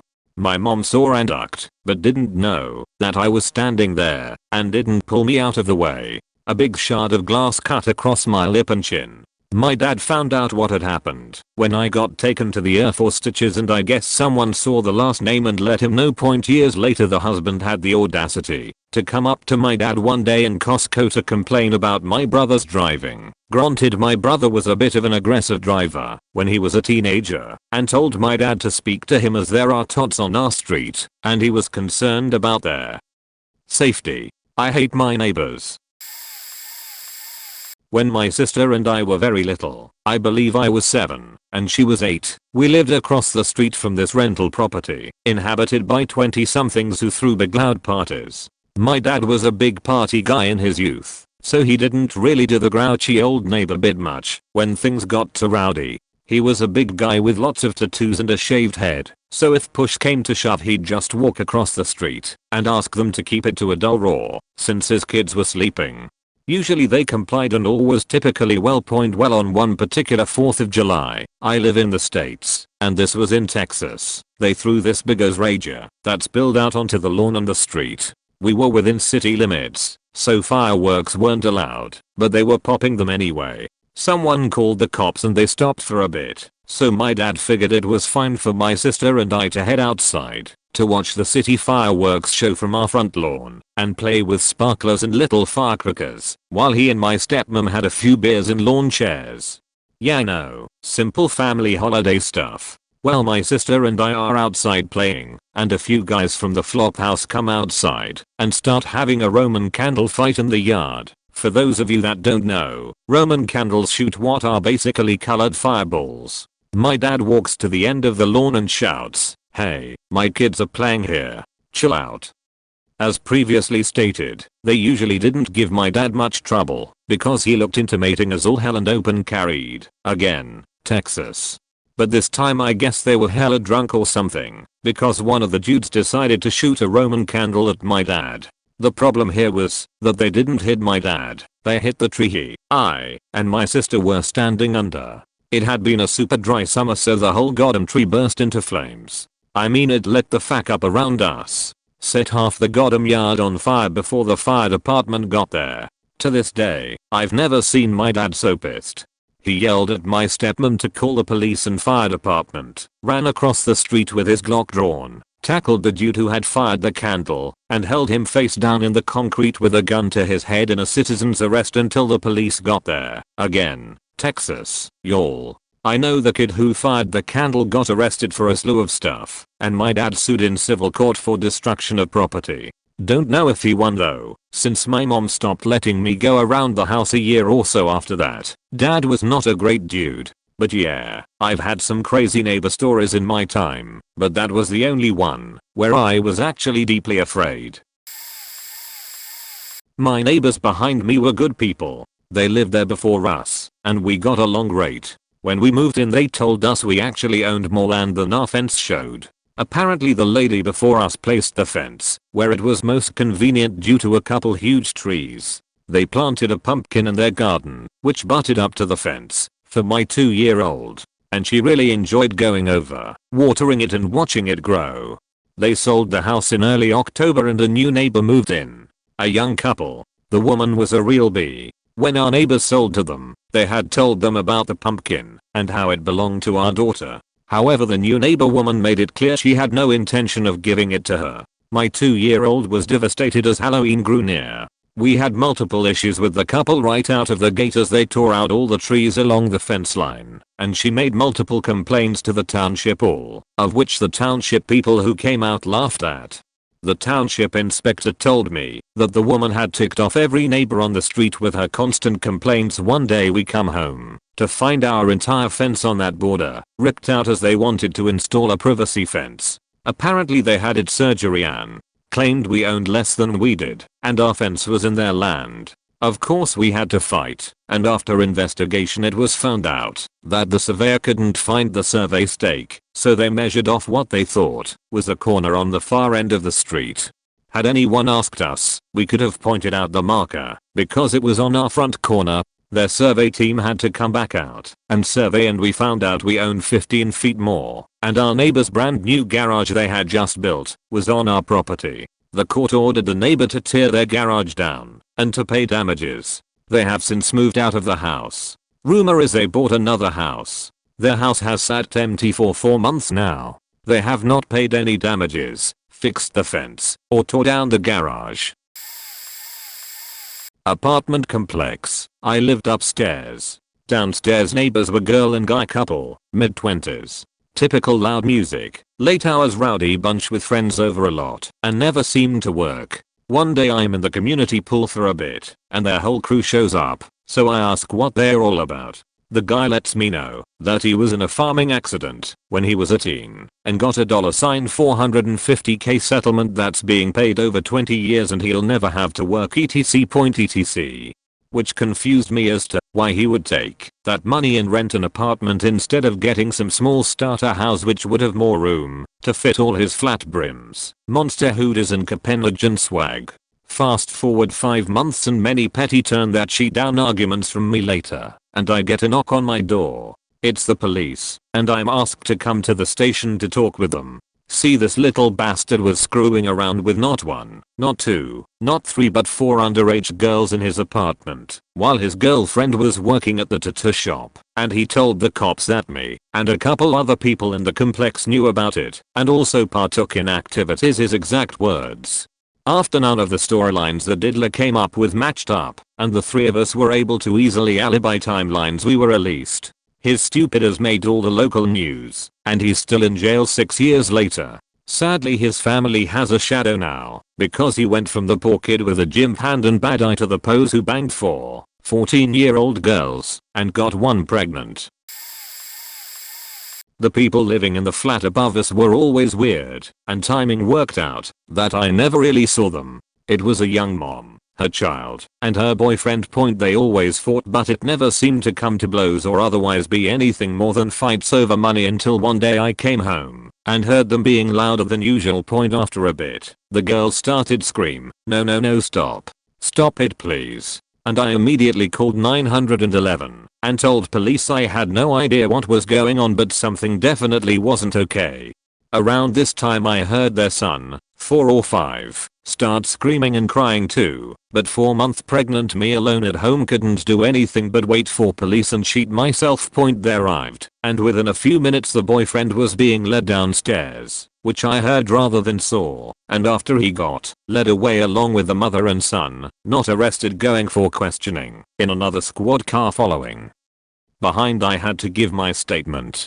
Days later they never returned, and a cleaning crew hired by the apartment complex came in to throw out their stuff. I learned by asking the landlord that the boyfriend drank an insane amount of cough syrup, got high/drunk out of his mind, and started to destroy one by one all of the things in the house. The mom and kid left to live with family, and he got jailed for resisting arrest and assaulting an officer at the station. I'm going to start by saying I've been an in-home pet sitter for nearly 5 years. I'm constantly around and with animals of all kinds. I also have a dad who, while I was growing up, brought home all kinds of animals without warning. I'm damn good with animals. Well, we had a neighbor who was batshit insane, not like suburban old lady crazy, but a certifiable nutcase. I typically don't have an issue with this kind of stuff. I have certifiable moments myself. Well, this old lady had a dog, a shepherd mix, maybe Aussie, German, and something else, but the dog got bigger than she expected, and she decided to just leave it in the backyard and give it food and water. This dog, bred to be territorial and protective, went crazy back there without stimulation. It also started to see me as a devil, because I would mow the lawn by their chain link fence. I was associated with big scary noises. You think vacuums are bad? Anyway, every once in a while, this lady would let the dog out front without a damn leash. I could not leave my house when this happened. If the dog saw me, it would immediately go after me, clearly ready to eat me, and defend his yard. I remember doing all kinds of whack shit to avoid that dog. One memorable moment was having to sit in the back of my dad's pickup for over an hour while it barked at me. My cell was in the house and no one was home. The worst part was this woman, this crazy old lady, genuinely thought the dog just wanted to play with me. She would stand there and laugh like it was a game. Doctor. This crazy old lady had a dog that wanted to legitimately kill me, and she would laugh every time it tried because she thought it wanted to play. I lived in a 4-bedroom student living apartments with 2 strangers and my best friend. They were a couple, and that was fine, because they seemed like a nice couple. We would hang out and got along great until they would destroy the apartment and their bedroom, fighting each other and breaking up and getting back together. Things for worse when the girlfriend let her cousin stay on our couch. The cousin, A, would fuck people on the couch and literally live there, and we had no idea who the girl was. The girlfriend eventually invited another cousin, B, to live with us after the first one left. This one had a child and began living in the vacant room without paying rent. My best friend and I decided to tell the couple we didn't like this because cousin B was loud and would let her headboard slam against the wall when she had sex. The boyfriend's brother passed away, so they ended up moving out to live closer to relatives. However, both cousins stayed and started living in both vacant rooms rent-free, with cousin to signing a lease after 3 months. We told the managers of the building that they were doing this. The management would stick a letter on the door saying, basically, if you don't pay rent, vacate the premises. Nothing else would be done about it. Tensions began rising between me and cousin B because I was getting tired of hearing her scream and abuse her boyfriend Loki and cheat on him. This girl took things from stuff I had in our common area and stowed them away in her room and wouldn't unlock the door for me if I didn't have my key, which was infuriating because we have a peephole and a light to clearly see it's me and walk away. Her boyfriend was basically living there and would threaten my cat because it would be in the living room when I was in the kitchen, though they knew this cat had been in this app for 5 months. She would text me threats when I would text her asking, can you move her headboard? It's banging against the wall. She would throw my food on the floor and say my cat did it. They invited more family members and would leave everything dirty in the common area. I left for a weekend. When I came back, dishes were piled, the trash was piled, and stinking the whole app. Maggots and trash on our patio. I would tell the office she was threatening me. They told me I would either need police to intervene to change rooms or to pay $300 to change rooms. I ended up moving out, thank God. I had one neighbor who was a complete unmitigated asshole. Many incidents. He would play Elton John's I'm Still Standing at full volume at 3 AM on repeat. He would just throw his rubbish out the window into the shared backyard instead of in the bin. He would have friends over and then he'd find them passed out in the hallway. Other times he would actively encourage his dog to bark loudly all night. If you tried to talk to him about the noise, sometimes he would turn it down for 10 minutes or so. Other times he would just turn the volume up further and not answer the door. The worst incident was when I get woken up at 2 AM by what I thought was someone trying to break in. I could hear someone tampering with the lock on the door. So I called the police, who turned up pretty quickly and found him screwing my door handle back on. I tried to answer the door, but the door wouldn't open. Turns out the faker had removed the pin from inside the handle. I don't know what his endgame was here, but the police made him remove the pin from his door and put it in mine. They wouldn't arrest him though, and I spent the rest of the night listening to him shouting threats. Called his landlord the next day and explained the situation, and he evicted him the next day, thankfully. Apparently he had wrecked the flat. Total dick. When I was about 16, I was still living at home with my parents. I had a few friends, same age, come visit me one evening. They rode in one car and parked across the street from my house as all of the parking directly in front of my house was taken. Mind you, they weren't blocking any driveways and were parked in between the 2 houses across from mine. We were all hanging out in my front yard when the 5 late 20s to mid 30s sons of the neighbors across the street, whose house my friends parked in front of, came barreling out of the house and across the street to our yard and bum rushed myself and my friends. 3 of us were females, screaming about how they were going to beat all of our ass for parking in front of their mom's house. These are big guys and we're, obviously, scared shitless. We run inside the house and the police are called.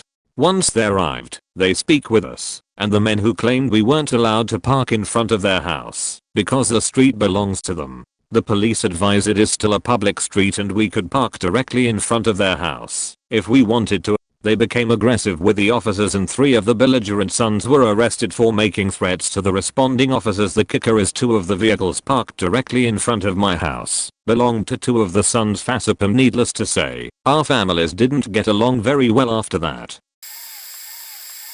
I had these trashy neighbors with a dog that they didn't take care of.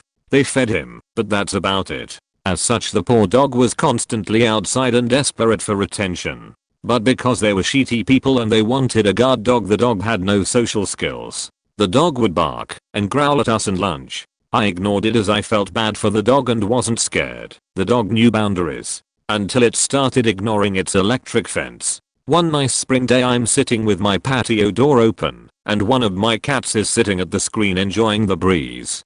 All of a sudden the dog is up on my porch and literally trying to break through my screen door. My other cat ran up on it, hackles raised and spitting, and the dog took a step back, which thankfully gave me enough time to slam the door shut. I'm pissed at this point. I fly out the front door and knock on their door telling them what happened.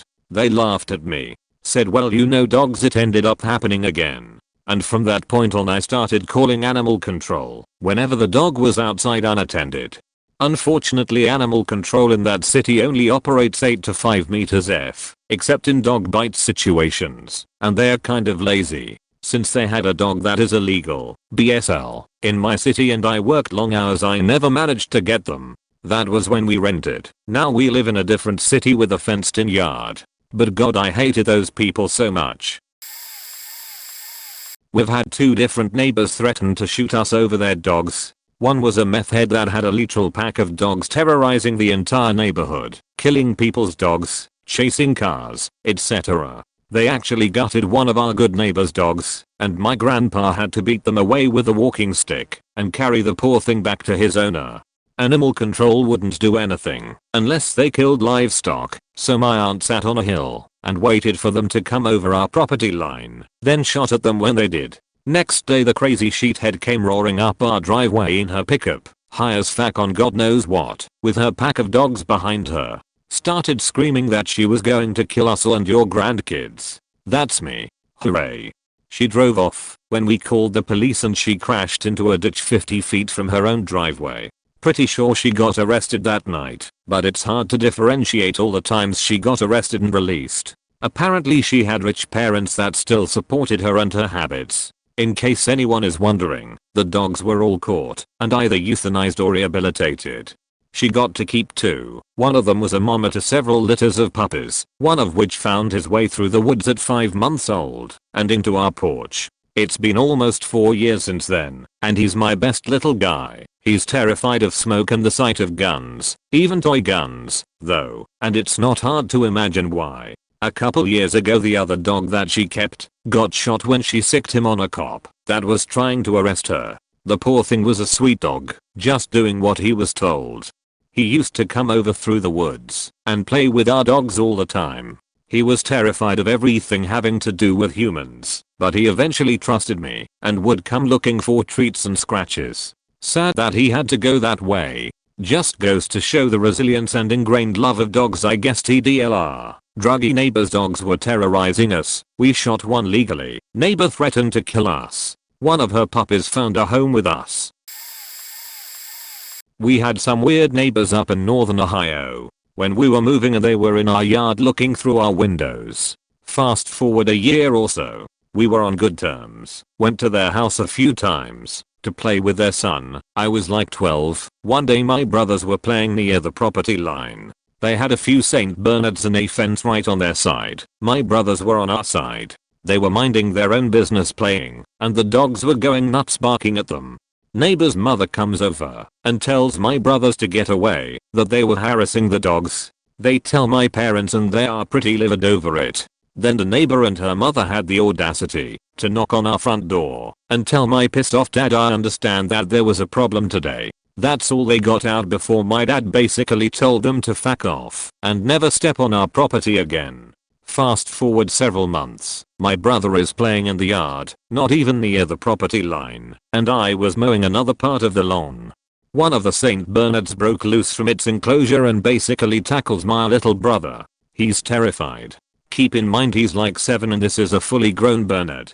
Anyway, I see it and turn off my blades on the mower, and since I'm on a big zero turn mower, start charging at the dog and yelling at it, which scares it off. We told my parents. They are absolutely furious. They call animal control. We saw them arrive at the neighbor's house, but don't know what was said. All we know is that we never had to deal with those pricks or their dogs ever again. My first house was a row house with 2 parking spots, one reserved for my house number, and one open spot. About 3 months after we moved in, we got about 3 feet of snow. I worked from home at the time and I shoveled out both the spots in front of our house and parked in the visitor spot so my wife would have a place to park when she got home. Well, our douche neighbor with his giant work van decides to park in our reserved spot and refused to move it because literally none of the other spots were shoveled. I tried calling several tow trucks to come tow him, but none would come out with the weather and because they had a lot of work to do. So I shoveled the visitor spot on the other side of my car and made sure to deposit every flake of snow from that spot under, in front, around, on top of or behind his van. I packed the rear wheel wells with snow and water to the point that they froze solid around his tires.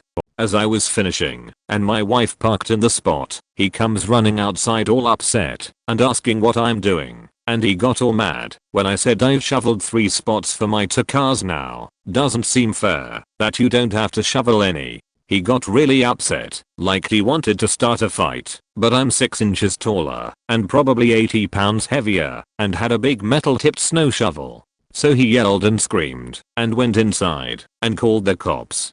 Cops show up and I basically told them what happened. They wrote him up a ticket for parking in a reserved spot and gave us both warnings to cut it out and stop being assholes to each other, and they also told both of us that if any additional snow or scratches end up on either car, whoever did it is getting cuffed. I was very satisfied with the outcome and told the neighbor as a parting shot, if you had asked to borrow my shovel, which I had 2 sitting on the front porch, I probably would've helped you shovel your spot out, but now. So I lived there for 3 years after that, and we just gave each other stinkers for the whole rest of the time. I lived in a duplex, overheard my neighbors fighting violently. Only one person lived there, but she was fighting with a guest or a fling. I do not get into situations like that, or typically even call the police, until I heard that a toddler was in the crying hysterically. Before the police came, she kicked the guest out, but wouldn't give her daughter, basically held her hostage until right before the police got there. She didn't answer the door, so never got charged with anything. She came out the next day, told us she knew it was us that caught, and we would pay for that. She later made false accusations to CPS. Me being a new mother had no idea how to handle it, except to comply and agree to drug tests. That was the most humiliating day of my life. Never again. We then ordered a surveillance system online. The day it arrived, she signed for it and snagged it. We waited until she came out of the house with friends in tow, all wearing backpacks, so we didn't know who was carrying the system. My boyfriend followed them in his car at a safe distance and called the police. Police recovered the system, and she got taken to jail for a couple hours after that. She would harass us daily, flipping off the cameras, trying to lure me out of the house, etc. She then started stealing our mail and then, in front of an officer, put something in our mailbox. Police checked it out, and it was just a gay magazine who she said was intended for my boyfriend. We got out of our lease eventually. She had third parties try to contact me to threaten me. She ended up in jail finally, but a part of her plea was that all the charges she had against her, from me, were to be dismissed. I think she got a charge for attacking an on-duty officer. The end. Are directly across the street. Neighbors are the absolute worst. They are an elderly couple about the same age as my grandparents. Our neighborhood consists of one dead-end street, one cove, and one street that opens out to the main road. We live on opposite sides at the corners of the entry into the neighborhood. Honestly, I'm not even sure what the absolute worst experience we've had with them. They're so consistently terrible, they've become a nightmare. Some top picks that are all high on the list for the worst experiences. They called code enforcement about the state our lawn. In the middle of the rainy season, we had to pay a fine because code enforcement are jerks and will fine you just for the inconvenience of having to take a look. They will go out and cut their grass with scissors if the weather won't permit a mower, and damn anyone who won't do the same. They have yard sales every weekend. I mean quite literally every weekend, all year round. They're having one right now as I type this comment. Because we live on the entry corners of the neighborhood, this presents a problem. Cars coming into our tiny neighborhood line the streets and residents can't get in/out. While our driveway faces the main road and thus is fine, our mailbox doesn't. There have been multiple instances where we couldn't get mail delivered because their cars were parked in front of our mailbox to free room in their driveway for customers.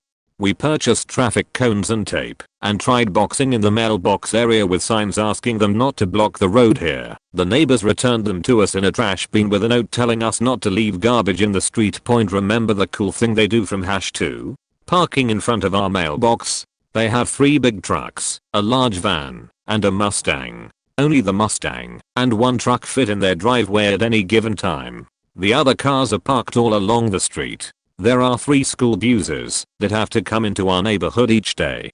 Their trucks on the street make it incredibly difficult for the buses to safely do that. Of course, the inevitable finally happened, and a bus hit one of their trucks coming in to drop my brothers off one afternoon. They threw a massive fit, and the driver had to be put on a new route or else they were going to sue the bus contractor. My brothers got a new bus driver, and she made our lives a living hell for 3 years after that. She demanded to speak with either me, older sibling in my 20s at the time, or our parents almost every day with some kind of complaint about my brothers. We never had any issues with the last driver. I'd say this one is honestly the most aggravating and impactful bad experience we've had with them.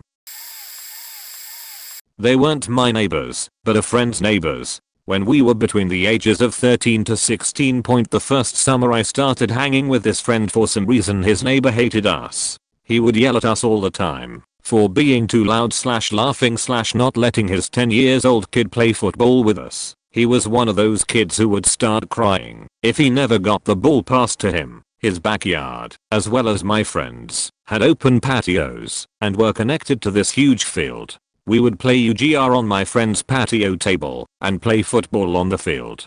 My friend's dad loved football, so he loved us since we were a bit older, and teaching his 13-year-old kid to be a crazy good receiver, he gave us permission to hang out back there, even if they weren't home. One time, when my friend's fam wasn't home, we were chilling on his patio with some bottled root beers. We went out to the field and were throwing the ball around when we noticed a cop was walking towards us from the houses. Confused, we went over to him and asked what was up. He asked if he could smell the open bottles we had, since we brought them with us to the field. We had nothing to hide, so we were like, yeah, for sure, and you can have one if you want, there's a few unopened ones. The cop laughed and told us the reason he was over here was because someone, aka the faking neighbor guy, called the cops and told them a group of hooligans were trespassing and drinking beer on my friend's patio. We told him that was BS, but my friend and his dad were both gone, so no one could vouch, so he told us we couldn't be on the patio. That made us rage, so we stopped letting the neighbor's kid play with us, and that made him rage. A few days later, my friends, I wasn't there, were sitting around my friend's patio playing UGR and laughing and whatnot, when the neighbor comes out yelling about how we were making noise. He came onto my friend's patio and swiped the cards off the table, almost knocking over a friend of mine's younger brother who was 9 at the time. My friend's dad saw and came out and freaked out. We had told him about the neighbor, but he always told us to just be mature. But after seeing that he was up in fumes, he threatened to kick the neighbor's ass, and the neighbor apologized and left. But I guess that he brought us up during their neighborhood's homie meeting. Their dad told us that because it was a private neighborhood, we were like an inch away from getting banned because of this shit. But our friend's dad backed us up and brought up the whole almost hitting a child thing. After that, things settled. The summer ended and we went over less. Once the following summer began, we went maybe 2 weeks without noticing that the neighbor wasn't yelling or anything. We found out he had moved away, and that before he moved, our friend's dad went over and asked him why he hated us so much. What set him off? Apparently, the previous summer, about the time we started hanging out there regularly, someone left a bag of flaming sheet on his doorstep, and he just always assumed it was us. After asking around, we found out that the person who did it was the neighbor guy's kid's friend. Needless to say, nothing was resolved, but at least they moved away. Lol. We bought our first home and spent every penny we had on it last year. We were the second people to move into this new neighborhood. Love the house. We get a big family move in 2 houses down. Here's an ML I had to write to our HOA so that they don't renew their lease. It has come to our attention that the tenants of the property on 123 Main Street are going to be up for renewal soon. We are going to strongly recommend that they be denied renewal. Their inconsiderate and destructive behavior has been detrimental to our way of life for the past year. We have contacted you, our HOA, multiple times to complain. Some of the incidents include, but not limited to, parking cars on the street in front of us, parking a commercial tow truck in front of our home for multiple days with a red SUV in the bed, parking a tow truck without said SUV afterwards without any SUV in the bed, parking a red SUV without tag for weeks in front of home, parking in a way that we cannot leave our own driveway, parking multiple cars in front of their own home in a way that we and our neighbors cannot get into our homes, parking so many cars in front of their home and ours that local waste management cannot get the garbage and recycle bins, staining the concrete on the street with oil and liquids from their cars, leaving permanent stains all over our beautiful neighborhood, arguing and fighting in front of the house multiple times, many noise complaints from music, driving all-terrain vehicles, ATVs, through the neighborhood, revving up cars and motorcycles all day and night, shooting a rifle behind our home into the lake multiple times. As you can see, these are not simple noise complaints. There is lots of arguing and even weapons involved, and we do not feel safe in our own home, much less safe enough to knock on their door and ask them to stop. Please do not consider renewing their lease. Yeah, it's been a fun year. Their house is a 3-bedroom house and only 2 parking spots per home, yet they own like 4 or 5 cars plus all the people they have over every faking night. We had these neighbors next door. We had townhouses that shared a wall. Our living room, stairway, and bathroom walls were side by side. We had our neighbors ask my 3-year-old not to blow bubbles in our front yard. They didn't want bubbles to pop on their silver 2004 Honda, like it was some luxury car, or it'd be super visible. My husband had just bought a black 2016 Corolla, and didn't care if it got bubbles on it. I didn't care about my old 2008 Cobalt either. I just want my kid to have fun. Once you have kids, you should know your car will never be super clean anyway, right? These people also came over one afternoon to tell us to keep my sick baby niece quiet because she wouldn't stop crying. We were watching to her give my brother a little relief. She was about 8 months old at the time and had a cough as well as being in the middle of cutting teeth. They constantly came over to bitch about hearing my kid stomping on the stairs. Meanwhile, we hear them stomping on their stairs all the time, but don't care because we tune it out. They had 2 kids, a boy and a girl, about 7 and 9 years old. To think they'd learn to zero out noise a bit with them. Guess not. My husband plays guitar and they would constantly call the cops when he would play. Mind you, it was on a weekend during the day, a more appropriate time to be making a little noise, and he would turn it down a bit on the amp. Our toddler would nap while he played, so you guys can comprehend how loud it was. The cops, of course, must respond. They would tell us they couldn't even hear it at the door, so after a couple of times, they told our landlord about these goons constantly calling and wasting their time. Our landlord told them that if they couldn't learn to live with a shared wall, they needed to move in a house in the same rental neighborhood, more money for them, or rent from other people. It was nice for them to see the bigger picture and take our side. We've been here for such a long time, never give any grief and always pay rent on time. Their lease ended, and they moved a couple of blocks away. That didn't stop these miserable as people from harassing us. There were 2 times they honked and drove down our street while we were outside, and they flipped us off, windows down, yelling and cussing at us. When we moved into our house, my parents noticed that our next door neighbor had some kind of antenna tower in his backyard. It wasn't freestanding, by which I mean it was stabilized by cords and ropes attaching it to the neighbor's house. We thought it was weird, but whatever. His house, his life. 2 months later, the man got a new antenna, by which point we had learned that it was a ham radio tower that was now firmly set in a concrete base and was at least 10 to 15 feet taller than his older model. Cue a full year of radio interference from his tower being picked up by our landlines, TV, and computer speakers. We could hear his voice as he used his radio through our phones while calling someone else. We knew when his tower was active because our TV signal would become pixelated and his voice would come through the speakers. A few times, we heard his voice through our computer speakers when they were off.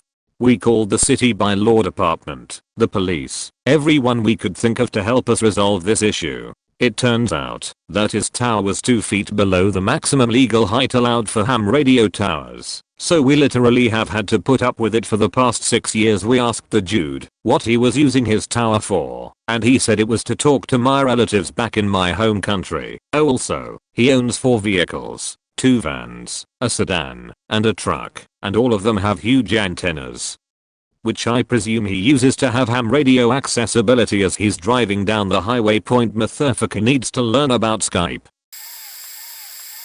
Downstairs neighbor angrily and repeatedly complained about my 2-year-old son making noise in the morning at 6 to 10 am. Like, occasionally dropping something, or me walking, or a chair moving. He demanded quiet hours and then changed them every time we talked to him. He then complained that I had woken him up at 10 p.m. He complained over and over and then started setting off his car alarm to teach us a lesson.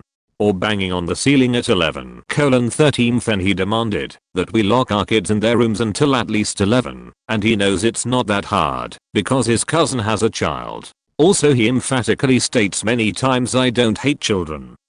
Finally he freaked at us walking around at 10 am on a Saturday. Woke my wife up. I go down there and knock and he throws open the door shouting in my face and saying I'm a bad parent for not controlling my children and that I need to read some parenting books. While his wife is in the background going yeah. He also claimed you're doing this on purpose. Then he drops this epic doozy. Because you are white I think you are wise, but now I see that inside you are just a dipshit. He was Indian/Nepalese I think. I told him that if he ever contacted me again I would call the police because his behavior was becoming harassment. He responded, well maybe I will call the police on you. I asked for what, and he paused a second and said for torturing us. I said good luck with that. Don't ever contact me again. I think our real estate agent bribed the neighbors to conveniently be away every time we came by the house. Soon after moving in, we met the born again burnouts. You know, people who faked up their lives, found Jesus, and are pretending to be functional adults while still being horrifically annoying to the rest of the world, with the added bonus of religious sanctimony. We live in a 1940s brick colonial townhouse. They rented the place next to us, with 5 kids. The oldest girl was relatively sane, all things considered. A bit of a burnout herself, but mostly harmless. I think she might have escaped with some slim hope of being a productive member of society. The next youngest boy was a delinquent, so we got regular visits from truant officers, the cops, county sheriff, etc. checking up on his various misadventures. The youngest was an infant, later toddler, and the middle 2 were free-range brats who pretty much got away with anything and everything. Because, you know, kids will be kids and you don't want to stifle their creativity by not letting them color on the neighbor's brick walls with crayon. We installed garden beds when we moved in and put some wooden decorative trim border around it. Came home one afternoon to the oldest boy stomping them flat with his boots. We had an old dogwood tree in the front of the house. Came out one Saturday morning to the burnout's estranged husband sawing off one of the lower branches with a handsaw. Apparently, middle boy has spent the morning climbing on it and jumping up and down until the limb split, and the dude did such a hack job on trying to disappear his kid's handiwork that he essentially killed the tree. They kept cats, which basically meant bringing home kittens that they would never spay/neuter, kept outside, would have 2 litters a year, and pretty much single-handedly perpetuated a feral colony. Many of them ended up being scraped off the road in front of the house. We surreptitiously had mama cat trap/spayed. They were used to them disappearing for days/weeks at a time, and removed her last remaining offspring to a foster when they left them all outside without shelter in an ice storm.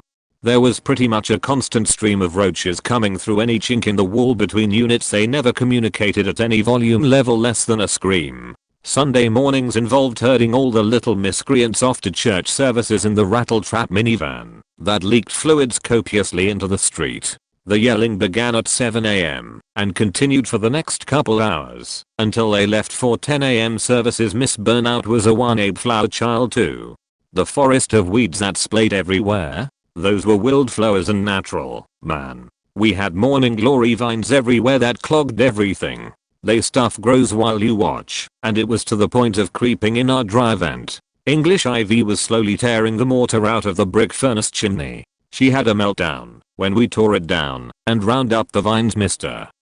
Burnout the Estranged finally blew up his heart speedballing, which was good, because then at least he wouldn't be showing up to crash in the basement after using, while Miss Burnout ran an unlicensed daycare out of the house.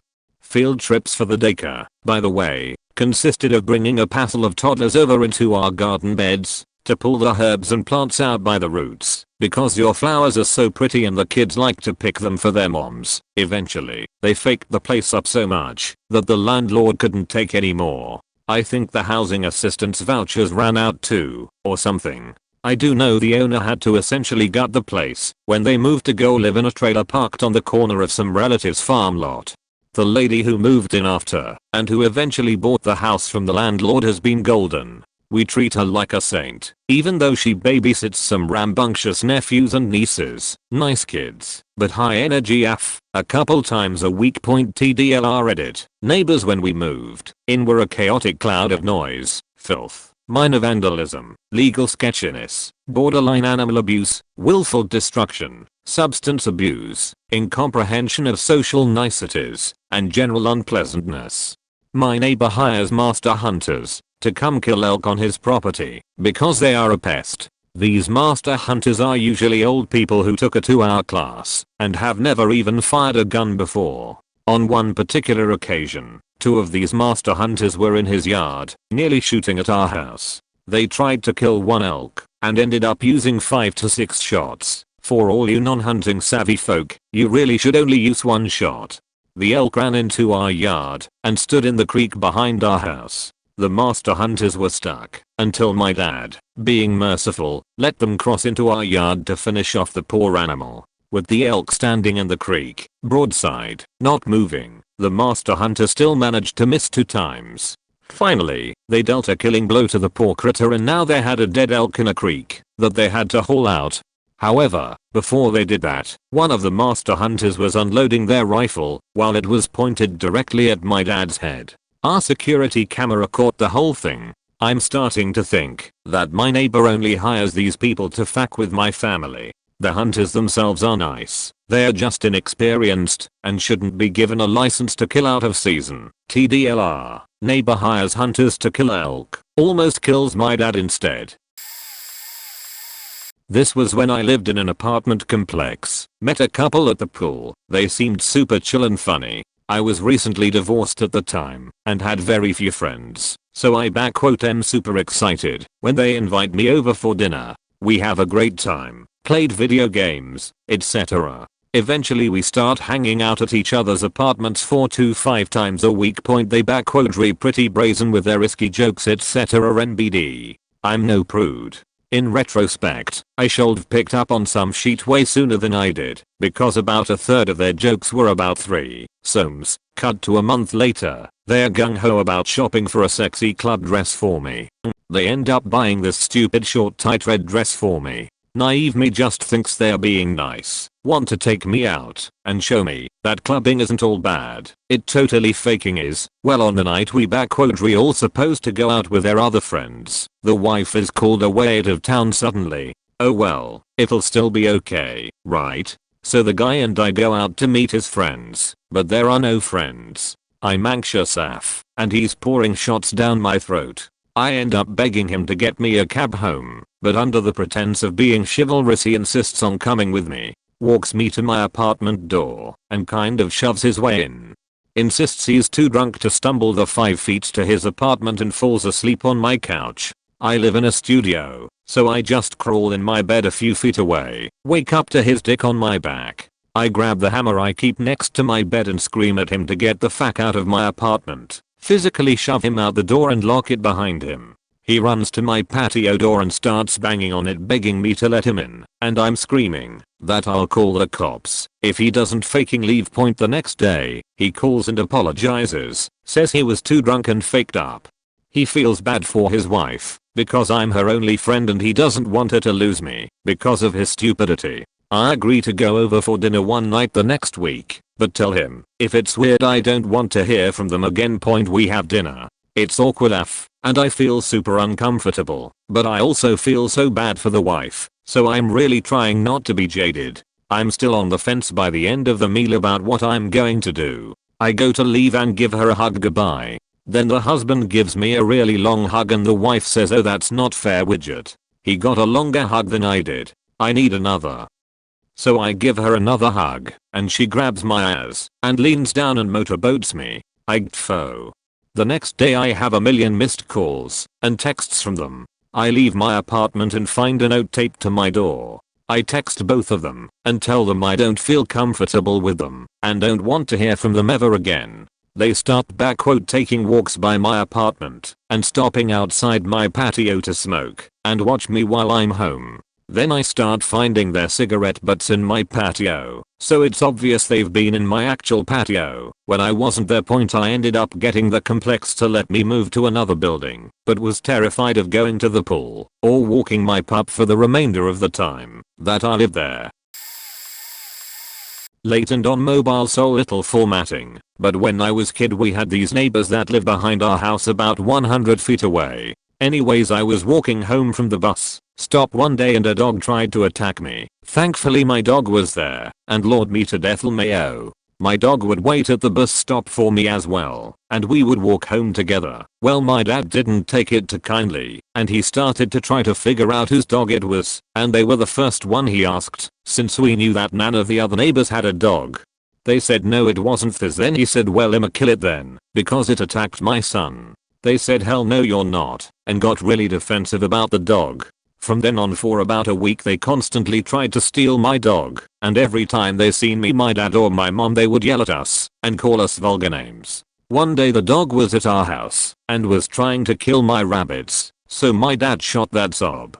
The guys came out and started yelling at us and trying to fight my dad, so my mom called the police. They came and went over there and everything was fine for about a week. Then they started calling us names and harassing us again. My mom called the police again, except this time they came to our house and went across our porch and through the woods. They walked up on them weighing out pot. They had like 5 pounds of it and some other drugs there too. My current neighbor is a single mother with 2 kids, a preteen and a teen, that both have troubles in school, and apparently with the cops she bought her kids a dog last year for Christmas because they wouldn't shut up about wanting a dog and to teach them responsibility. Well, her kids are the most careless assholes I've ever met. They let this 5-pound dog out to use the bathroom and forget about him. This year, I have mostly been unemployed, and I had been home while they were in school, when it was freezing, when it rained all day, and when the weather was 90+ degrees out. During the summer, they forgot about him, but they were home. I had knocked, rang the doorbell, shouted, pounded on their door and nothing. Their dog would venture his way into our backyard through our shared fence. We share a wall in our townhouse. The fence has been fixed, but partially because he can still fit through. I've called the cops because of this. They told me to call animal control/rescue. I've done that too. They tell me to call the cops. Aside from the dog issues which have finally been resolved, they have forgotten sheet on the stove or in the oven. One day, I came home and smelled food. I thought my husband was cooking, so I asked, but nope. Okay, no problem. We went shopping for an hour. Came back and found a bicycle laying on their lawn, the door wide open and grey smoke pouring out of their house. We were about to check on them because the mother's car wasn't there. The son comes out and tells us that his sister left something in the oven before the mother came to pick her up. As soon as we started talking to him, that's when we saw her pull up. We talked to her and she tells us that her son forgot a pizza in the oven, then he went to ride his bike. The following week after that, I was on my day off and smelled this distinct burning smell, like an electronic was burning. My husband is in it and I feared his water bill malfunctioned, so I rushed checking on everything. Mind you, I didn't wake up on my own. The smell woke me up. I ran into my room, fine. Ran downstairs to make sure everything there was okay. It was. Went back upstairs to see if my blow dryer was plugged in. When I was a kid, this happened. Blow dryer was plugged in and off, but it malfunctioned, turned on and burned its wires and our counter. It wasn't point, so I went next door to see if things were okay, only to find a big melted blob with what looked like petrified sheet melted on it. When I talked to the mother about this, because what the fuck? Didn't you teach your kids about using the stove and fire safety? She got mad and belligerent. She told me that this time it was her daughter. I got mad, so I asked why she didn't teach her daughter the same lesson she taught her son, and her reason was that was a different kid. I hate her. Actually going through this now. My neighbor has lived in the house we just bought for 15 years and has a really large hedgerow of focuses. He tells me the day I move in that I can feel free to trim my side of the focuses whenever I want. Thought it was kind of weird since they are on his property, but I'll let it go. Then during the recent hurricane, half of his shingles blew into my yard and no offer to help clean them up. No problem, except now he's stripping his roof now to put all new shingles on, and half of those old shingles are ending up in my yard too because they're throwing them down into the dumpster and completely missing. I've half jokingly asked him when I could expect them to be cleaned up, since I don't want to run over them with my lawnmower. He looked at me with a straight face and said, "They're in your yard, they're your problem now." So I got out my riding lawnmower with the bagging attachment and unhooked the bag and positioned the blower, so I blow all my grass and his shingles back into his yard. He comes out screaming, "What are you doing?" And I told him straight faced, they're in his yard, they're his problem now. The fence guys are due next Monday to install an 8-foot privacy fence around my backyard, which would completely block him from my property. Maybe this should go into r/Pata revenge edit, spelling and grammar, since voice to text sucks. Had a psychotic neighbor who started off cool, lesbian biker chick. While we lived at the house, she told us we could hook up a wooden fence we built to hers. That will be important later. While we lived there, she drained her pool that flooded our backyard and our living room twice. She told us we couldn't prove it was her pool that caused it. Things got weird after we moved and we rented the house to some people she did not approve of. She called us one day and said they were partying late into the night and she used to do that same shit all the time, but this time she was inconvenienced. So I told her I'd call and talk to them. A week later she called me at 3 AM and told me they were up partying. I told her to call the police. After that she went psycho. I called her the next day to apologize and she told me to fuck off and hung up on me. A few days later she called me and told me, "Since I never gave you permission to hook to my wooden fence, tear it down or I'm going to sue you." It was my turn to tell her to fuck off and hung up on her. Years later, I got a call from a hospice looking for this woman. I told them she used to be a neighbor. They asked me if I knew how to contact her because her sister is dying. So I did what any decent person should do. I buried our differences and called her to tell her that her sister's hospice is desperately trying to get in touch with her. When I got in touch with her, she told me, "Don't you ever contact me again. Stay out of my business or I'll have a few of my biker friends come take care of you." She truly was a horrible, miserable human being. Ugh. Where do I start? Had a next door neighbor that would throw all night rages with lots of underage drinking and smoking and blasting music, but he was a CO and friends with most of the police force, so when we would call in a complaint they would wait 5 or 6 hours until the party died down and then say they didn't see anything, so they couldn't do anything. Same house, directly across the street, was an old lady that apparently didn't mind the parties, but would call the cops on us for the most asinine reasons, such as, we left a toilet on our porch for a whole 30 minutes while installing a new one, we had our clean, empty trash cans sitting in front of our garage and behind the cars, parked in the driveway, when we had too many friends over, LAN parties, there were too many cars parked on the public street. This woman would even call my mother to complain about my father after they had divorced and my mom moved away. One day she had a Tupperware party or something, and when I came home there was nowhere to park on the street, but her driveway was empty. I faking lost it, went over and banged on her door and told her someone better move their car right faking now. She tried to tell me let's be civil about this, and I was like, civil? You want me to be civil? With all the stupid shit you complain about? Are you faking kidding me? The kicker was that when she called the cops, they actually came out. Finally my dad said that he wanted a police report filed for harassment, and if the cops didn't tell her to stop and they kept coming out to talk to him, he would sue her for harassment and name the police in the suit. At my mom's house, they lived directly across the street from a park and the neighborhood punks would always use it for drug deals once it got dark out. This was a nice neighborhood, just had parents who worked, so there were unsupervised kids with money and nothing better to do. My mom was given a special number and found out that there's an office that remotely controls the public sprinkler systems, so if she saw anyone there after dark she could call and they would turn the sprinklers on them. Had a lovely neighbor next door at an apartment complex who tried to break in, and when he couldn't get in he banged and kicked on my door and threatened bodily harm to me.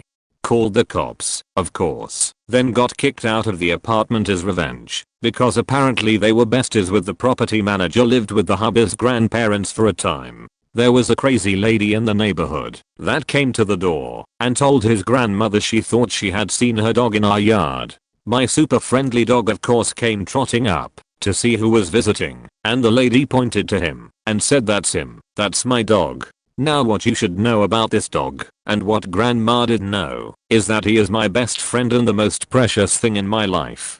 We had this dog for a few years now. He was my birthday present from my husband the year we got engaged. My husband and I both love him like a child, like he was our own flesh and blood. The lady started to get pushy and grandma nearly had to throw down point house I live in now. For a while we had a disgusting neighbor that brought/attracted cockroaches to the neighborhood. He would also stay up late yelling, and he and my husband had more than a few choice words for each other. It finally came to a head one night when he was being particularly obnoxious. My husband yelled at him that he better quiet down, so he pulls out his karaoke machine, turns it up to 11, and starts yelling into the microphone at around 2 in the morning. Up until this point he would shut up before we could get the cops out, but they had received so many complaints and could hear him over the phone when we called, so they came out and told him if they got one more complaint they would issue a disturbing the peace/noise ordinance violation, which was a $2,500 fine. He shut up, and my husband took our dogs out to potty around 3:30 in the morning, and he commented out loud how nice and quiet it was, and from over the fence he hears "fuck you." Also, in current house next door is a rental. One tenant had a huge party and someone got drunk enough to confuse our double door entry, east facing garage, brown house for the neighbor's single door entry, north facing garage, blue house, and tried to come through my front door around 2:30 in the morning. Luckily we understand we live in the ghetto, so the door was locked. Next morning we woke up to just gobs and gobs of garbage and empty beer cans in our front yard. Next renter told us they were renting to own. Not true, and made all sorts of improvements to the house, including converting the garage to a spare room, cutting a big hole in the garage wall to install a window air conditioner, and building some sort of sensory deprivation or darkroom out of plywood in the middle of the living room. Scary part was they had a difficult autistic kid living there, very sensitive to stimuli, and the room locked from the outside only. I could only surmise what they used it for. Neighbor across the street sublet to a bunch of weirdos. People would show up at all hours for a few minutes at a time, already tripping balls. Several times I almost ran over a consistent female visitor that would shuffle a serpentine down the middle of our street in the middle of the night, dressed in all black. The guys that sublet would come and sit on the sidewalk in front of our yard, smoke weed and crack, and leave the wrappers from all of their gas station junk food. We confronted them several times, even going so far as to say, hey, we are not judging, but you have a house and a backyard and there are children in this neighborhood that play on this street, and we also don't appreciate the trash being left behind. If they would not do drugs in front of the kids and picked up after themselves, they were more than welcome to sit there, as they like to sit there, because of a bush we had at the end of the driveway they used for shade. They continued to be disrespectful, so we cut down and uprooted the bush. One of them came over one time and asked my husband if he could drive him to pick up a prescription and help him pay for it. Oh, and to get to our house, we have to drive in between a meth-infested trailer park and a known Crips stronghold. Wish I had known that before I bought the house. I mean, I knew it wasn't a super awesome neighborhood, but it was a house we could afford, and we had made a few visits on different days and times to scope it out. I'm currently looking for a house in the dead faking center of a very large piece of property. Landlady was my neighbor. Lived there 2 years. Dealt with her singing loudly to her 8 cats all day and night. Driving around the driveway, it looped around the building over and over, blasting Jesus music with all the windows down. She would lecture me about Jesus on a daily basis, spray painted Bible quotes all over the property. I have pictures of this still. She even got in trouble with the police for spray painting the sidewalk. Rode her lawnmower from about 5:30 am to past midnight. She had very little grass to mow. It would have taken an hour with a push mower. Her reasoning, I don't want the line to run dry, was extremely paranoid and refused to hire anyone to plow the driveway. Last March, we had a snowstorm that resulted in snow drifts taller than me. I hired someone. Showered once a week, Tuesdays, her chiropractor day, and refused to wash her clothes. Instead, she hung them on a line to air out. Did not like where I parked my motorcycle, even though she assigned the spot specifically for my motorcycle, and tried to move it. She dumped my bike and couldn't lift it, so she left it there and hid in her place. And finally, my favorite, she would drop her pants, squat down, and urinate right in front of me, knowing that I was there. She did this 3 times in front of me, and once in front of my boyfriend and one other neighbor we moved. Our current neighbor across the backyard is a known alcoholic. One afternoon when we were out back with some other neighbors, celebrating a promotion I had just gotten, our 2 young kids got into a squabble over a toy. We took them apart and were talking with our 5-year-old about sharing when he came running out onto the back deck screaming over the fence about how he was going to rip our 2-year-old's faking head off. We all looked at our other neighbors totally bewildered because the reaction was so disproportionate with the situation. And then 30 minutes later the cops showed up because he'd called 911 claiming that my husband was beating me and our kids in the backyard. They came in, took one look at the kids and me, and told us that our neighbor was extremely drunk and they were going to go have a chat with him about abusing both 911 and alcohol. IFOIA'd for the records related to the incident, since both my husband and I have careers that could be in jeopardy from these kinds of reports, and he was so drunk in the 911 call that we could barely understand what he was saying. The whole situation pissed our next door neighbors off so much that they finally fought to make him to take down the giant tree in his backyard that was rotting out and at risk of falling. Don't drink and call 911 making false claims of domestic violence unless you want to shell out a few thousand in tree removal services. I don't have a worst experience, and I'm super late to the thread, but if anyone makes it down here, maybe this will make your day better. When my family first moved to the US, my entire extended family lived in a 1-bedroom apartment in Flushing, New York. That's 15 people in a 1-bedroom apartment. Don't worry, this was only for about a month, at which point we got 2 more apartments. Anyway, of the 15 people that lived there, 8 were kids ranging from 4 years old to about 17, me being the youngest.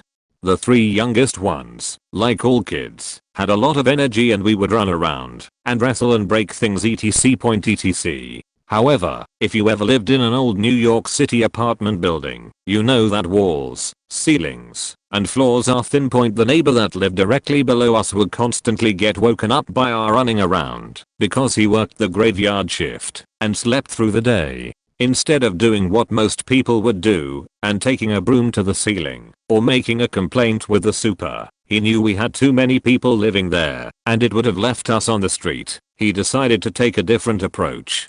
He would go out on his off days and stock up on children's toys every few weeks, and when things got loud, he would simply come up to our floor and leave a toy and a note asking us to try and keep it down. He did this for at least a year or so, constantly. We must have been terrible neighbors, but man was he awesome. I never met him. I have no idea what he looks like, what his name was, how old he was, etc. But as a child with barely any room to move around and no real playthings because of poverty, he really made my life better. Thanks, stranger. Hope your circumstances have improved since then.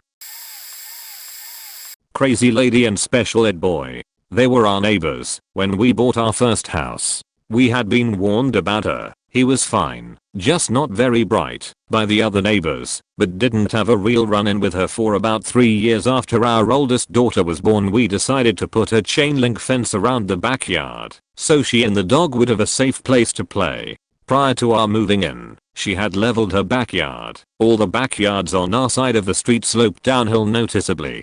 We dutifully had one of the other neighbors, a licensed surveyor, locate the property lines and the stakes that had been placed when the neighborhood was platted, so we knew where to put the fence posts. Lo and behold, crazy lady's leveled backyard extended onto our property about 2 feet, all of which was the slope down from her leveled yard to ours. She immediately threw a fit because we were digging on her property and ruining her nicely leveled and manicured, it was, lawn. We showed her the stakes and the property line and pointed out that we were setting the fence back a foot from the actual line. She was having none of it. We ended up taking her to court to get a restraining order against her to build a fence on our property. We were granted a temporary one, but were also told to give her 1 week to have the property line surveyed herself. 5 days later we received a letter from her stating that she was very satisfied with the results of the survey, which showed exactly the same line as ours had, and we proceeded to, in late October in Minnesota, hurry up and finish the stretch of fence abutting her property. I had a new appreciation for the 2 neighbors who abutted the back of her property, who built an 8-foot wooden fence and planted 15-foot tall arborvitae to avoid having to interact with her. She also tried to sue them for blocking her breeze. We moved out a couple years later. Whatever disability benefits she had been receiving dried up at some point after that, and the entire property went completely to hell. And special ed boy left her too. My husband and I own a house in a small town. Behind and to the right of our backyard is an apartment building. The tenants in the apartment that occupies the entire top floor of that building have to use exterior stairs to get to their apartment, and these stairs overlook our backyard. We have a 5-foot wood privacy fence, but our 3 doggos, who are all very sweet, like to bark hello at people walking up/down those stairs. The woman who used to live in that apartment was batshit crazy. She insisted that our dogs were barking meanly at her whenever she used the exterior stairs, and they happened to be in our backyard. They were only in the yard a few times a day for like 10 minutes at a time, since this was winter and they don't stay out for long when it's cold outside. Apparently, they startled her so badly that she almost fell down the stairs. She told us all of this, and we apologized, but we told her that we weren't really sure what could be done about the situation, because the dogs do need to be in the yard sometimes. Next, she shows up on our doorstep at 10 PM one night, swearing that our dogs keep barking at like 3 AM every night, and waking her baby. My husband explained that he didn't doubt that there may be dogs barking in our neighborhood at that time, but that it couldn't be our dogs because they are always asleep in our bedroom at that time. They go out for the last time at about 10 PM, and don't go out again until about 6 AM. She wasn't hearing it, and just continued to rant on our front porch. Finally, my husband told her to get off our property or we would be calling the cops. She reluctantly left, ranting the whole way. The last straw was when she stood at our back gate and threatened to shock our dogs over the fence with a cattle prod. No, I'm not shooting you. At that point, I called the police because do not threaten my babies. They sent the K9 unit. Needless to say, the nice officer was behind us 110% and gave her a very stern lecture about how the local police take threats such as this very seriously, and he didn't want to come out here again because she'd be going to jail next time. We never heard another word out of her, and she moved away about a month later. It's either tied with the time they called the cops on us or nearly burned our house down. So we've got two neighbors. The one on our left had a window directly facing our house. My brother's room also had a window that directly faced their house. He was a big gamer, so every now and then we'd hear shouting from his room. Well, one night he was playing prop hunt, and for those who don't know what prop hunt is about, it's basically hide and seek, except the hiding team disguises themselves as random objects and the seeking team has to physically catch them. So hide and seek and tag. Unfortunately, my brother had been playing an intense round that night, and so my neighbors misinterpreted his screams of "get away from me." The cops showed up. My brother had a hell of time explaining this one, and now my mom can't make eye contact with those particular neighbors to the right. Our neighbors had been remodeling their house, and they basically had this biggest container holding all the stuff they were stripping. Wall paint, wood, insulation, etc. Basically, a bunch of flammable stuff. I'm not sure what happened, but I think someone passably had tossed a cigarette into the container. The whole thing went up in flames, and I woke up in the middle of the night to a huge fire right outside my window. Unfortunately, I had taken sleeping pills that night, so even though my room would have been the first one to go, if the house had actually caught on fire, my brain could not have given less of a rat's ass, and went right back to sleep. At least until the fire department showed up. My room smelled like smoke for days. Never directly encountered any of my neighbors, but my neighbor's house and unfortunately many others in my neighborhood are notorious for their short lifespans in terms of people living in them. Not that they moved, they always get arrested. The house just next to mine has had the inhabitants arrested 4 times. 2 of them were drug related. One family was abusing their baby son, and the most recent arrest was because someone built a meth lab in the faking basement. I've been to said house in question once because it was a little kid's birthday here, and we came in the first room to say hi. The basement stairs were right next to the front door, so I could see down there a bit. It looked incomplete, like a cellar. Wasn't surprised when I heard the meth lab was built based on the 25 feet I saw in that basement. There was nothing down there either. But anyway, we went to their house, said hi and left after 20 minutes and wished the girl happy birthday. Unfortunately, that's one of the more tame houses in my neighborhood. Teens fire their guns off at like 12 AM because they think it's funny while scaring the shit out of everyone, and police stop by a lot. Edit. My neighbor's house has had 4 different people/families move in and get arrested since we moved across from them. Not the same family getting arrested 4 times. House is currently vacant. The meth lab arrest happened on the first day of the school year for me. I moved into a house in the country about 2 years ago. I had the pleasure of meeting one of my neighbors in the middle of the day as he camped down my driveway. He asked for help setting up his new phone. I happily obliged and let him use my phone while I set up his. He called work and I could hear both sides of the story. Him asking for an extra week off work and his boss telling him to call back in a few days. 4 AM the following morning my doorbell rings. What the fuck? Dogs barking. Grab bat. Go to front door. It's neighbor. Hey, can I borrow your phone again? Give it to him, and don't ASL questions. Get off my front porch please. 11:30 PM that same day. Storming like crazy. Watching TV with lights on. Dogs start going crazy. Look over, a neighbor is on my side porch about to tap on sliding door.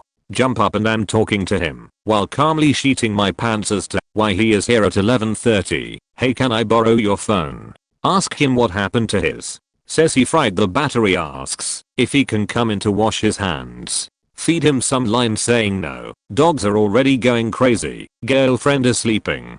Give him phone. Tell him the is the last time and he needs to go get his phone fixed. makes his call and hands phone back, walks off deck, and goes opposite direction to my backyard.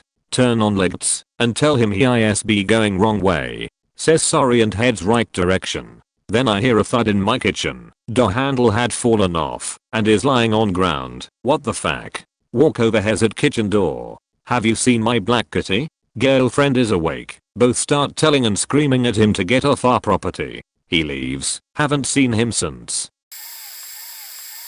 This is a long and pretty horrible one. Involves threats, house fires, violence, etc. All true, though more than this happened. It's just been too long, and I was too young to remember everything. So this is some of what happened to my mom and I. We moved into a nice house from another house in a quiet town in southwestern Ontario when I was 9 or 10 years old. At first our neighbors were quite nice to us, but they were very odd. Their names, which I've made up just in case. Darla, who was in her late 70s, had her son, John, who was in his 50s, and their weird dog in this tiny house that was basically a roach nest. It stank like extreme urine, and well, they were both really creepy and lived way too closely with each other for too long. I swear this place, although not on an unordinary street, could have been the Texas Chainsaw Massacre's house. It was just grimy and disgusting. Point anyway, they were fine at first, but then we started getting weird phone calls where it would just be noises. I'd answer, or my mom. Dad doesn't live with us at the time. Fuck that guy. And we'd hear either silence, heavy breathing, or low guttural speech that was hard to understand. Vulgar and rude for sure though. My mom blocks the numbers, but they would somehow keep phoning constantly at all hours regardless, and so cops are called after weeks. Cops tell them to fuck off and tell us they've harassed other people. This happens off and on, and we had called the cops a few times. It gets much worse. Point they started stalking my mom as she'd be walking uptown to get stuff at the store. She'd see them walking behind her a fair distance just minding their own business. Other times they'd be around bushes or trees just watching, faking creeps. It evolved from there into direct confrontations because my mom does not let people push her around despite being only 5'1" and around 100 pounds at the time. She'd scream at them in public to stop following her. She'd tell them she'll knock them out if they keep following her, etc. We phone cops again. Nothing is done because the cops don't have evidence as far as I remember, but they warn them. We also found footprints around the house frequently coming from things in the snow, and footprints going from their house to our bathroom window, which was just appalling. And I don't even remember if my mom phoned the cops, but I assure you nothing was done. Point it still gets worse. Point I'd go outside to play, and anytime I'd be out there they'd be watching me from the house. They actually cut holes in the blinds and curtains so they could watch us at all times of the day, and the cops saw that. So I'd just have to look over and see John. Almost always John. Darla wasn't interested in that. A fake would sit there and stare at me as I'm playing. One day he was holding a baseball bat up to the door and doing the whole hitting his hand motion with it to suggest violence. Again, he's 50 something and I'm 10 at the time. I tell my mom and I'm terrified, and like the hero she is, she goes and kicks the faking door in and grabs the baseball bat from him and says something along the lines of, "If you ever threaten my son again I will cave your head in, do you hear me?" And she proceeded to scream at them and do other things I didn't see because I wasn't in there. It lasted a while and I don't remember if the cops came that time. They had ended up coming a good few dozen times by the end of this story, so it's hard to remember it all. 26 now. But I don't recall any formal charges happening. Point all this is happening, and we are still getting phone calls, still getting harassed, still being stalked. We'd find weird shit thrown in our yard. We suspect they might have poisoned one of our cats, but never had any proof, so who knows, wouldn't put it past them. Then finally, my mom had scared them to a point where they'd left us alone. We thought, I'm visiting my sheethead father for the weekend. I get the police knocking on the door. I'm 13 at the time, and they told me my house had burned down and that they didn't know the state of my belongings, but my mom was being taken to a hospital and the pets were unaccounted for. We had a bird, a dog, and 3 cats. My mom turned out to be fine. Shockingly, my dog woke her up. She was asleep on the couch, and she managed to break a window and jump out, and the fireman saved my cats and even the bird, so nobody was killed, though my mom sustained some injuries. The fire was ruled an accident caused by the stove, which I 100% believe, but we were already recovering from our most important relative having just died of cancer, now our house being burned to the ground, and when we come back 2 weeks later to start going through the wreck of a place to retrieve what is left, we see that Darla and John had left a big tank of gasoline, a lighter, and a dirty rag on our porch, basically signifying that they had started the fire. So my mom again phoned the police, and they said they'd look into it. Never heard back. We moved to another house in the same town, but away from them, and got another new number that was unlisted, so they could no longer harass us. But my mom was a constant at one second-hand store, and a few of the ladies in there had told her about 2 elderly people stalking them in the bushes and the cops not doing anything. So the reign of terror continued long after, and apparently happened to others before us as far as I know. They are both still alive even now. The cops only took them in one time, and they got out pretty quick. And as far as I've heard, they've harassed dozens of people over the years. We were just one of the unlucky few. Kudos to the police for not only not helping a single mother and her child, but also kudos to always doubting her and the others who reported their crimes when they were telling you these things. Still having it point almost every night for a year now, they both burst into violent rage at each other. Now, my family lives in an apartment downstairs from said neighbors. Their feet are like bass drums, even when they walk with moderate intensity. When the first loud bang hits, we know the ensemble that is soon to follow. Our neighbors, probably both in their early 50s, a man and a woman, begin by stomping and screaming at each other.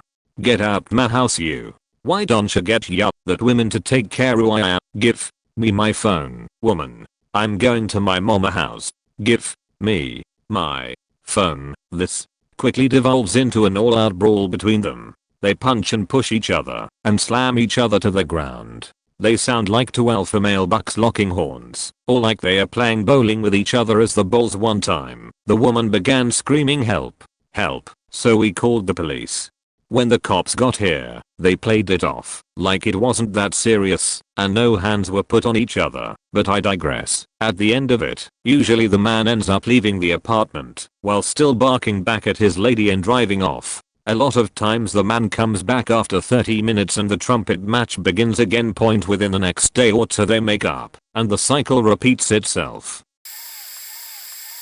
We bought our house summer of 2007 in Franklin, Tennessee. We had just moved from Los Angeles and were very excited to start our farm life. Well, after a little while getting settled in and meeting our new neighbors, we had some troubles with the neighbor one house over. We had a canopy of trees over part of the private drive that had the 4 houses on it. Very pretty canopy, kind of like this. Well, not too long after moving in, we heard a ton of chainsaw noise coming from down the drive.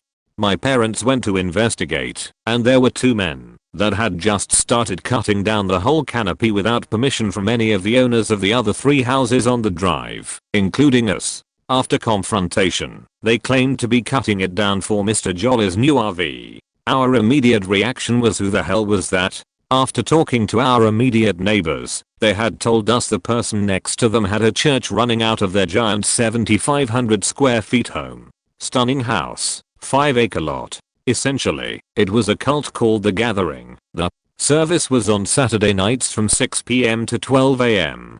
60 or so cars would come down our private drive every Saturday for 11 years. Many problems came with him. He was 600 pounds and had a wife named Linda.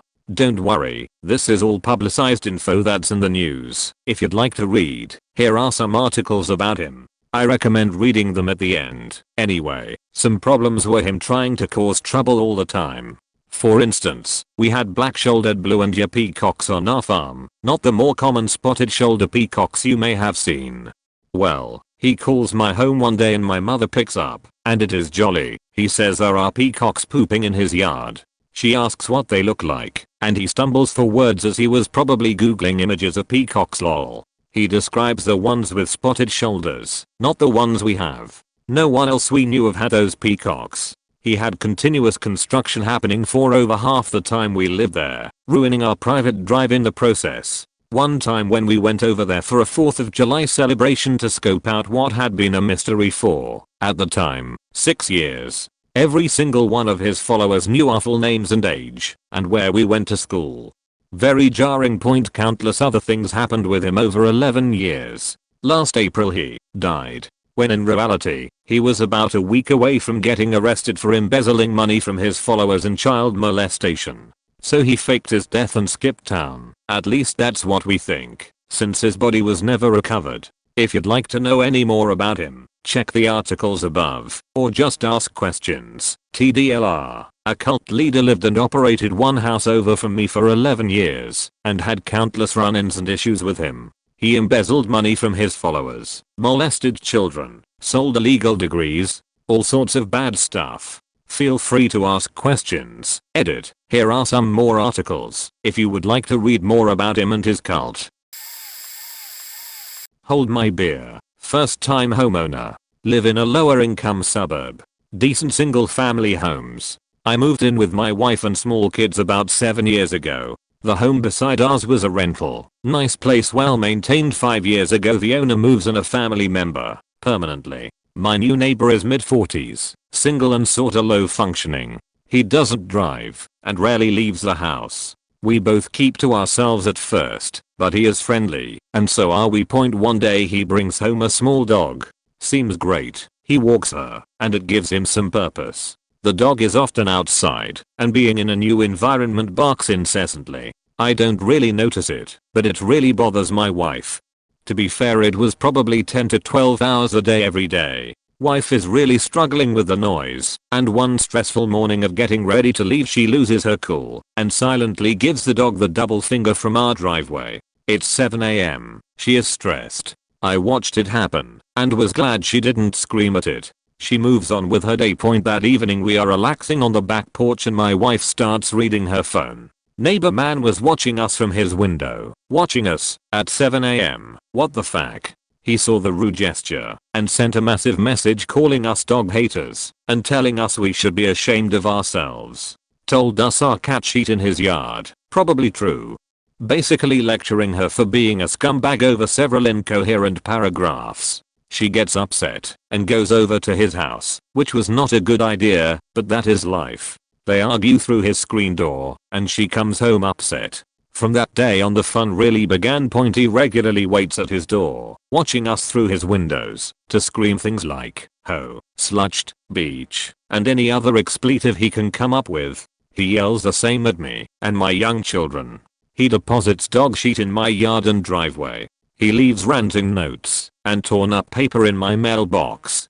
Our cat went missing, which terrifies me, but I try to assume she died naturally. He is always home, frequently drunk, and hates us. He has called the cops on us several times to help us. Imagine sitting at home, and answering a knock at the door, to find uniformed police standing there. Good evening sir, we had a report of a break-in at the address. Is everything okay? He waits to see if my kids are home alone and calls the police. Last time I was in the shower when they arrived. Answered the door in a towel. My car was in the shop, so he thought no one was home, and in my state kids can't be alone until they are 12. My daughter is 11. Crazy stuff. He stands in his driveway and screams at me to come talk to him. It is a slow boiling nightmare. We document everything. I installed cameras. I filed a restraining order. He is careful not to cross any legal boundaries, but he is always pushing a passive-aggressive agenda. I want to move, but worry about selling our house, as others here have described. I built a fence and planted trees to shield his view. I'm constantly nice, but every time I see him, he gives me the finger or stares coldly at me. Mostly we just ignore him, but it makes me worry when I hear him screaming at my daughter while she takes out the trash. We need to leave, but I know that's what he wants. Things can go wrong quickly with neighbors. We live 50 feet apart, and in many ways we share our lives with him. He is sad and lonely, and we are the only thing he has to really occupy his time. This has been going on for 4 years, on and off. Sometimes months without an incident. You almost forget he's there. Yet it always seems to come back. TLDR. Wife argued with crazy neighbor. Now he constantly taunts us, pushes our buttons, and insults us. Going on 4 years now.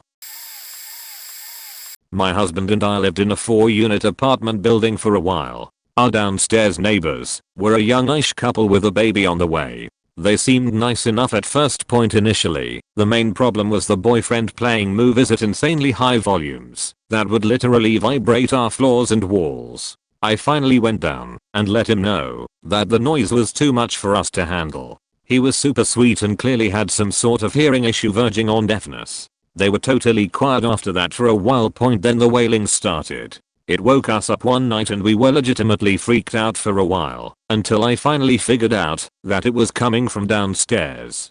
The girlfriend was wailing, and I mean biblical levels of wailing, non-stop for hours. I actually have a few recordings on my phone because it happened so often. This was obviously concerning as we weren't sure if it was domestic abuse or something like that. We came to the conclusion that it was some form of postpartum depression after we found out she had recently given birth. Then she started to make these horrifying retching/throat clearing noises in combination with the sobbing. I couldn't even explain the noise if I tried. It was honestly like a continuous roar that would last for a couple seconds at a time. We could have all the doors and windows closed and we could still clearly hear her making this noise plus the wailing.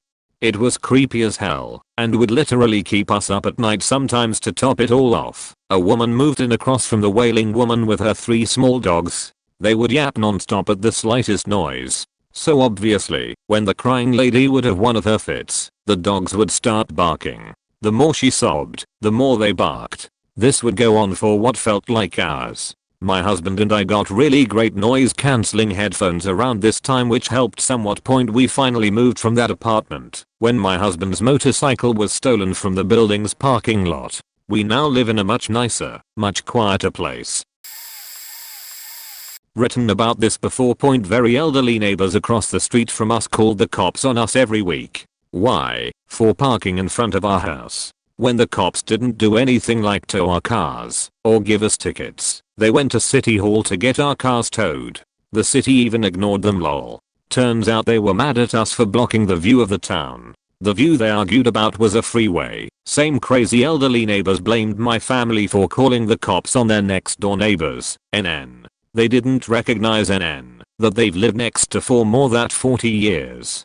Cops came, dog units came, and also blocked the street for 3 hours trying to get whoever broke in out. NN. The cops dragged out the guy and almost arrested him. They didn't because his ID matched where he lived. When the elderly neighbors realized their fuck up, they blamed us. Our cameras showed them talking to the neighbors and pointed at our house. Since that incident, NN stopped speaking to my family. Sorry if this is a little confusing. We moved about a year ago. Our current next door neighbor enjoys flashing her hoo-ha at everyone. She's flashed me. Also, she likes to scream at whatever guy she's having an affair with in front of my house. She does this about 2 to 3 times a month. Same lady might also be having a sexual relationship with her eldest son. Renting in a converted loft. This wasn't an apartment building, so I was renting from the loft owner. I was on the 2nd floor of 4 floors. My downstairs neighbor was well known to be a huge a-hole. First day moving in, I ran into him while moving and introduced myself as his upstairs neighbor, and he just looked at me and said, "I know," and walked off. Heard several stories from multiple owners about him being confrontational, like being the single objection vote during HOA meetings when unanimous agreement was required just because he could, or him taking notes of when an infant was crawling and causing too much noise to him from the previous tenants. Fast forward to me playing Call of Duty on Xbox. Randomly, my electricity shut off. Check the breaker and everything appears to be fine. Hallway lights are on and street/building lights are on. Lights come back on close to midnight. This randomly happens over the next month and I call an electrician. He asks for the breaker to the unit. We find out the breaker to the unit is in my downstairs neighbor's unit. We go down to investigate, where the downstairs unit owner demands credentials from the electrician and makes Xerox copies of them.